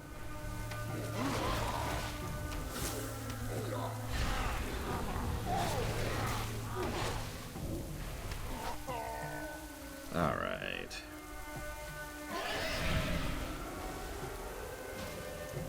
What would you ask of death? Be careful. They bite. Beware the... Oh, yes, I was wise to ask you to get these. How fascinating. Come here, pretties, into the bag you go. Beware. The Vilebranch trolls used to drink the corrupted blood of the god Hakar himself for power. They boiled it in crude pots before drinking, dark vessels of unholy strength. Hakar was killed long ago, of course, but the interesting thing is I still see some cauldrons bubbling up there. Bring me back a few, we'll see what they've got cooking. Good fortune, Evo, with the bleaching. Relax. Such a pretty sight to see the enemy's hopes burning. Okie dokie. That's kind of horrible, but sure. How you doing, man? Well done. Let the Vilebranch flee in terror from the sight of you. Be seeing ya. We won't be giving him a chance to react. You must re-enter Jinthalor and act all the way to the upper tiers. The Vilebranch Berserkers and Shadowcasters are dangerous enemies. When the others see the bodies across the walls, they know we mean business. You be careful, man. Be seeing ya. Ah, that look of fear and confusion on his face. This is what he deserved. Let's make sure the Vilebranch wear the same look. Stay away from the voodoo.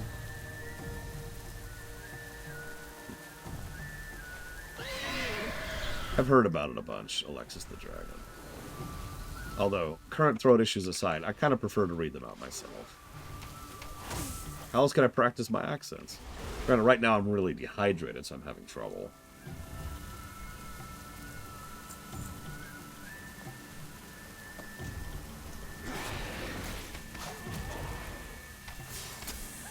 You know, everyone in chat. We would give anything to prevent you from reading these quests ever again. Oh, okay.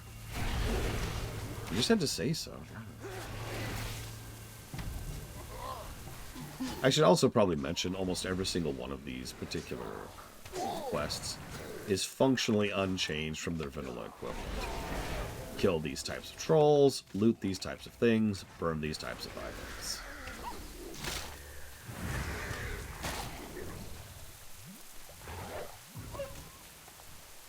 Nothing fancy.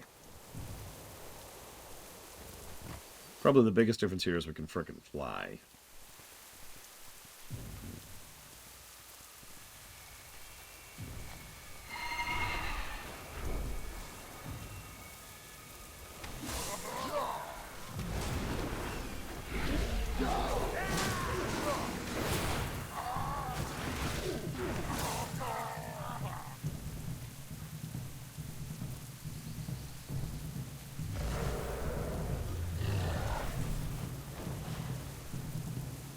I mean, it's easy to train off a medicine. Just listen to every single voice actor in vanilla.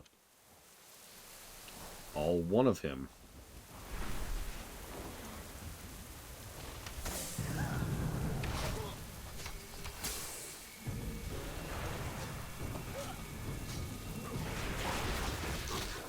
God, think about how many roles there would be in a Warcraft theater. Whoa, whoa, whoa, whoa, whoa, whoa.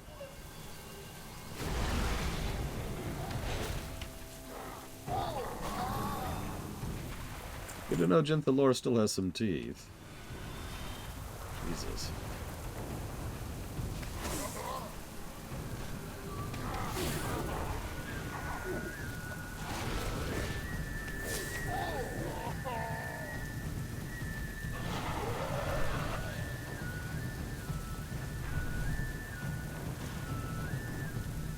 Be quick about your business.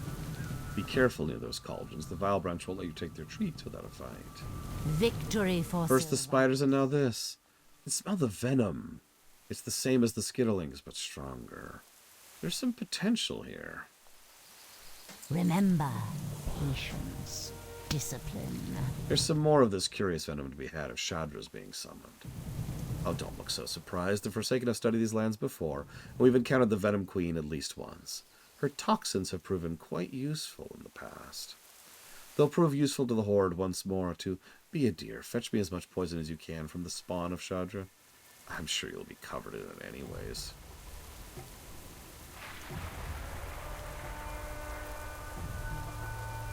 Embrace the shadow. It won't be long till we're the only trolls left breeding on these walls. Bye-bye now. Only the strongest and the foulest of Vilebranch are left now. The soul eaters and blood drinkers. Bow, worshippers of the evil god Hakar. You're fools. They cling to old defeated beliefs. Won't tolerate their crimes against Reventusk any longer. Strike the final blow, claim Ginthalor for the Reventusk, and claim it for the Horde. Okay, okay. Bye-bye now. Ungolongo was one of us. What outsiders call a dire troll, but he was Reventusk, proud warrior like all of us. Then the Vilebranch took him. They keep him chained in a pit at the top of Ginthalor, made to dance for their sick amusement. No chains can hold Ungolongo. You'll get raise his temper, make him until he's enraged enough to remember his true spirit and break free. And then get out of the way. Be seeing ya.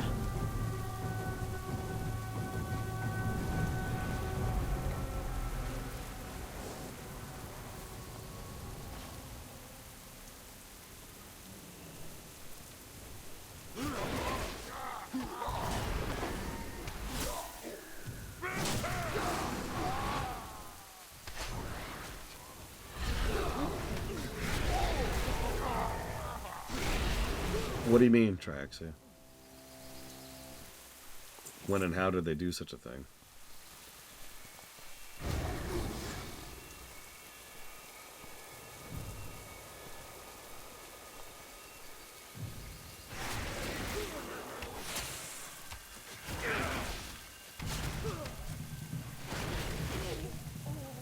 I especially remember these trolls because they were wearing that really, really terrible seashell bikini armor from vanilla. You know, this armor that this lady has on right here.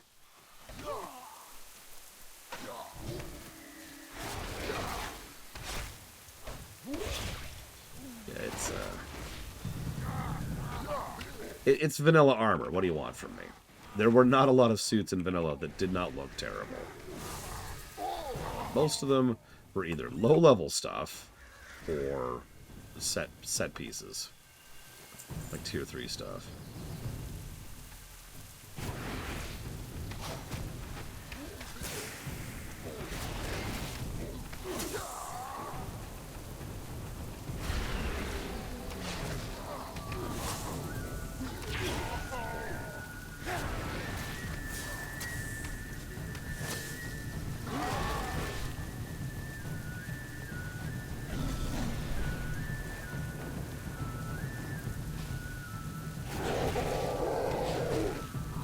Buddy, you mad? Huh? Huh?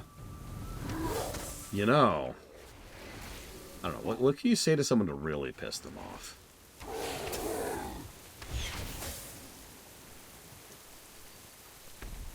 What? Okay.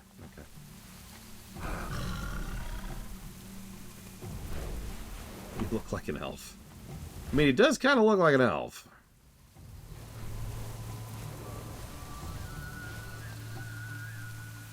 How are ya? There are none left to oppose the Riven Tusk. Any stragglers will be quickly taken care of. You done me people a great honor. Okay, dokie. Wish I could have been there to see it. I'll have to hear the story from Ongolongo himself when this is over. You be careful, man. You did well cleaving through the warriors. I'd like you to investigate the summit. We're prepared for a fiercest battle there to storm the altar, but it's too quiet. Not a sound. It could be a trap, and someone strong enough to look into it first should look into it first instead of all of us rushing in. If it's not a trap, I'm interested in finding out what happened there. Stay away from the voodoo. Sure, I'll go running into the trap. Well, if it makes you feel any better, Mr. Red, the Alliance are doing the exact same things for the exact same reasons. Like, even summoning Shadra, which is something both sides do, is still part of this. It's still part of the Alliance quest, I mean.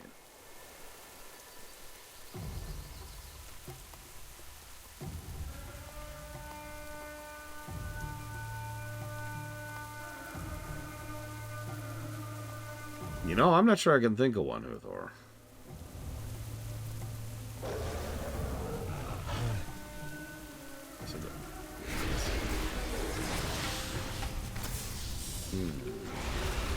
I mean, actually, okay, hang on. I can think of one Loa that's beat up more than Shadra.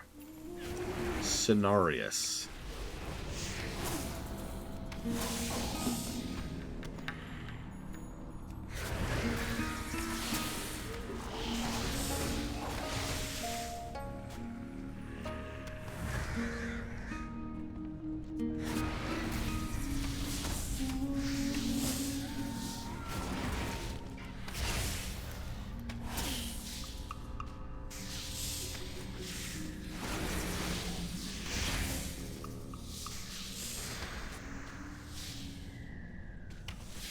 It's not my fault the Night Elves used the wrong words, okay?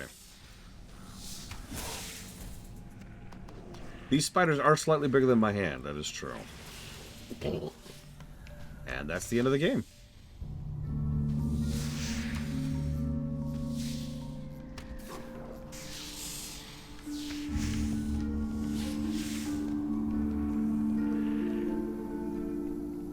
You know what's really funny? I'm not even 100% sure what Cenarius is the Loa of. He's not the Loa of nature. That's What's-Her-Face. We meet her in Hyjal in this very expansion.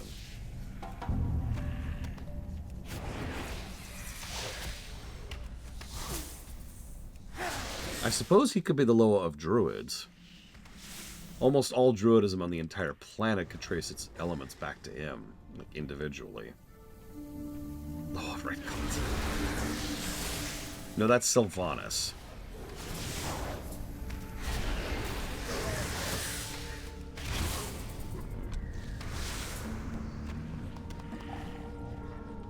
I guess he could just be Loa of the Forest.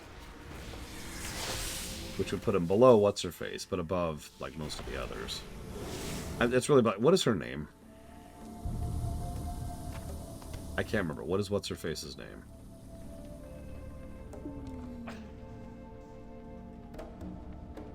Is it Asina? Yes, that's her. Yeah, the Loa of nature.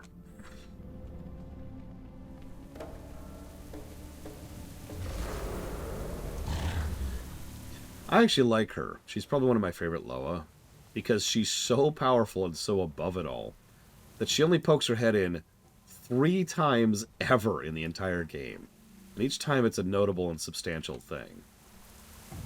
Yes. Oh god, that would be interesting, Uthor. Beware our enemies. Ah, that old nostalgic smell. You've done well for the Forsaken and the Horde. Beware the living. So what'd you find? Bye-bye now. Did. All of them around the altar. And you found these spider idols. It was a mass sacrifice. They threw their lives to Shadra. Be seeing ya. Katanga told me that Shadra, she's the Venom Queen, Law of Spiders, worshipped in darkness. If the Vilebranch are performing rituals, I'm not going to let them finish. Check the cave that you were just in. God damn it. Stay away from the voodoo. That's my fault. He could be the Loa of the Emerald Dream, since Yazara actually doesn't qualify for that. Since Yazara is not a wild god.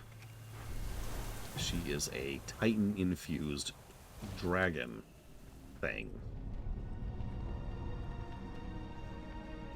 He does seem to be more connected to the dream than most of the other creatures, so I could see that.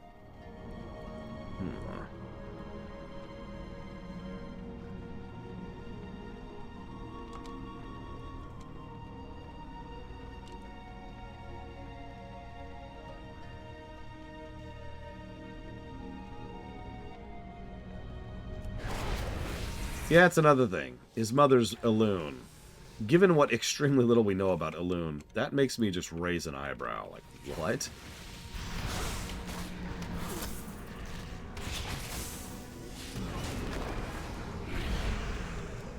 Hopefully they'll explain that in incredible detail. So there's no mysteries left whatsoever.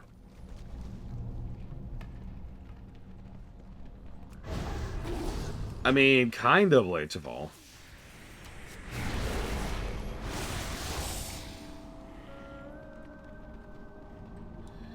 We do know, so for the longest time the lore was that the dream was built by the Titans to be the template for the world. But there's been hints / confirmation, don't quote me on this, that is no longer true, that instead the Titans found the dream and then repurposed it to be the template, the blueprint. It's not a huge distinction between those two things, but it does mean that there could be things innate and natural to the dream. You know, natural denizen kind of a thing. Don't be shy. Be sure you search your body. I don't want any traps laid by the Vilebranch to be hidden in their deaths. Okay. Parts scattered, keep us separated. It is a ritual to summon Shadra. They must not have gotten far. You be careful, man. What now? We can't toss that tablet aside just yet. We can use it. You see, I'm quite taken with the venom of the spiders here. It's clearly magical, probably related to that spider god they're involved with. And if the tablet lets you summon it, well, you can see where this is going. The Horde can't pass up the opportunity to summon a Loa to drain it for resources. Remember, this is the Hellscream Horde, so...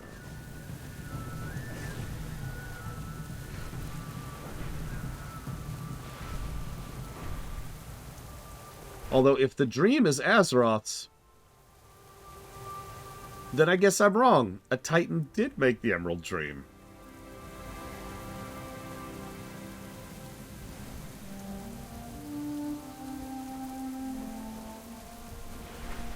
Ahem.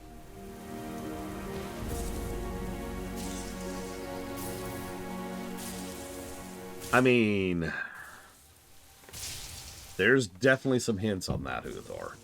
I will not be surprised if it turns out Azeroth is not a Titan.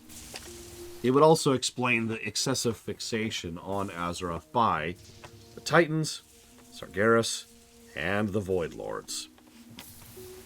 3 major antagonistic forces who have been very, very keen on exerting total control over Azeroth. Hello.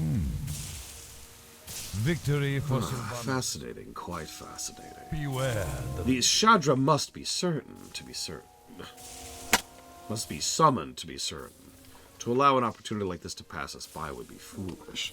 While the apothecaries can make fine use of the gods' venom, they're relatively inexperienced in ritual magic. Fortunately, I am quite familiar in preparing dark convocations. You bring the scattered parts of Shadra to me, and I'll help bring her to this plane to be taken out. Farewell. That is the question, isn't it, Linnea? I haven't got all day. Marno's been pestering me about this Shadra plot for days. I'm almost upset he found the tablet. I was ready for him to shut up about it. Despite his high talk of ritual magic, he's still going to need my help as much as I need his. I've got to whip up a base medium with some... You know what? I'm not going to bother rambling about the details. Give me some frickin' eggs. Victory for Sylvanas. Okay. I'll get you some frickin' eggs. Oh, I know. Isn't it great, Huthor? Depth to mysticism. Everything must be understood and explained. Everything. Sorry, what was I saying? Especially the Force. Which makes sense, because I already did that. Done.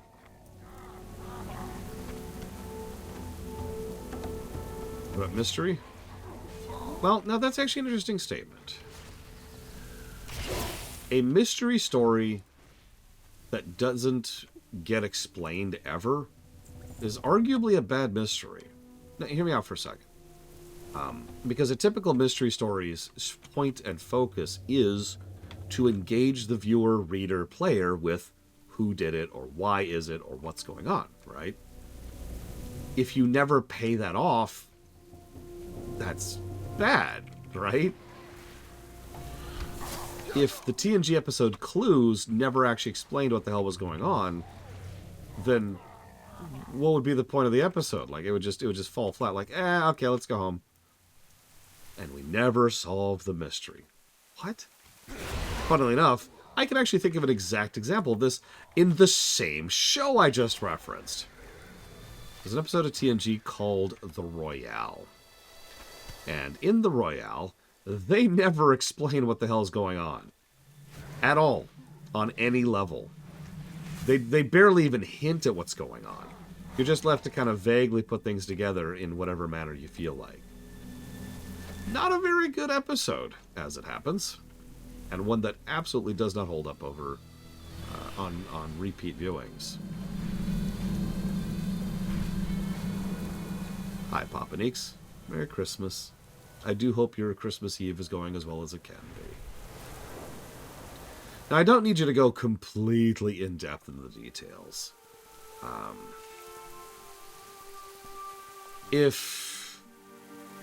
Merry Christmas, Miranda. Let me get back to your question just a second. If there's an ending that doesn't spell it out, like if there's not a narrator who shows up and says, little did he know that actually Evo was the one who faked her own death the entire time, and she was the one who killed Huthor, then I don't need that. In fact, I don't even want that. There's a reason narration is almost always considered bad. But like, for example, picture there's the scene, and it's Evo's funeral, and they're there and they're all mourning it, and during the funeral they're discussing, their biggest lead on whoever killed Huthor is gone, and it's whatever. And as the camera's there, you see, like, kind of off in the back, either in the background or up way up in the foreground, Evo. She's just looking at it, and then she puts her hands in her coat, turns around, and walks away from the funeral. That's all you need to confirm what was happening, right? There is still a payoff, right? There is still, a conclusory point. And we can understand without having someone going, as you know, you're very dumb and need me to explain everything to you like you're a 3-year-old child. I am forsaken. I hope you brought enough. Our time. Good, good. Put it over there. I've kind of got my hands full. Sure. At your leisure, I guess. Watch your back. The spiders infesting the creeping ruin of the east are useless. We're calling them Shadra spawn now, and it's clear they're related to the spider god, but it doesn't change the fact that they're more the trouble than they're worth. I'd rather just wipe them out. Destroy any cocoons you find.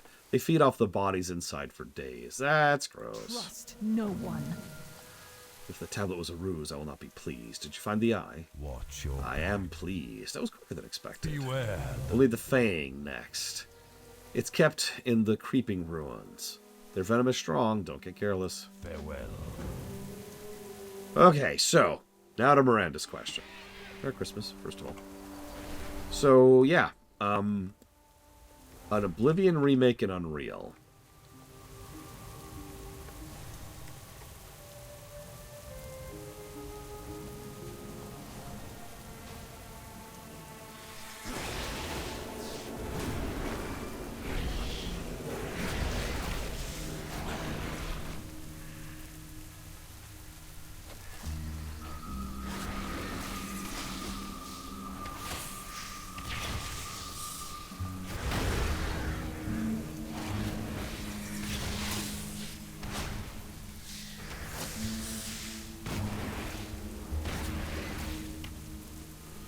I think I'm going to answer with lots of ways for that to go badly.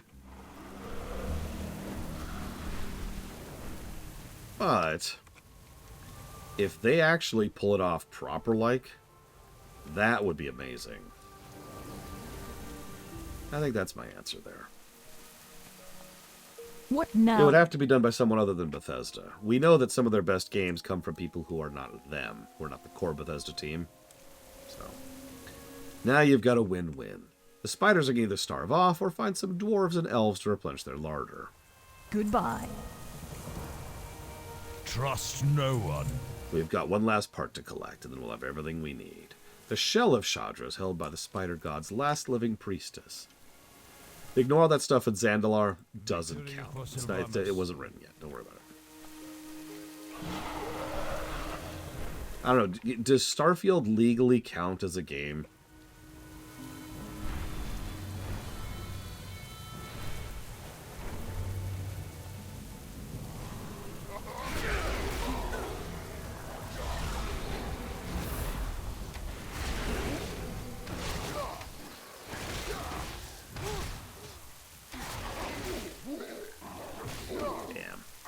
Alright, well then we can definitively say that Bethesda does in fact make games.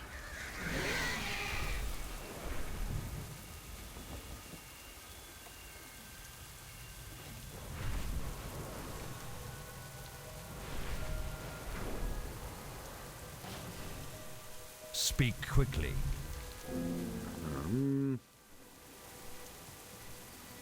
Beware. The idol is prepared. I trust you are as well. Go southwest to Shadralore, ahead of us with the idol. You'll need to use the idol at the 3 temples, then summon Shadra to this realm. Trust no one. Okay, I can do that. I like summoning Lois. That's always cool. Just scooch up here and completely disengage with the combat. Don't worry, it could be worse. It could be a druid. Zoop.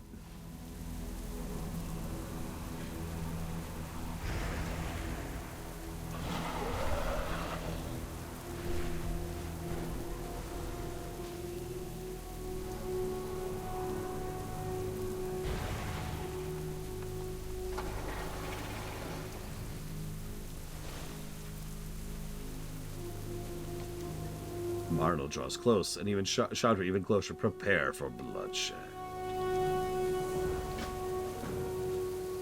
There she is, the Venom Queen. Kill her. Kill her. Hear the Loa God. Stupid Loa. I show you to mess with the Forsaken. Wait, wrong accent.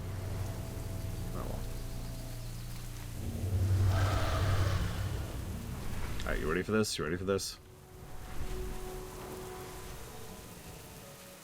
I'm listening. Excellently done. You have served the Dark Lady well. This virulent blood will supply our armies with all manner of powerful weapons against the disgusting alliance. We'll wipe them from these lands. For the Horde, of course. All thanks to you. Watch your... And we're done with Hinterlands.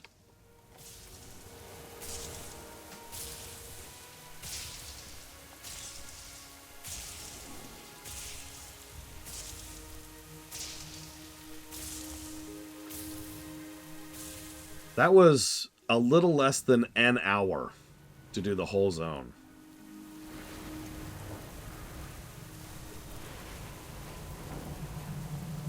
Yeah, so let's review this place, shall we? Let's roam around, look at the visuals. Nope, I'm not impressed. It's a forest. I've seen better forests. Jinthalor is fine. The quests here aren't bad. I'm not going to give it a negative.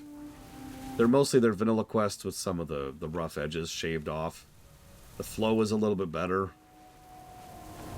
The story is practically non-existent. It's like, all right, we're fighting the Wildhammer. Wait, we're fighting the Vilebranch. Hang on, the Vilebranch for summoning Shadra. Let's go get Shadra.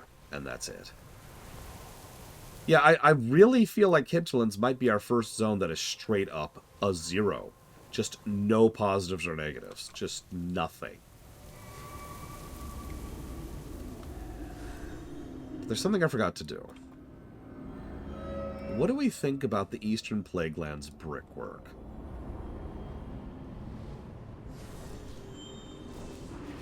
It is the last plagued forest that really exists in the game. That's not true. Ghostlands exist. It is the last good plagued forest that still exists in the game.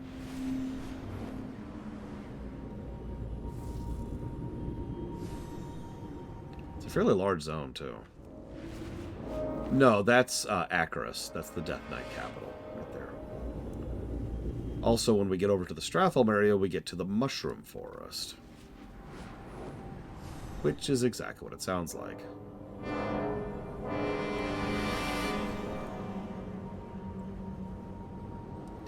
I remember when they added that flame effect above Stratholme over there. I don't know, what are we thinking? Any feedback at all?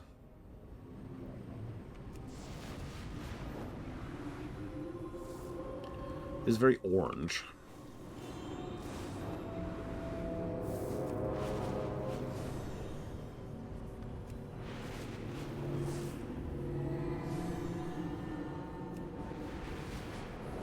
I already gave the negative to the music. I did the first second I walked in.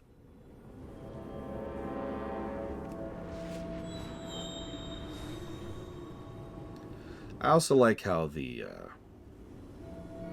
towers kind of stand out amongst the rest of them, but that's not really brickwork at that point.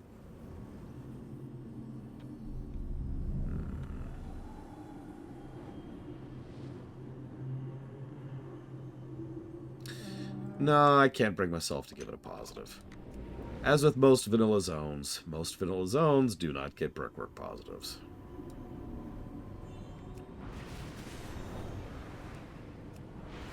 Because, this is important, they're vanilla zones. Mulgore is probably one of the true freakish exceptions so far.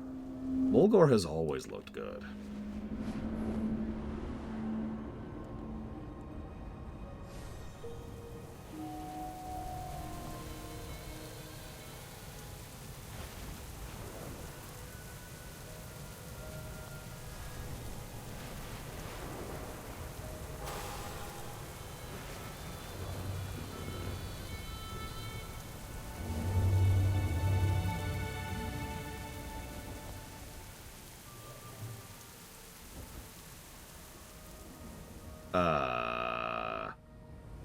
This is the wrong timeline. We're suddenly in BFA.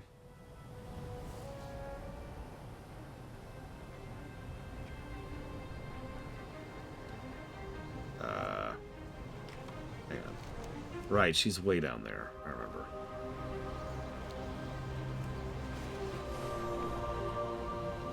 can tell because that's a BFA song playing right now.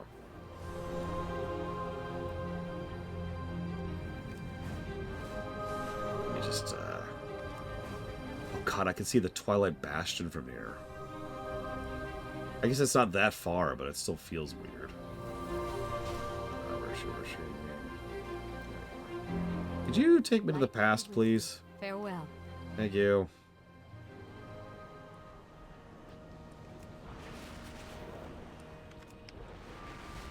Okay. Much better. Another zone that'll probably be a wash on the brickwork angle.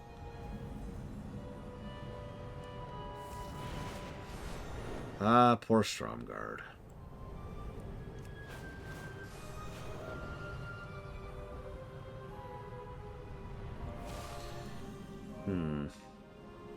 As much as I'd love to slam through a Arathi, I don't think I can actually do that. There's some actual quests here, unlike the Hinterlands. So let me look at my notes.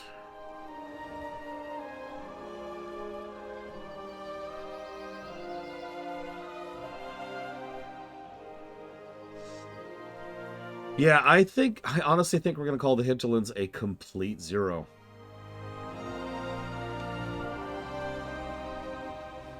Is that our first zero zone? No, it isn't. Terrakar was also a zero, but for a very different reason. This is our first wash zone. Even Silithus was not a wash zone. Odd. Hinterlands. Just whatever. Shrug. Whatever. I'm going to go clean up my notes on the East Plagues. Tomorrow, none of you will be here, but that's totally cool. I do wish you a well and happy holiday. I will be doing the Arathi Highlands, and then hopefully a zone I'm actually rather looking forward to, which is Elwyn. See you in a bit, guys.